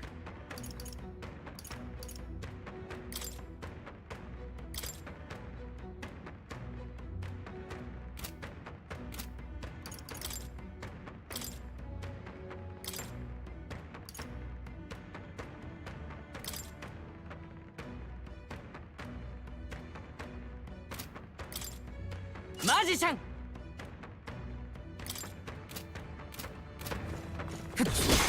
効果抜群ね。どんどん攻めましょう。I didn't check how much that gave me. 86. 敵に見つかったか。気を抜くなよ。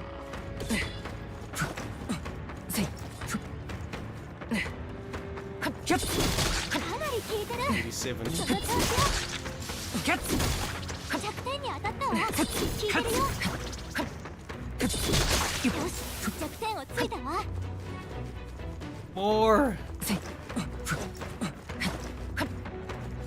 弱点に当たったわ。効いてるよ。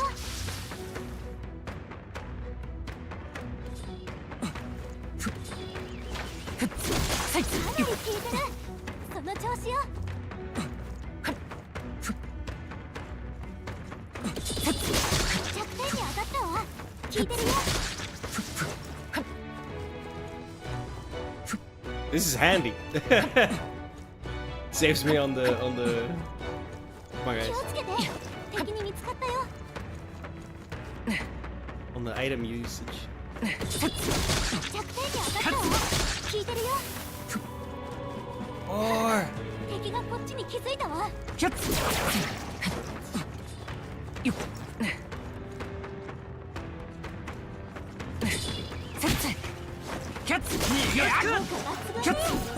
んどん攻めましょう。いいか、気づかれた。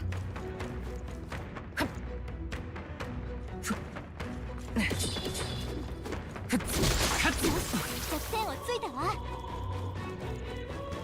気をつけて。敵に見つかったよ。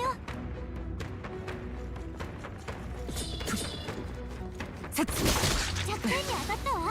効いてるよ。よし、弱点をついたわ。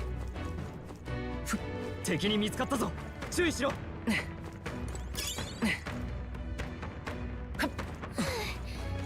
とか振り切れたみたい。どうしようかな。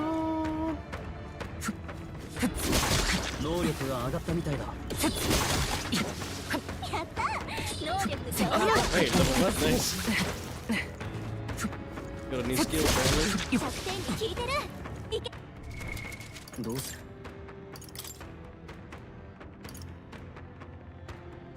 Okay.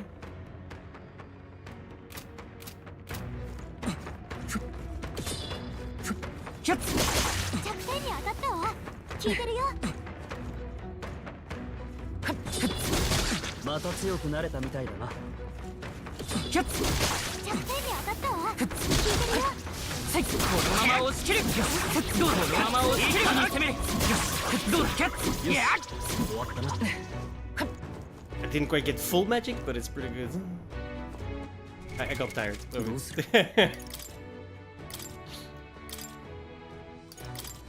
Healer!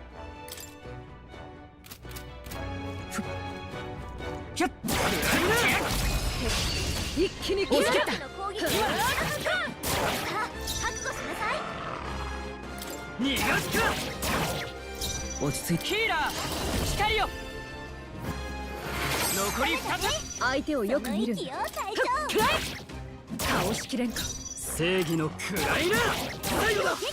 なかなかだ。この力で。あともうちょっと。最後の一撃すごかった。この調子でいきましょう。これで終わりか。片付いたな。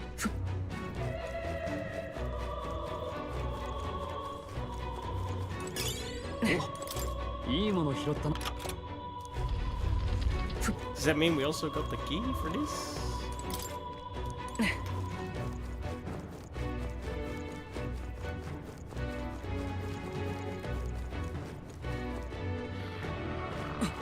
Get このまま押し切る。続けて攻める。倒しちゃって。逃がすか。恥ずかしくない。ヒーラー。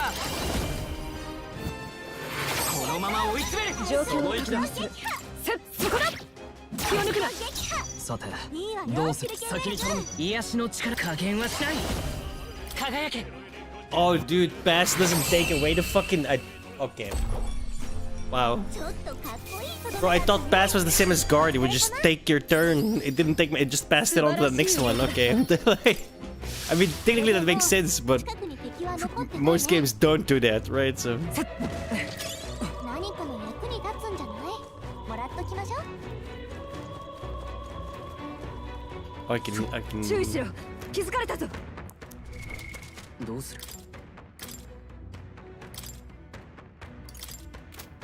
マジシャン。Magician. What's up? かなり効いてる。その調子よ。効果抜群ね。 Eve Mana. 弱点をついたわ。効果抜群ね。どんどん進めましょう。弱点に効いてる。いけるよ。 Oh crap. それは私よ。効果抜群ね。どんどん進めましょう。弱点に効いてる。いけるよ。よし、弱点をついたわ。かなり効いてる。その調子よ。効果抜群ね。どんどん進めましょう。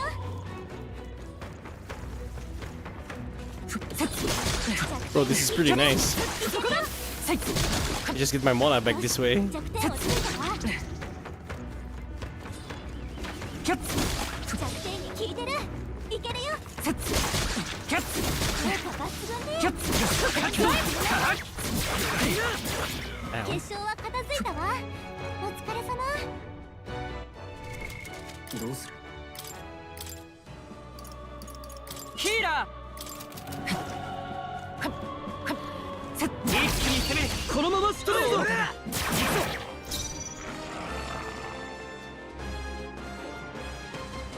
逃がすか。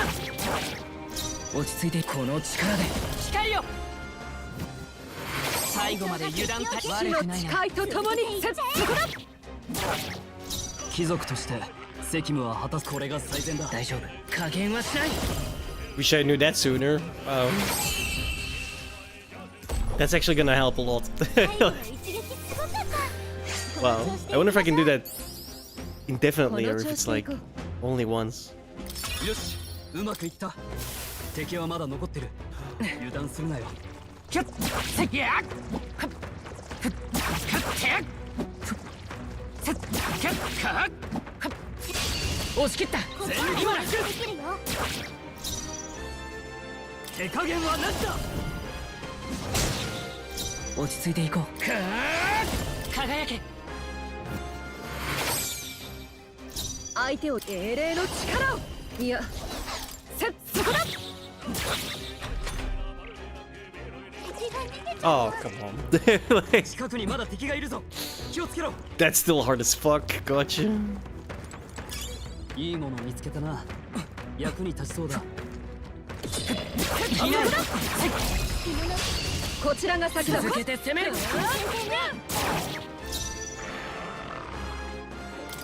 らいな。加減はしない。光よ。このまま追い詰める。みんな無事か。息よ、隊長。まだ耐えるか。最善を逃がすか。残り一つ。こんなとこだな。いけるよ。残り1体。もうちょっと。そこだ。さて、どうするか。これが最善だ。いくぞ。 I had hoped to kill it, but I don't think we can. ちょっとかっこいいとどめだったね。 Without using mana. 悪くないな。さらなる高みを目指す。力が伸びたか。近くにまだ敵がいるぞ。気をつけろ。楽勝よ。楽勝よ。やってやるさ。戦闘開始だ。 Oh, they're blue. Great. 王者の力、この身に宿れ。落ち着く。この力で光よ。あと2つ。みんな無事か。ここはひとまず正義の拳を Okay, it does 叩 take き込ん one でやる。 away. モーク叩き潰す。 It goes half and then it's gone. かすり傷だ。な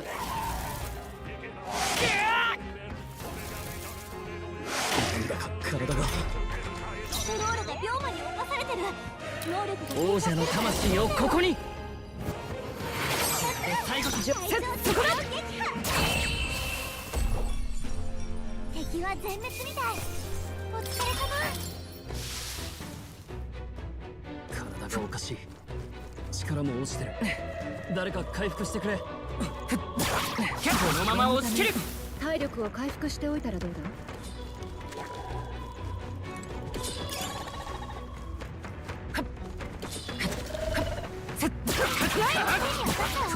聞いてるよ。よし、一気に行こう。今のこの力で輝け。このまま追い詰める。相手をよく見る。そこだ。体がだるい。はあ、粉々にしてやる。作戦に命中。癒しの行くぞ。光よ。最後まで油断足りな The egg is a human. For some reason.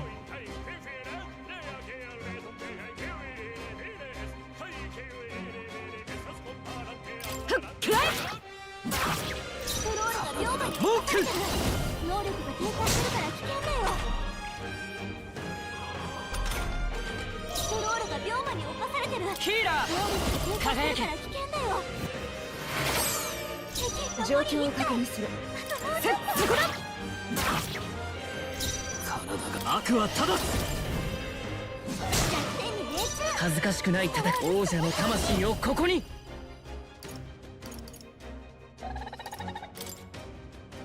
立て直す。感謝する。 What?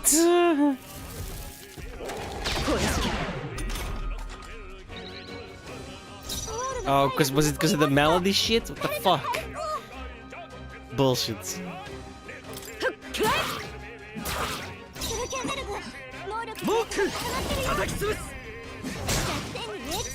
I'm not gonna do it any damage.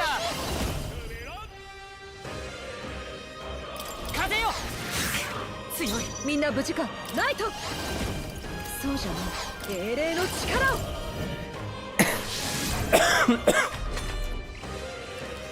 こんなものか。ストロールの体力残りますか。誰か回復を。寝てろ。作戦に命中。癒しの加減はしない。癒しの力よ。助かった。さすがだな。 Fucking 状況を melody. 確認する。 I didn't realize that was a thing. そこだ。倒しきれんか。正義の拳を叩き込んでやる。モーク。大丈夫。ヒーラー。まだ倒れるわけには。感謝する。オンに切る。負けるか。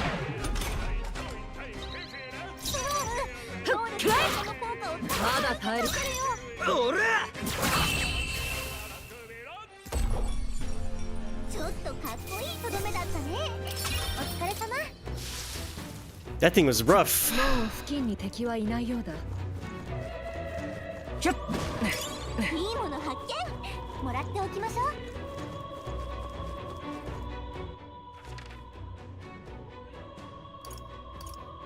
う。よっ。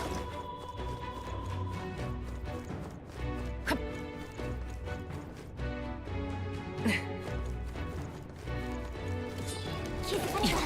警戒して。よっ。使えそうなものならもらっとけよ。そ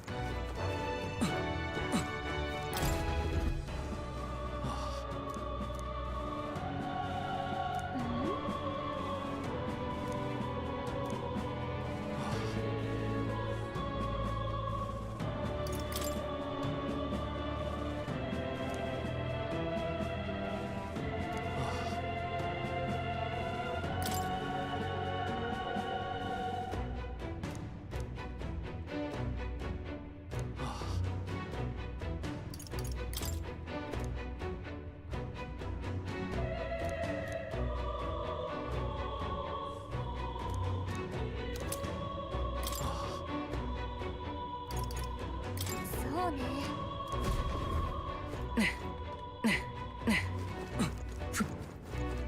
I wonder if that key is...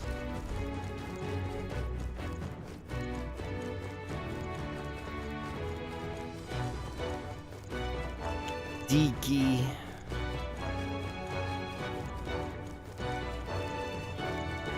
I don't remember where it was.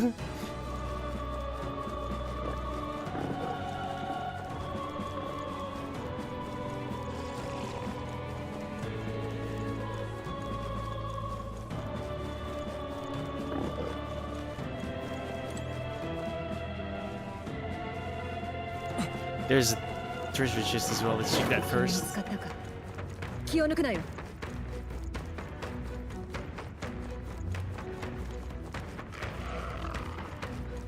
Where the fuck was it? There.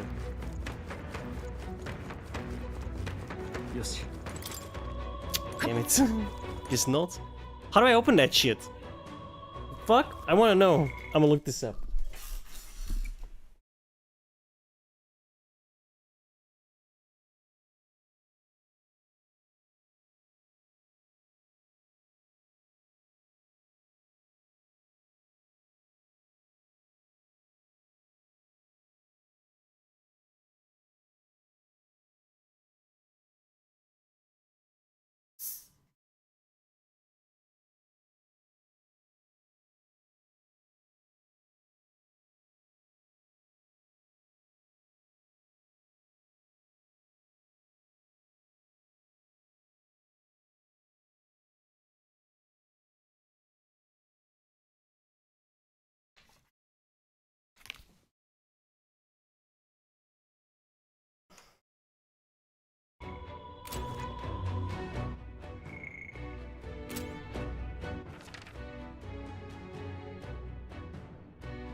Entire port I haven't done yet.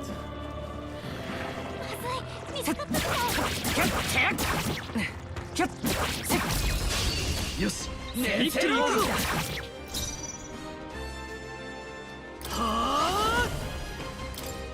粉々にしてやる。落ち着いか。光よ。騎士の力なすべきことのために。 Run away. God damn it. 近くにまだ敵がいるぞ。気をつけろ。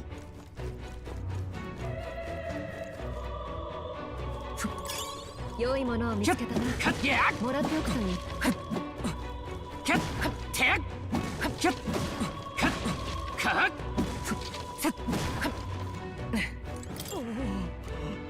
すまない。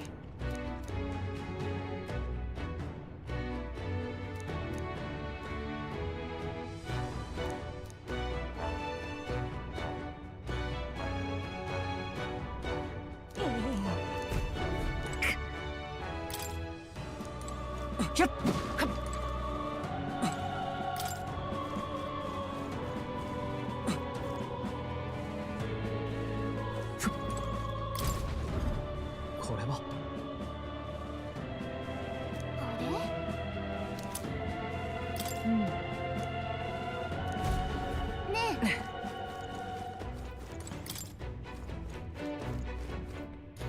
I do think so, yes.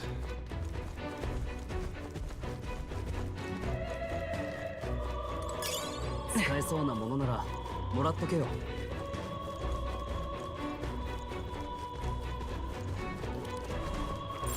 こっちより強い敵がいないから。よし、いい感じね。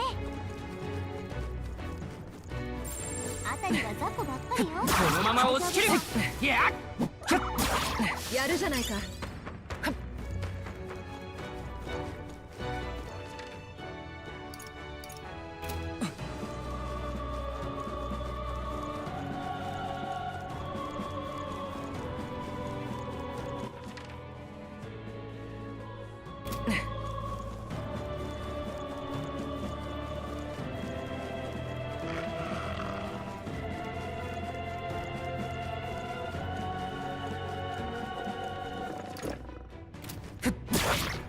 前すごいな。これで片付いたみたいね。この感じ。しかしそれじゃあ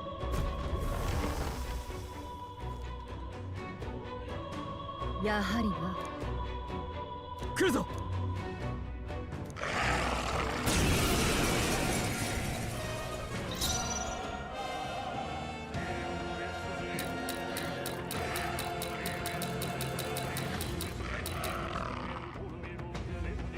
協力頼む。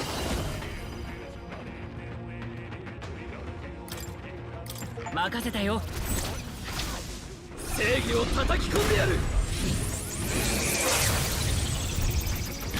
続けていくぞ。恥ずかしくない戦いをする加減はしない。ちょっと待った。 Can I do that to everyone? 協力しよ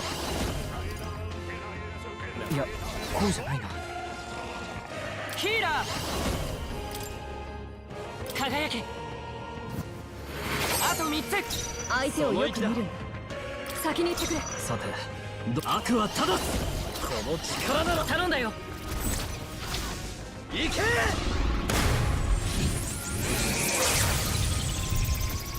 残り2つ。やるねストロール。こんなものか。このか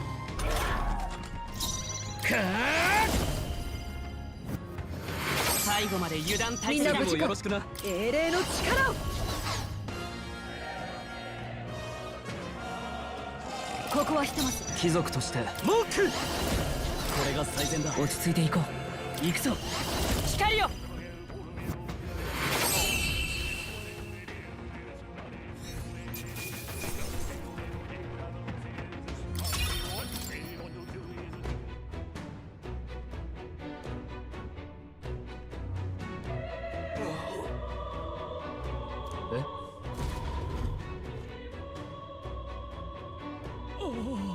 大丈夫か。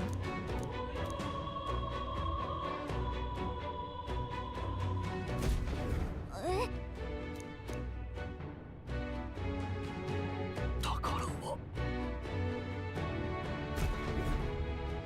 見ろ。ああ Finally. 確か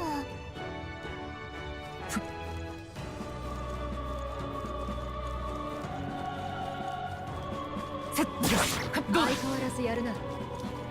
How much experience do I need? どうする。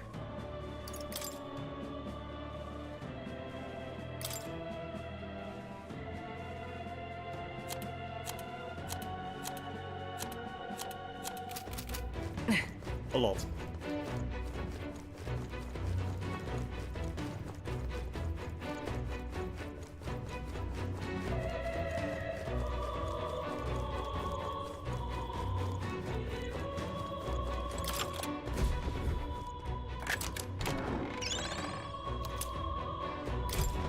No.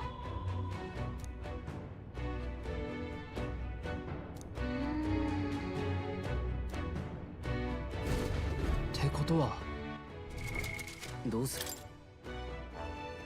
What was that?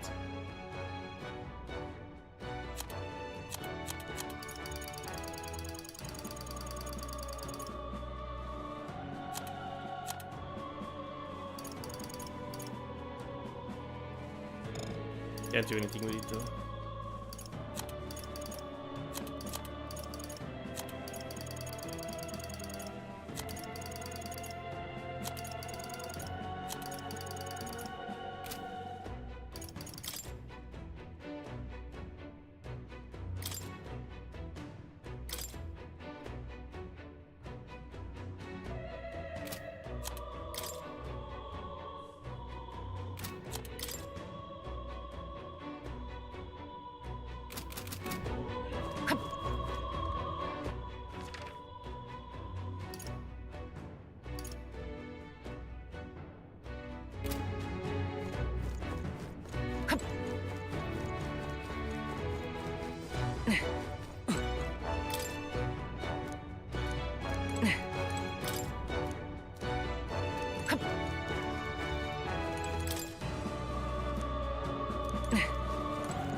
なあ。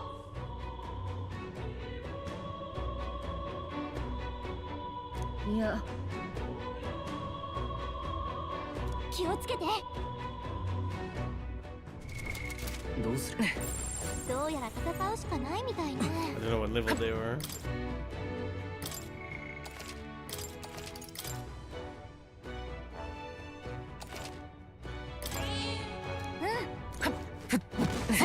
やっせっキャッテッせっかっせっキャッキャッせっ拾ったね。警戒して。続けて攻めるが先だ。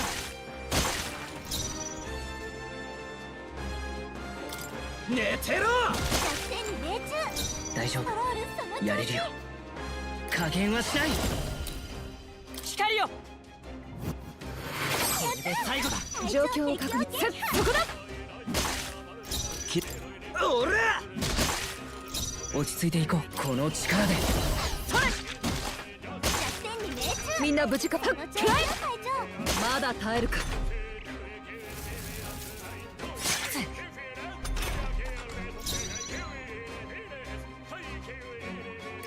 寝てろ。最後の一撃すごかった。この調子でいきましょう。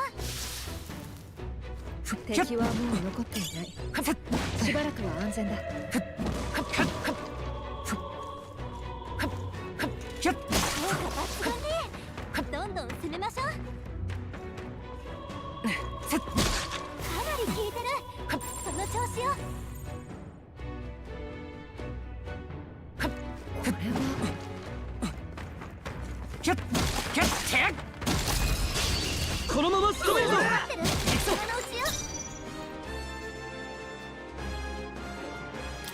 寝てろ。恥ずかしくないか。輝け。弱点に命中。騎士の誓いと特権。まだ耐えるか。正義。おらこの力で光よ。最後まで油断大敵だ。相手をよく見る。この守り崩せぬぞ。寝てろ。王者の魂をここに。 My mana is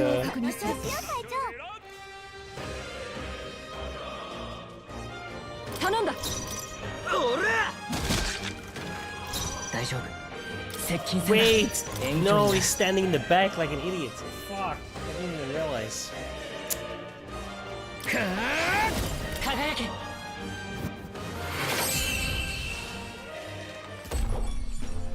ちょっとかっこいいとどめだったね。お疲れ様。こんなとこだな。素晴らしい。もう敵はいないわ。安全になったみたい。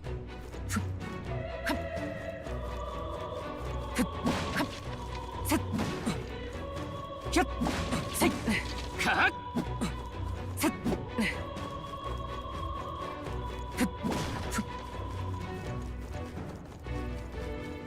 キャッかっ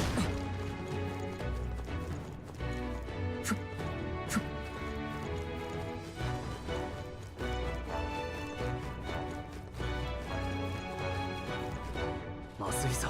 気づかれた。せっかっせっキャッ今が好機よ。さあ覚悟しなさい。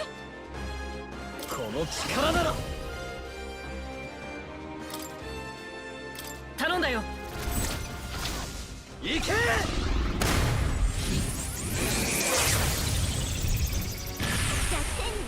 癒しの力を。その調子。行くぞ。光よ。あと一つ。騎士の力。そこだ。勝負ありね。私たちの勝ちよ。これで片付いたか。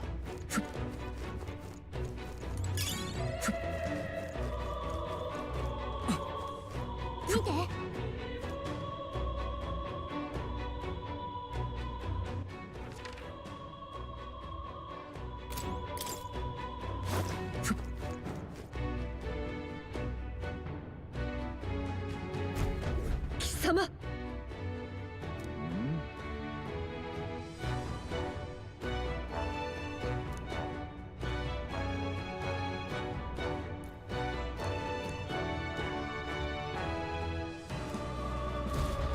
どうやら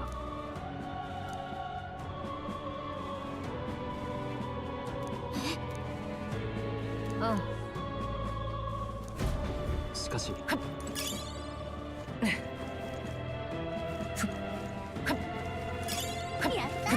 のまま押し切る押し切った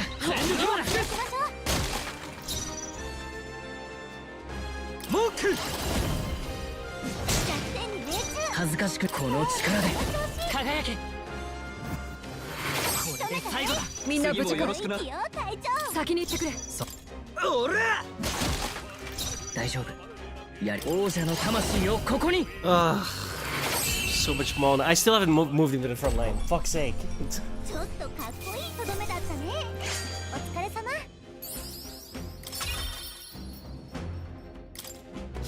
片付いたかこれどうする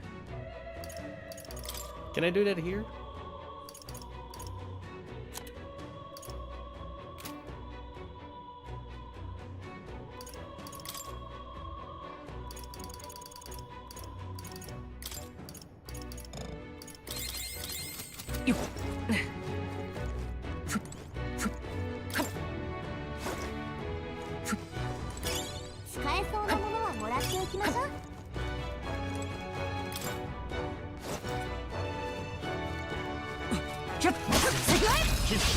先手だ行くぞ今のうちよ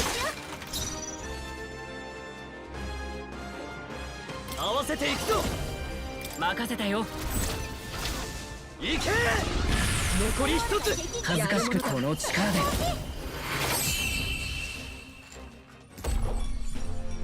最後の一撃すごかったこの調子でいきましょう敵は倒すやった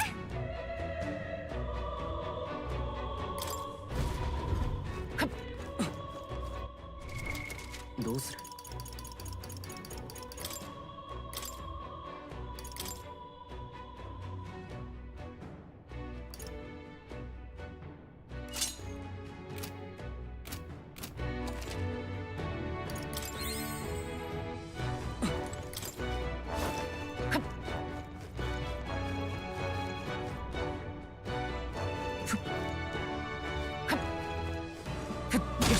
どうだ弱点をついたわ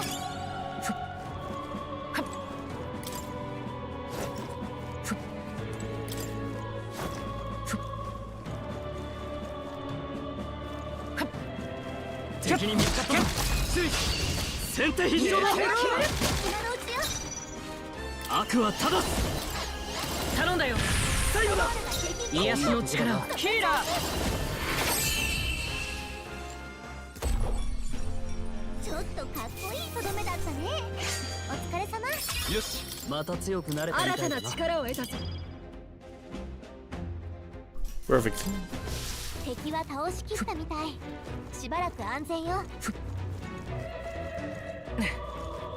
一気に攻め続けて攻めるこのまま倒しちゃって合わせていくぞ任せたよ残り一つ The energy raise is very expensive ここに though. ちょっとかっこいいとどめだったねお疲れ様よし敵はもういないな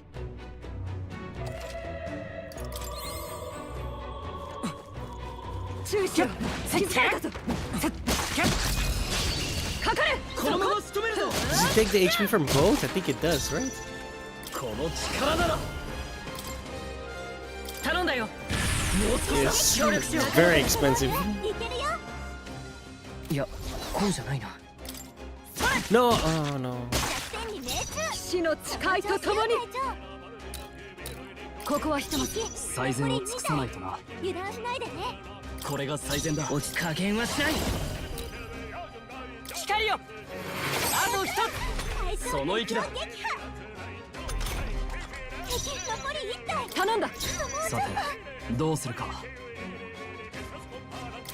おら弱点に命中癒しこの弱点に命中みんな無事かここはひとまず貴族と寝てろ最後の一撃すごかった。この調子でいきましょう。こんなとこだな。いい手応えだ。敵はもう残っていない。しばらくは安全だ。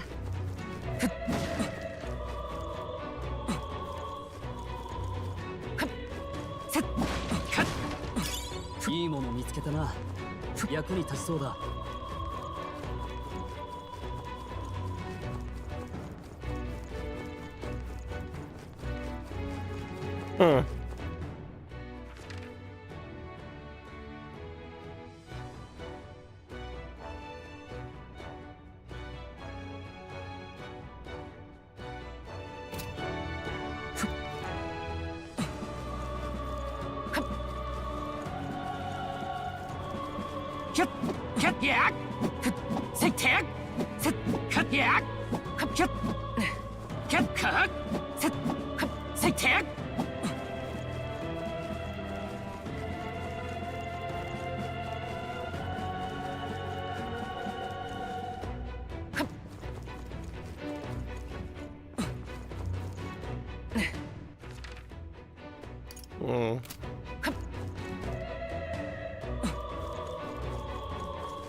Weird. How do I get there?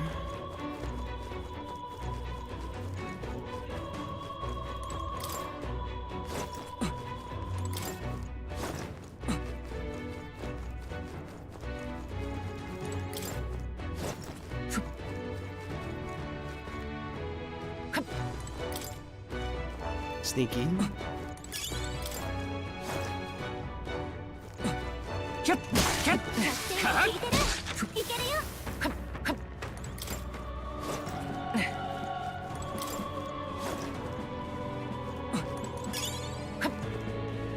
Yeah. We're dead. I'm so dead. こんなものか。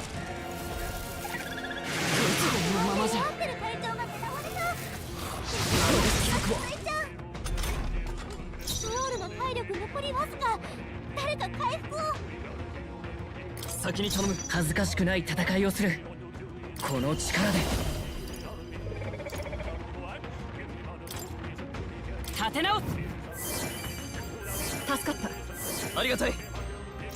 状況を確認する。行くぞ。かかってくるがいい。さて、はあ、やめておくか。後方へ下がる。前に出るぞ。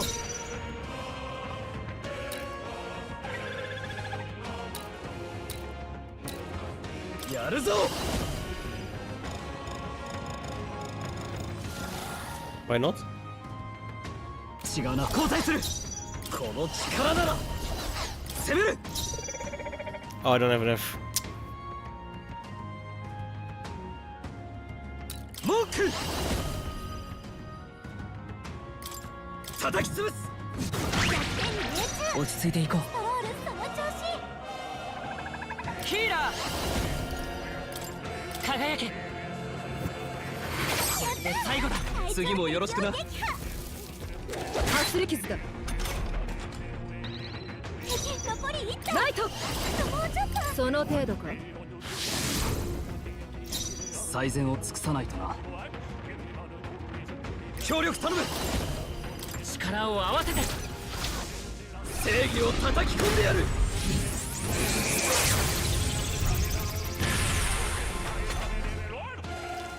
まだまだだな。華麗に回避。やったね。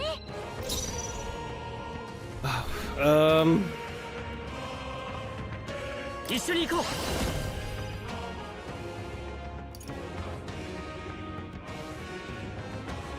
う。もっといい手があるはず。それ。みんな無事か。我が正義にかけて。さて、どうするか。悪は正す。粉々にしてやる。大丈夫。やれるよ。ヒーラー。癒しの力よ。すまない。さすがだな。状況を確認する。そこだ。これ式モックくらえ恥ずかしこんな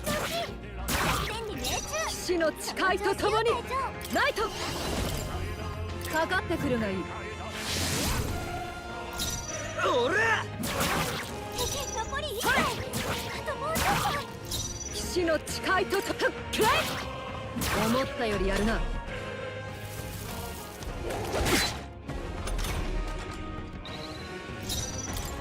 寝てろちょっとかっこいいとどめだったねお疲れ様 Bro, I'm like running out of mana so badly. いいわね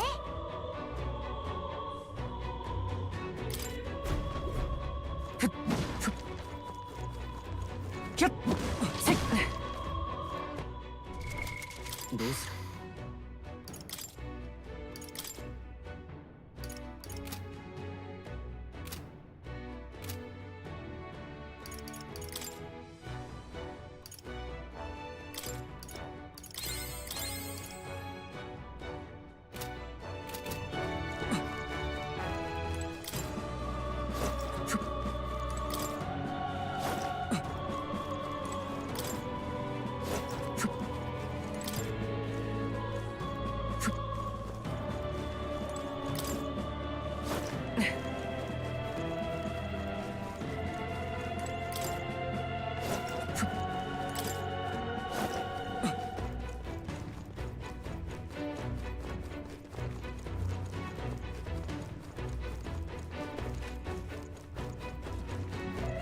注意しろ気づかれた先制攻撃だ This ain't helping.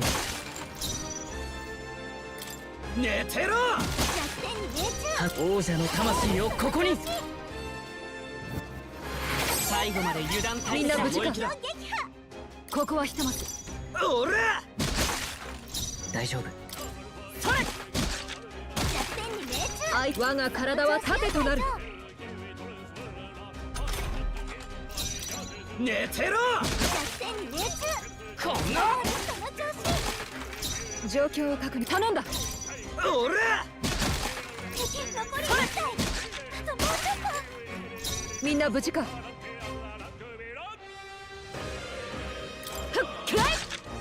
思ったよりやるな These things have way too much HP. 寝てろちょっとかっこいいとどめだったねお疲れ様敵は倒しきったみたいしばらく安全よ全力を先制攻撃だこの力なら最後だ落ち着け最後の一撃すごかったこの調子でいきましょう悪くない力どうする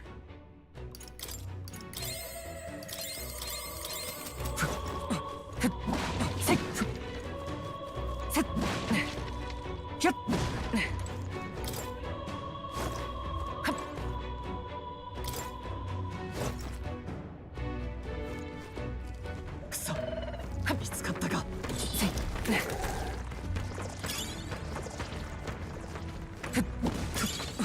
えそうなものはもらっておきましょう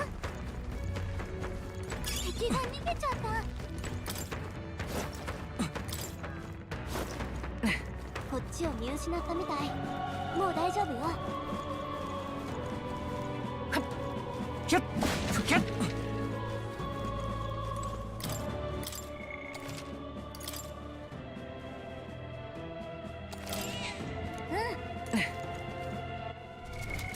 どうする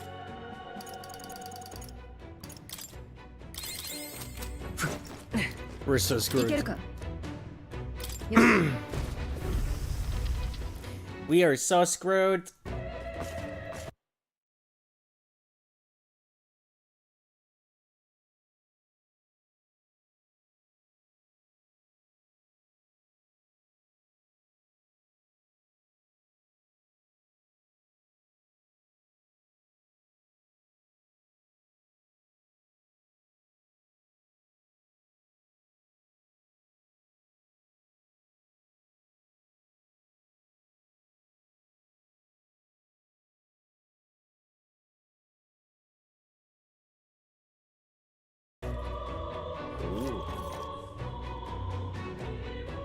やはりな。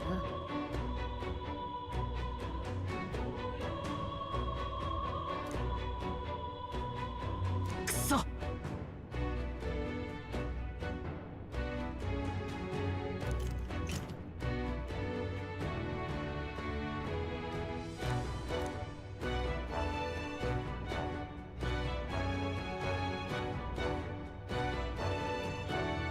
貴様。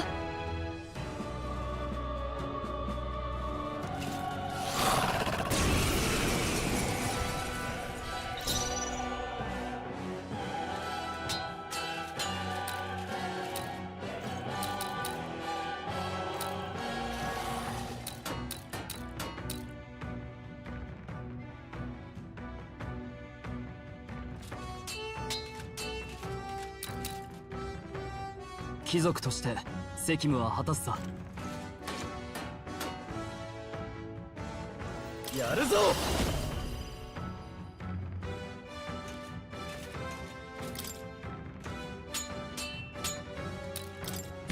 続けていくぞ。恥ずかしくない。輝け。見よ、我々の結束を。仲間と共に。こ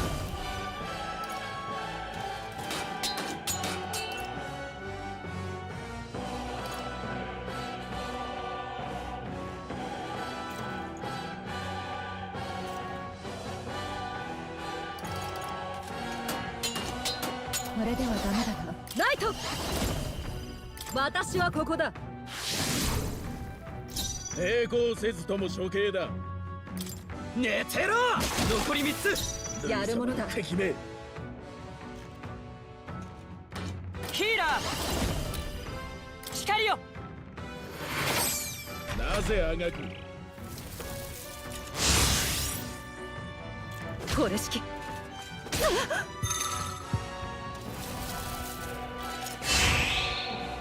るか。シュルケンベルグが不安状態。狙われたら危ないよ。抵抗せずとも処刑だ。 Are you fucking serious? このままではこんなものか。くらえ。が続くよ。嫌だず。隊長、攻撃力が低下してるよ。加減はしない。他のやり方は一緒に行こう。見せてやる。癒しの力よ。感謝する。ありがたい。相手をよく見るんだ。これが我が剣。その程度。なぜあがく。これだ。これしき。かすり傷だ。これしき。来るか。ストロールの攻撃力が低下中。おら、もう少しだ。落ち着いていこう。この力で輝け。弱点に命中。歯向かっても無駄だ。この守り崩せぬ。最善を尽くさないと。寝てろ。弱点に命中。光よ。あと一つ。悪くないな。行くぞ。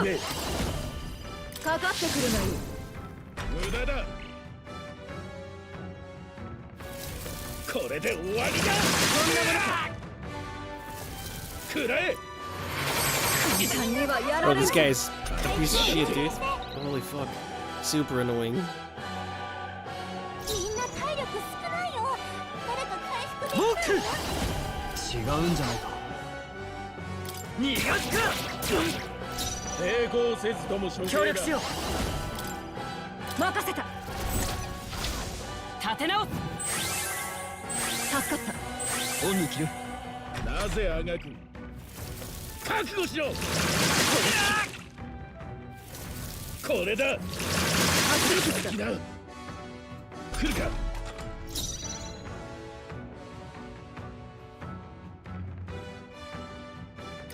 見えた。なんだと。正義の拳を叩き込んでやる。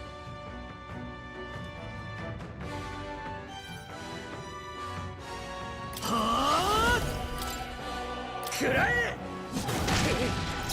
ルイ様の敵め。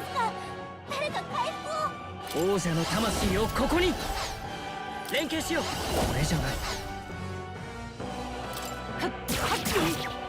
みんな無事か。そこ。モーク。いやダメだ。そんな攻撃無駄だ。 Useless Kent. 嫌だつ。ソウルの体力残りわずか。誰か回復を。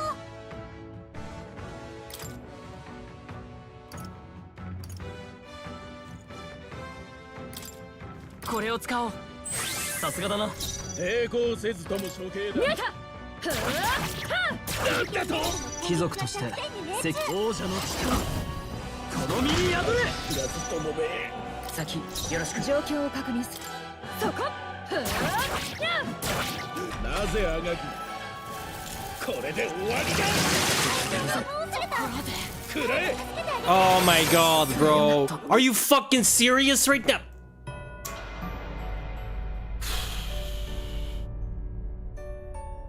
Garbage fucking game.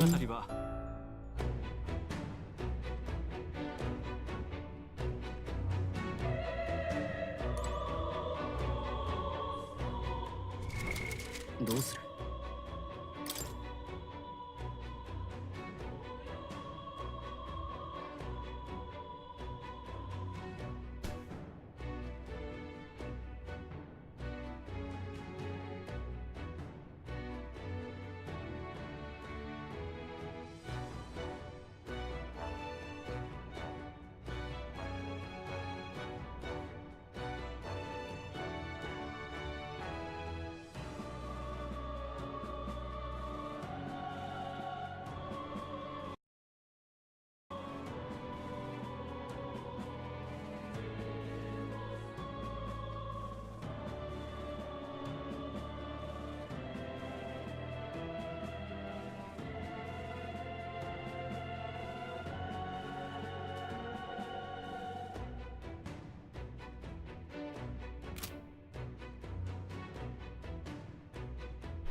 いけるか。よし。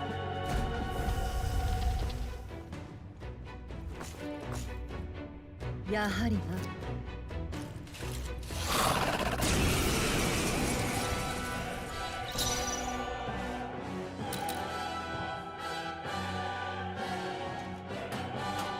はあ。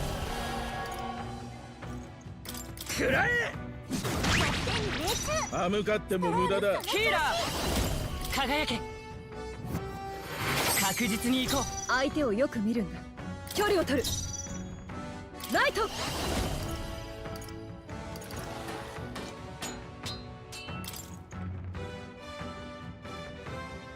その程度か。正義の拳を叩き込んでやる。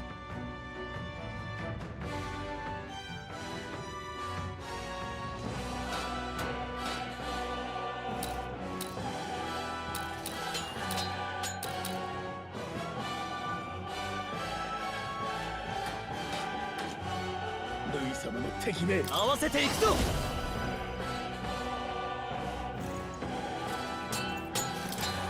やろう。正義を叩き込む。正念場だな。大丈夫。なかなかだ。やれるよ。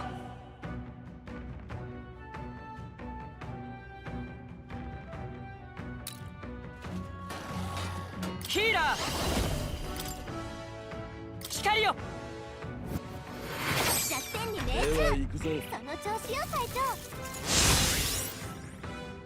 長。こんなものか。かすり傷だ。来やがって。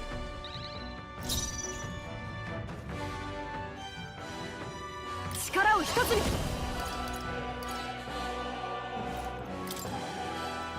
力を合わせて。私が守る。助けて。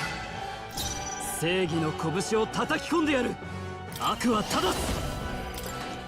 叩き潰す。抵抗加減はしない。輝け。あと2つ。無駄だ。次もよろしくな。うまく避けた。やるわねストロール。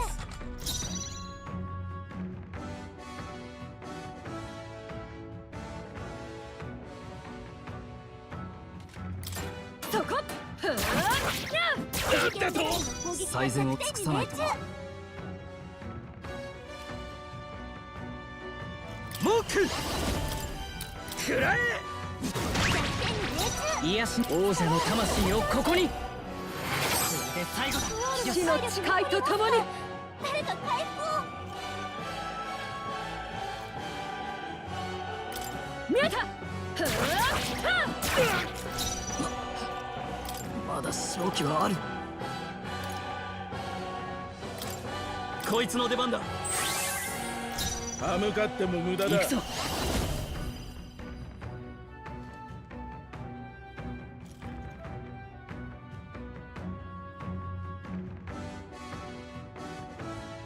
そうじゃない。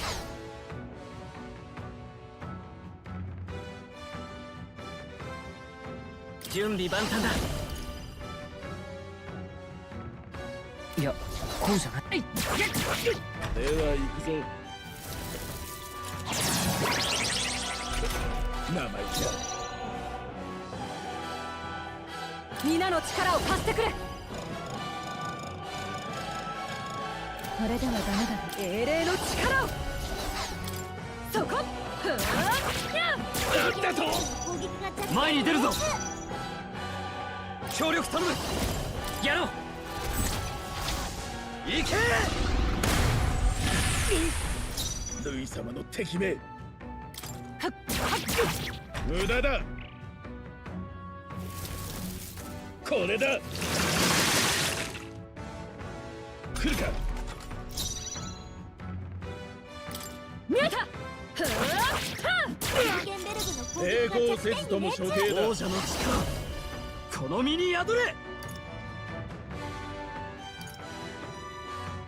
考えさせてくれ。I'm so screwed because I'm gonna do less damage, no? はいいか。敵め。騎士の誓いとともに。そこ。なんだと。モーク。叩き潰す。あと一息か。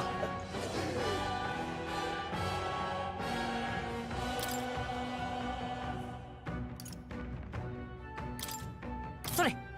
ありがたい。なぜあがく。これで終わりだ。やれる。くらえ。これ式。あがきやがって。隊長の体力残りわずか。恥知らずとも。正義の殺せ。くらえ。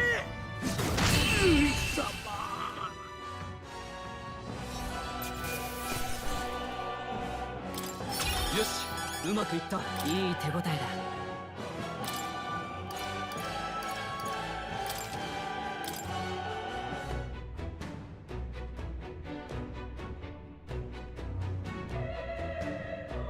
ふう。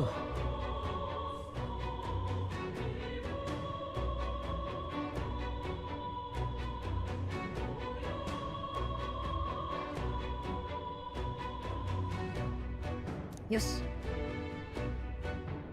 どうやら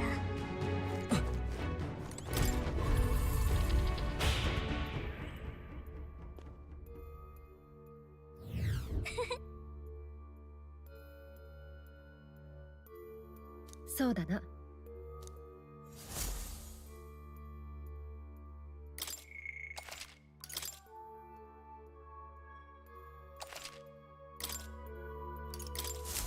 しかし。いや。なら。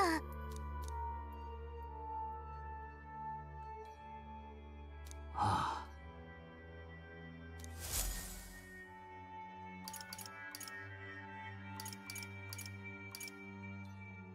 行こう。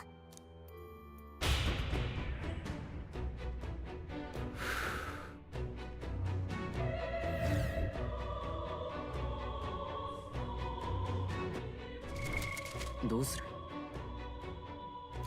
I think we're probably I think it's time to leave. I ain't got no mana. And I can't get it back.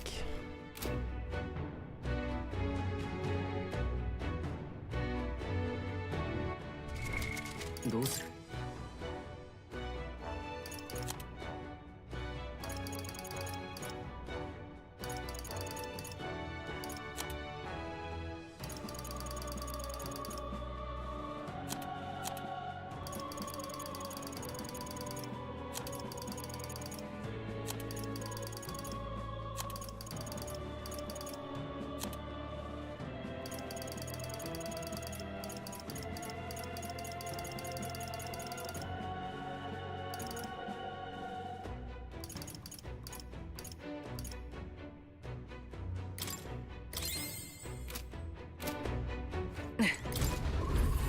？Fuck it.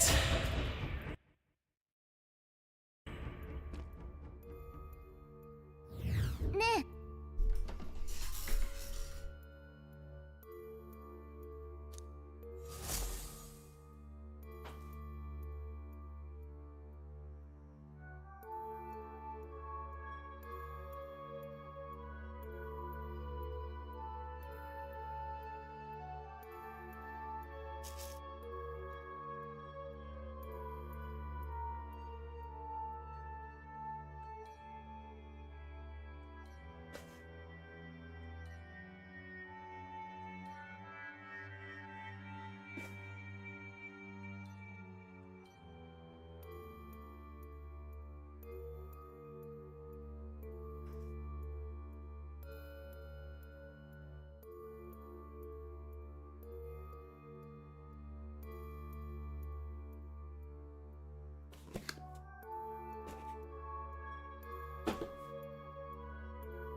Close to dinner time.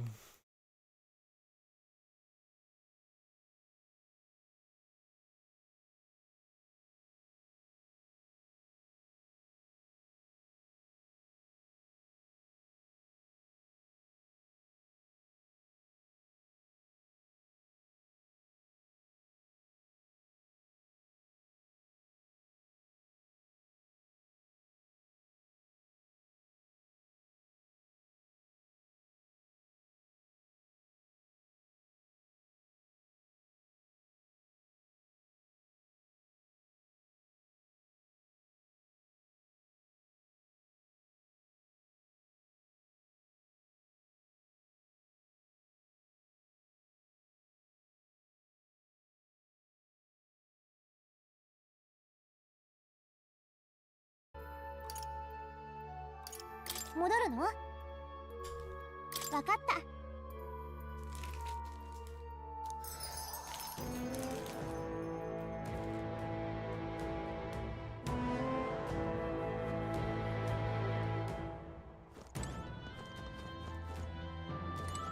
いいか？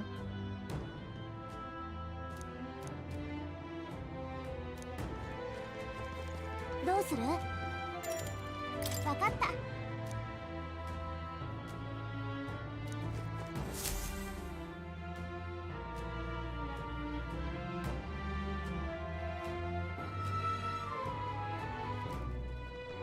どうしたもんか。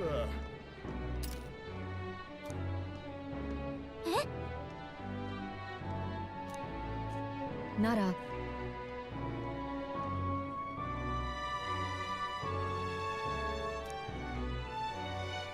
どうだ？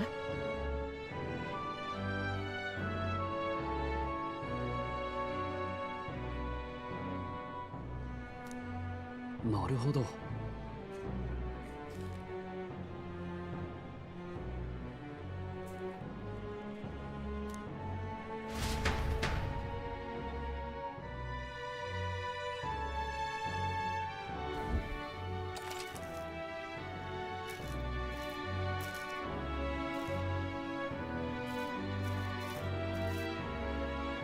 どうやら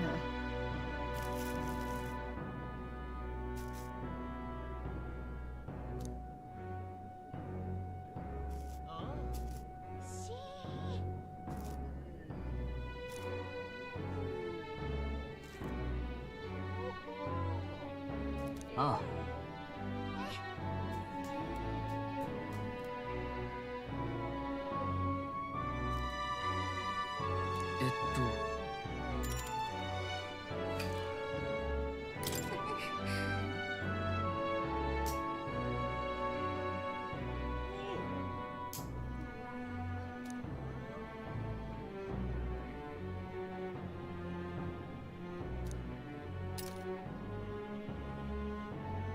くそ。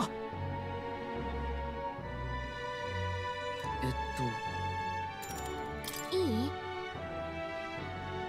そうだな。さて。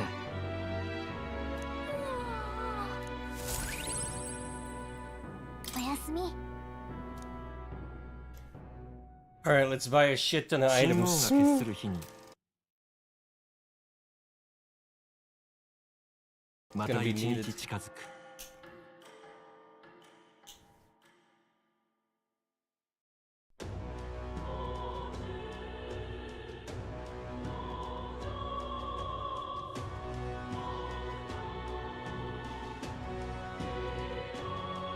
頑張りましょ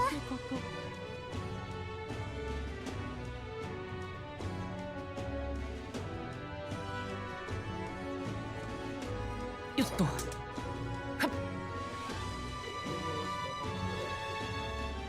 助かったよ。なあ。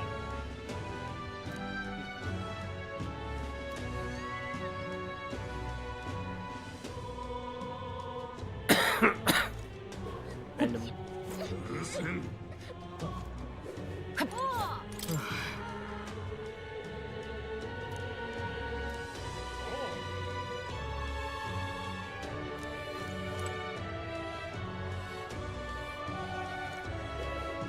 るせん。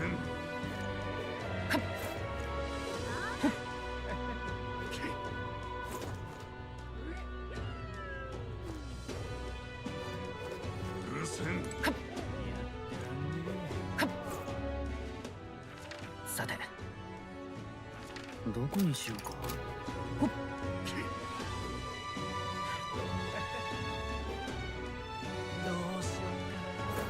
どうしようかな。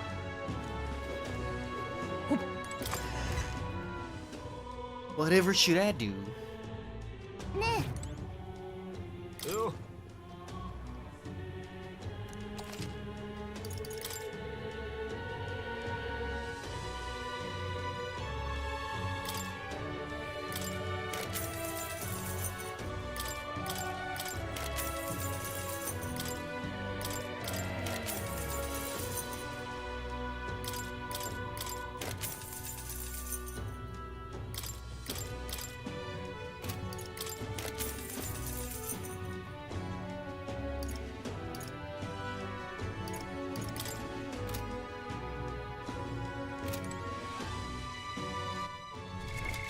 どうする？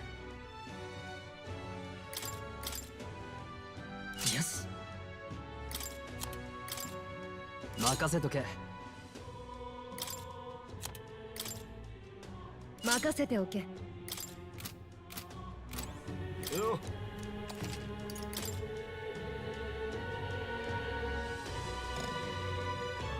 し。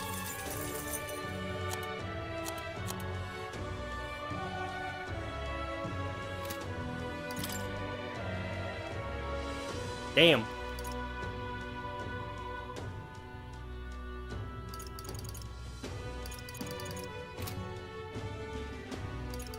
どうだい。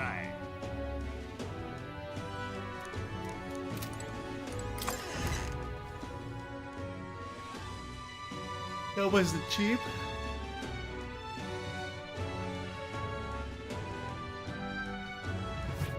うしよっかな。くそ。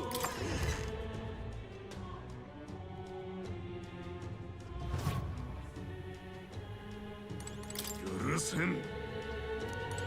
何がお望み？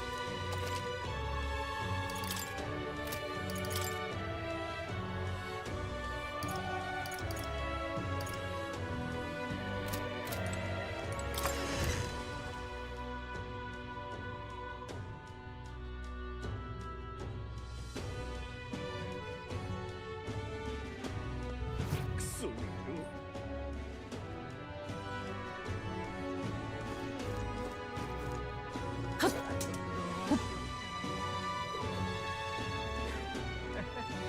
どうすべきか。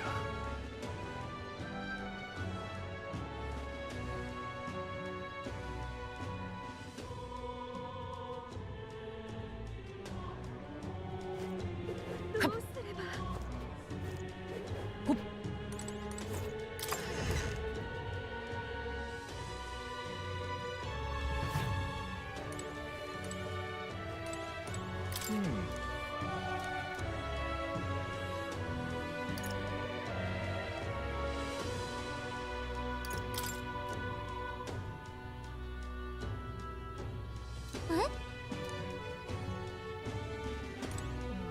I have to do the quest before I get access to this. Probably.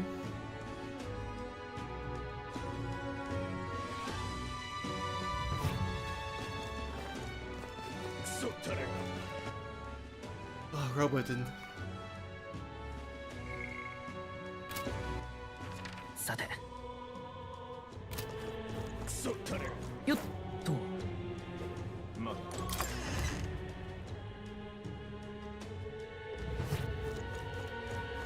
王子だ。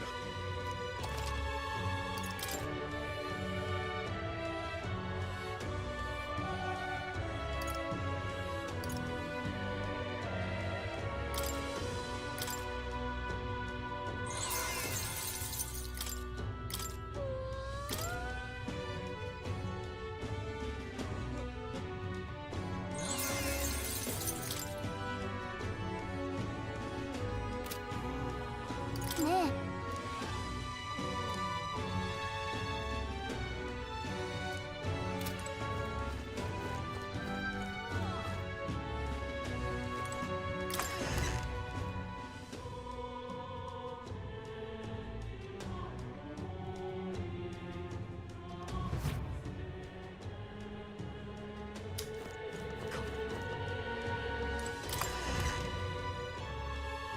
I forgot to actually check the shop. 王子。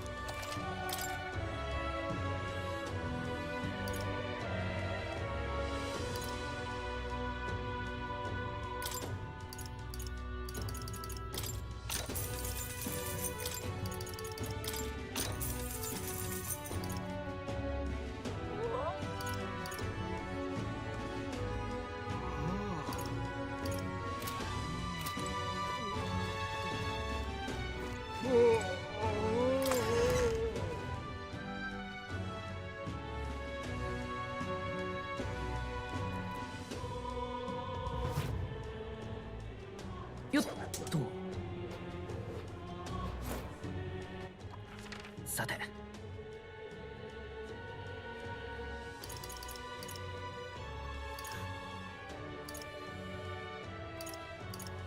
行きましょう。何かしら。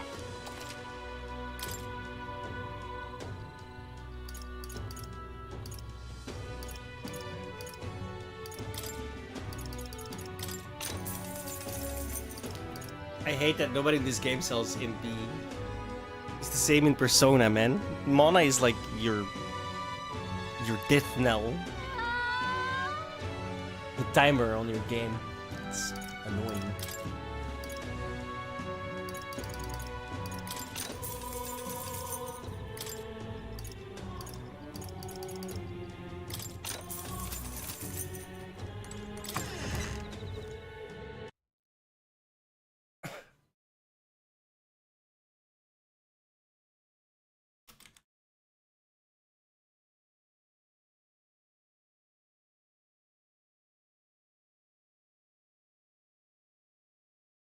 Fruit cordials.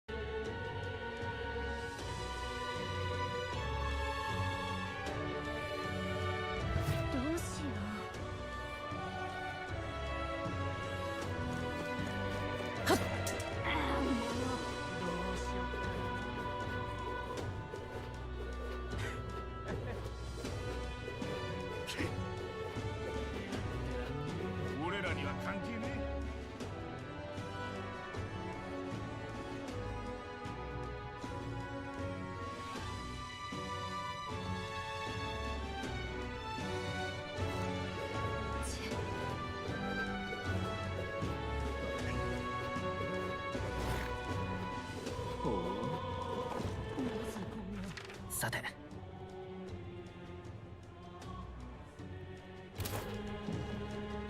こんな。どうして。そんな。クソったれ。俺クス。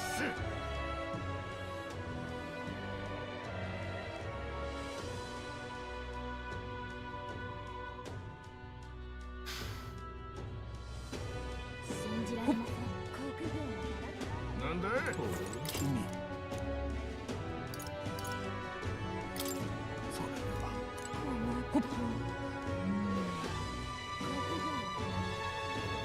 新鮮だよ。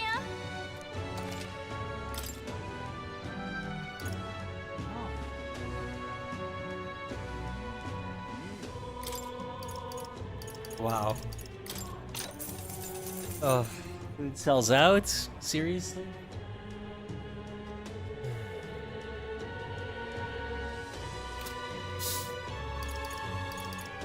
聞いてくれる？聞いてくれ。やめなさい。よっと。まだ中に同僚が。航空軍はだらしないわね。待て。航空軍はだらしないわね。信じられん。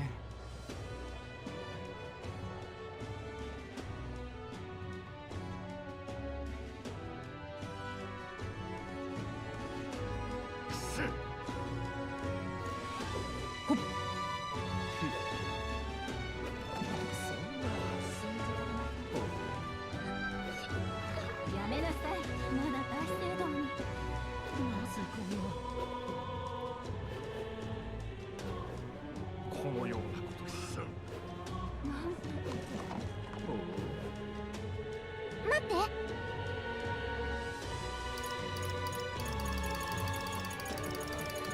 ええ。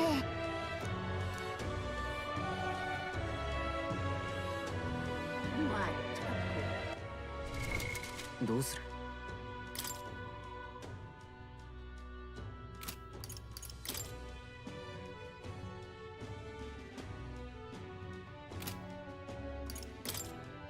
What time is it?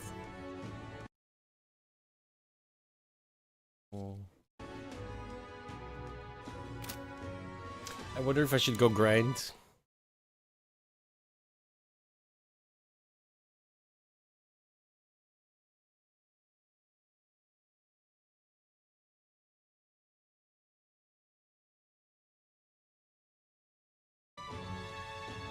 We should do the inherit thing as well.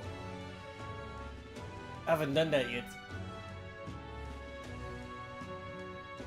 Oh, fuck, fine. まったく。なんてこくそ。や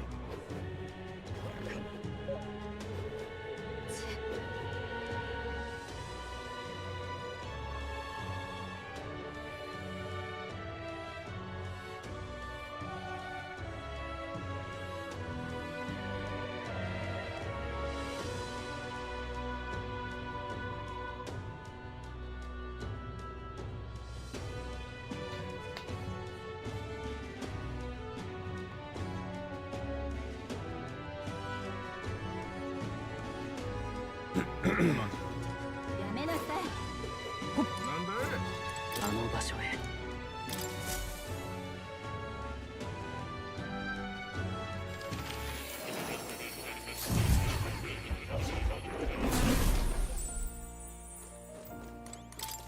待っていたよ。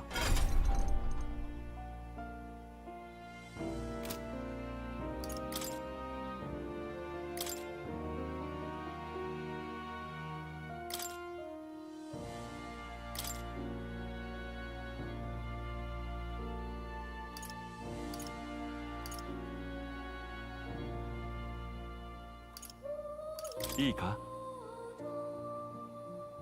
やれることはある。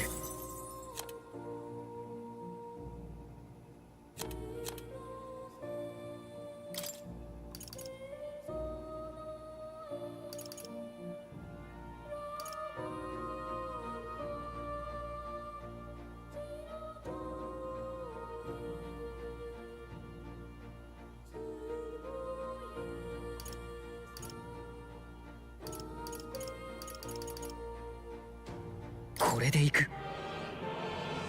Right, because then I can I could just.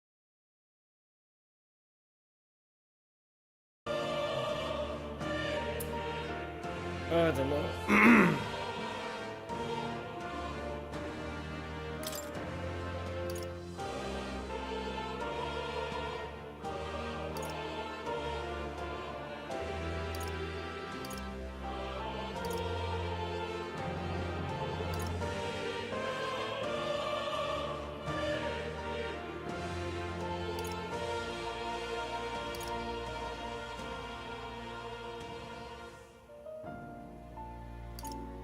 いいか？やれることはある。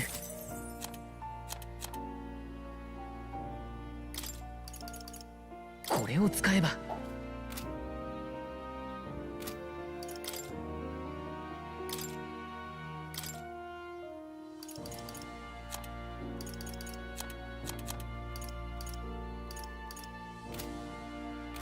Wait, if I give this guy. Stop looking in the garbage bag.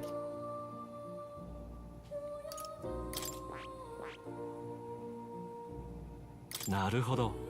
興味深い。これはね、いいか？頼む。もう。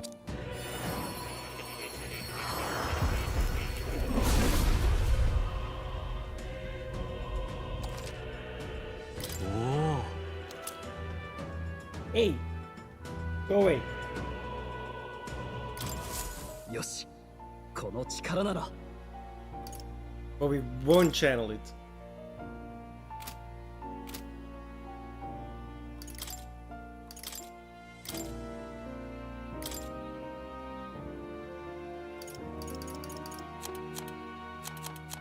Do I have to level it up or something? Hmm?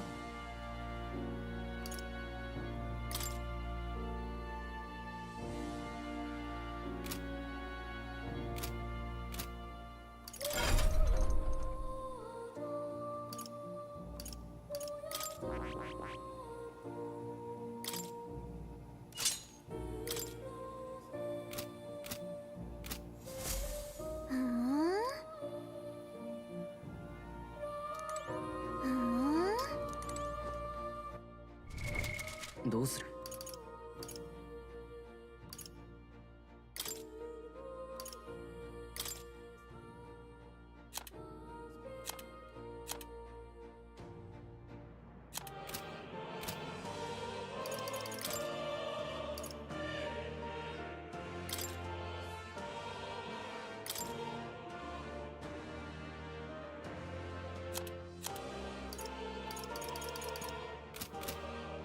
？I'm confused. ようこそ。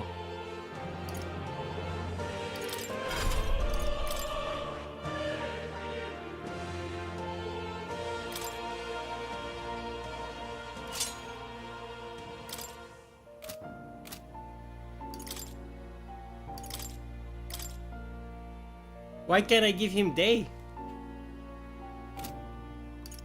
I unlocked the healer.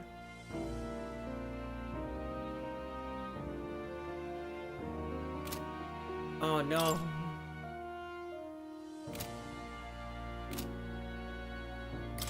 I'm an idiot. I unlocked the wrong one. なるほど。興味深い。これはいいか？頼んだ。Did we waste the money? 新たな技だ。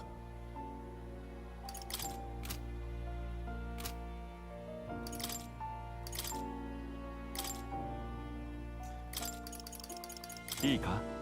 Oops. 隠し技ってやつだ。That was kind of dumb.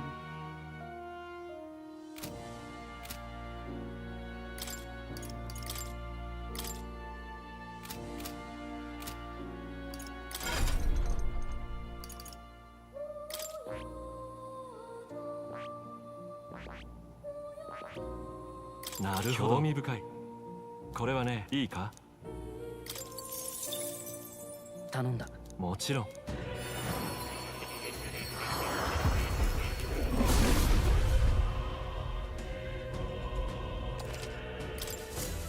さらなる高みへ。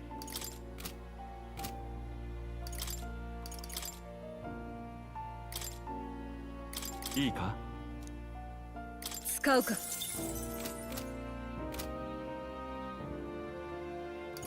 うん。I'm working on it. おや？またく。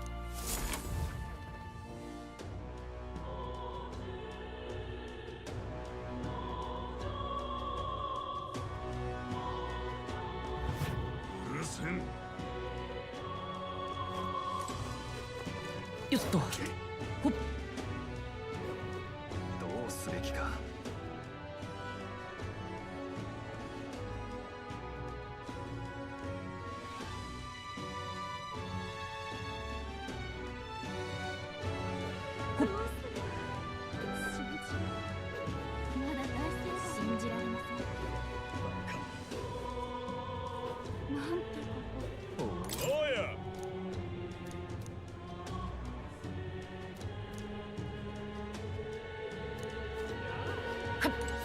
どうすべきか。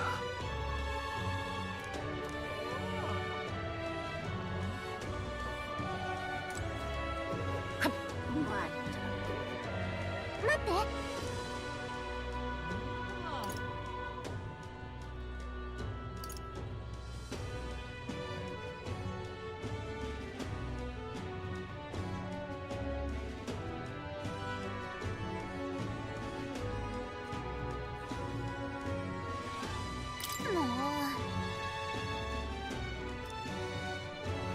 Oh, okay. 待って。そっか。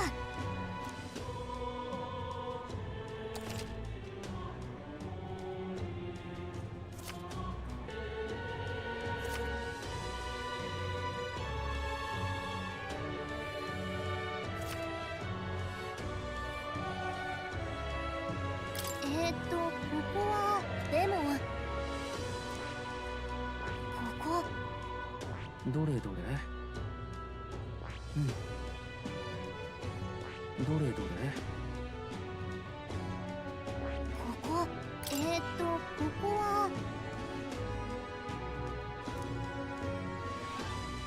忘れないで。そこなら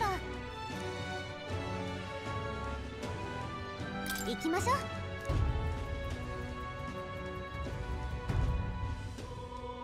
一行がたどり着いたのはベレーガ回廊。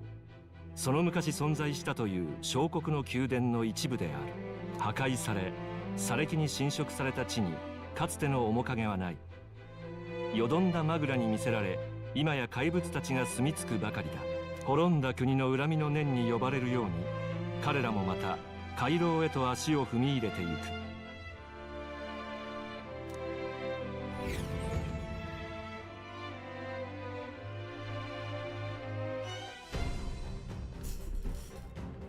どうやら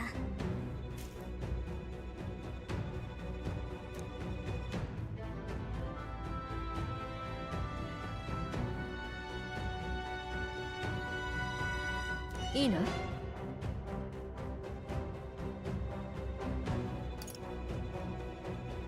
でも。もう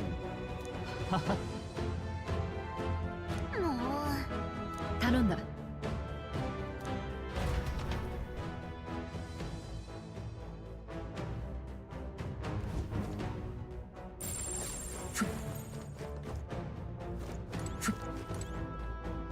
Scared. それ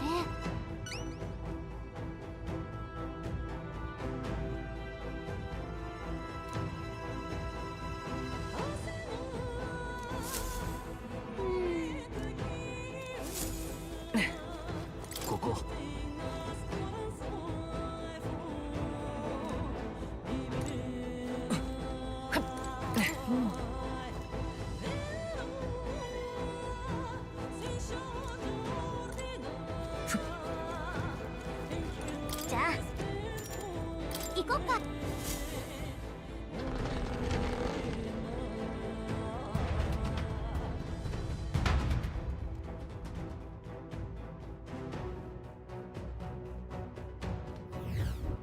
ここはそれじゃあならば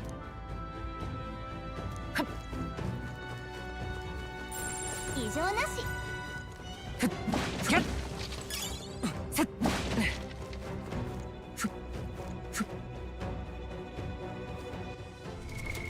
どうする？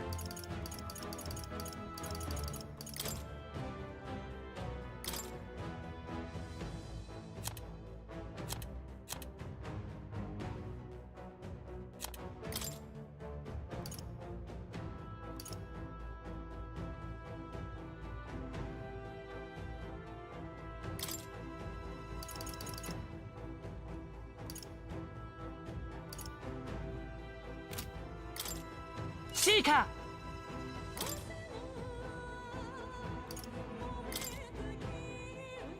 よし。なんてこった。え？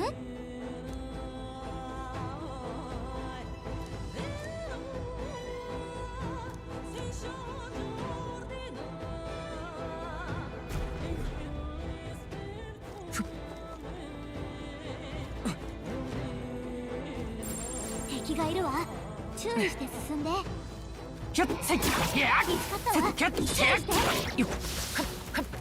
もう付近に敵はいないようだ。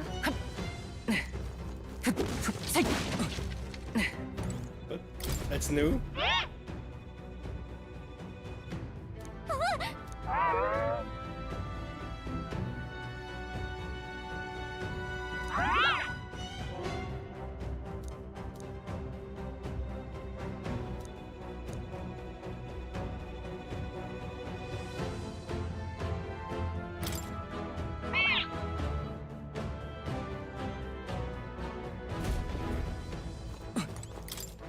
Weird.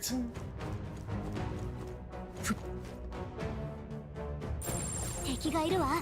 注意して進んで。これじゃあ戦闘は避けられなさそうね。このまま押し切る。いいもの発見。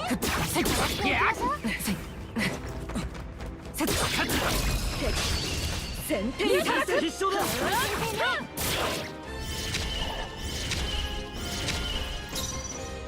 一緒に行こう。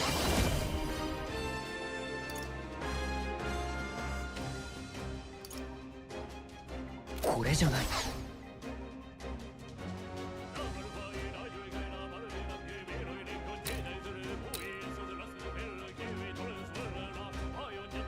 行くぞ。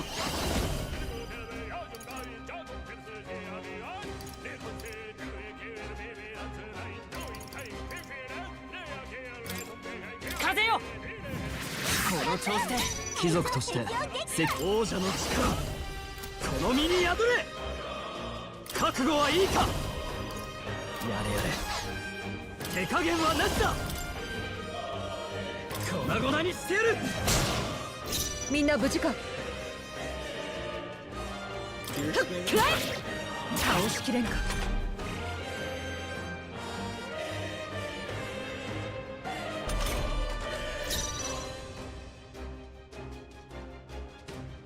王者の魂をここに。突きやれろ。強い。最善を尽くさないとな。逃がすか。思ったより耐えるな。状況を確認。そこだ。もう少しだ。いいぞ。そのまま続けて。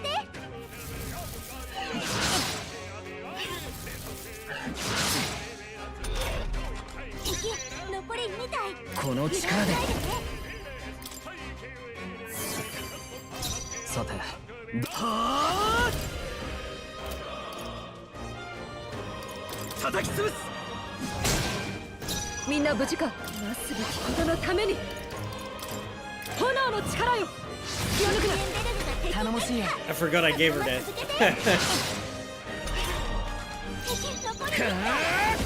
風よ。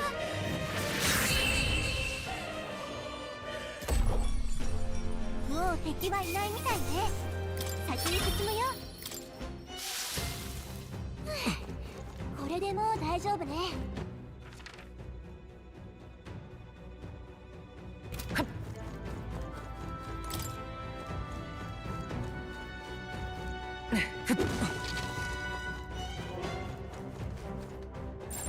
こっちより強い敵はいないみたい。一気に攻める。こちらが先だ。先制攻撃だ。シーカー突きやれろ。まだ耐える。正義の文句やれやれ。逃がすか。もう少しだ。これが我が剣。燃えろ。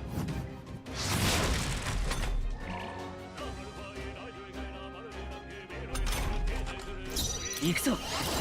風よ。残った。せくらいな。最後だ。相手はすべて人のために。敵は全滅みたい。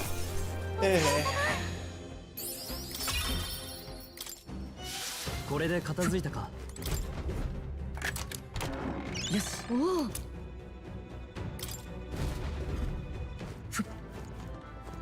Good thing I came back.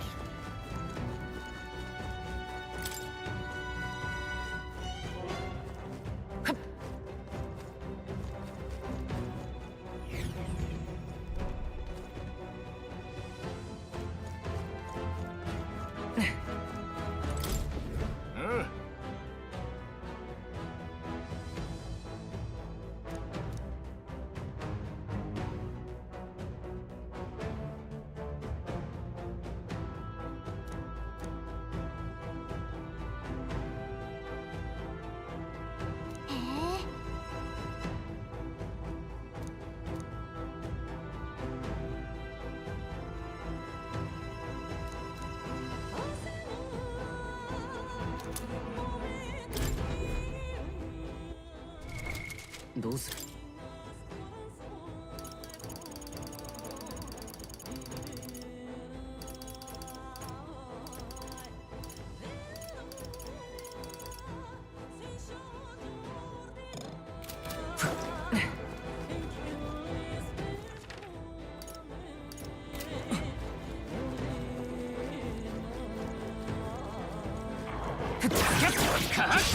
よし、やろう。戦闘開始だ。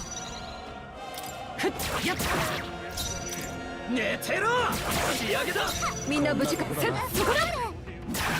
落ち着いて。強い。まだまだだな。You got lucky. 逃がすか。敵は全滅みたい。お疲れ様。もう付近に敵はいないようだ。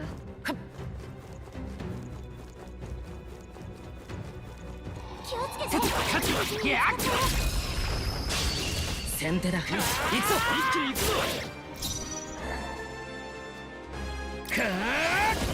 Poison and paralysis. I can't even do that. So. 突きやれろ。いい感じだ。王者の力この身に宿れ。食らえ。行くぞ。燃えろ。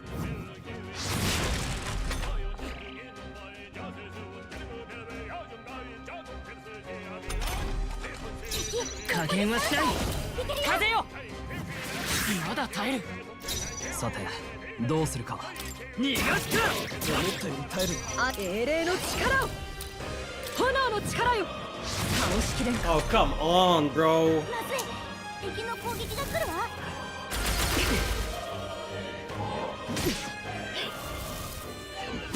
隊長の体力が少ない。ここで諦めるわけには。行くぞ。突きやれろ。あと2つ。最善を尽くさな。くらいな。残り1つ。みんなそこだ。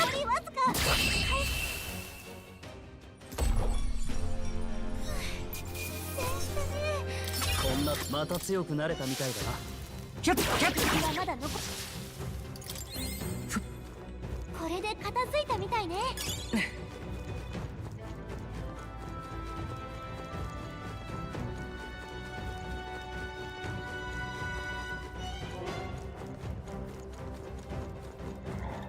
いかん。このまま落ちる。キャッキャッ。敵が気絶。先手必勝だ。覚悟はいいか。やめておくか。くらいな。自由な旅人。王者の魂をここに。このまま追い詰める。悪くないな。続けていっちゃえ。燃えろ。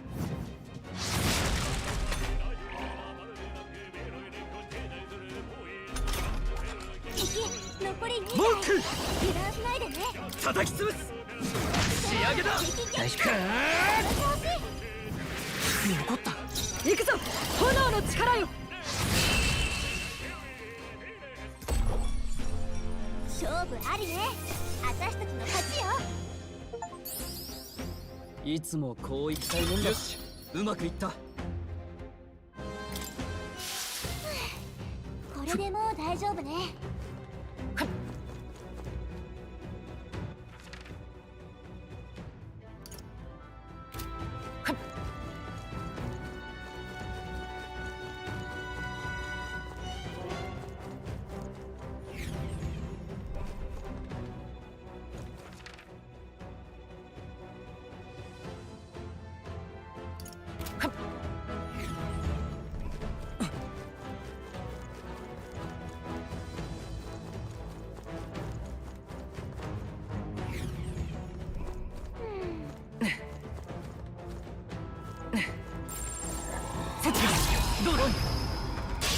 よし、一気に行くぞ。覚悟はいいか。食らえ。往生際が悪い。落ち着いていくぞ。風よ。残り2つ。死の誓いとともに立ち筋を読まれたか。Bitch.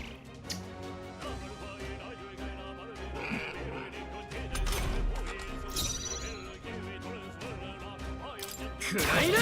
残り1つ。この力で突きやれろ。まだ耐える。食らえ。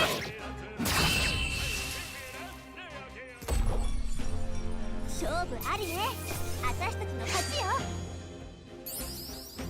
他愛もない相手だったな。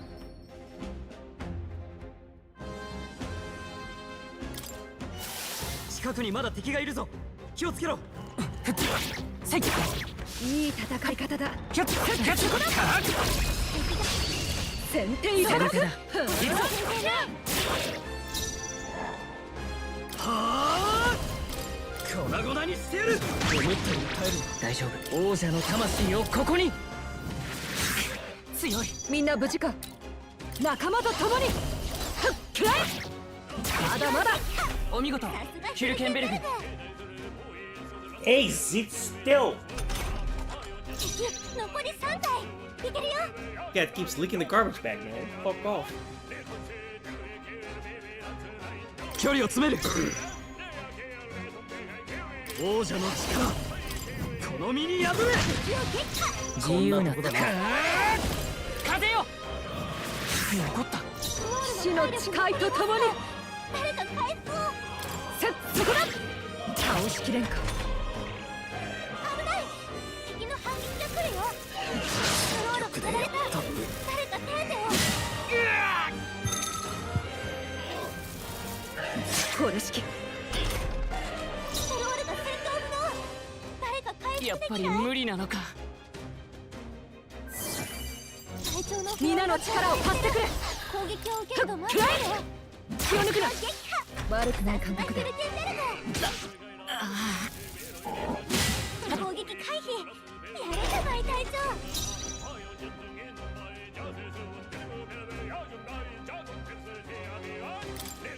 やっぱまだ耐える。あいつに切られた。 What a fucking loop. Combat in this game sucks, bro. I don't like this system at all.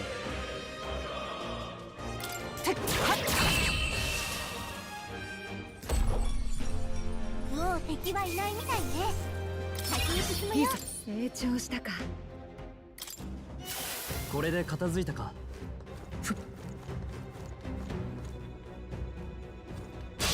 この戦い、俺は俺の正義を貫く。ストロールの体力残りわずか。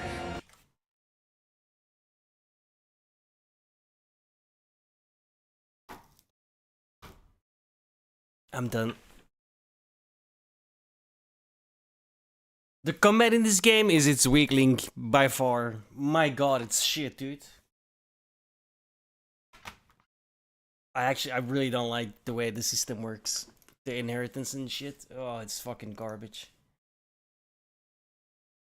Anyway, I'm gonna go eat. Probably play some WoW when I get back. Maybe some Black Flag. We'll see.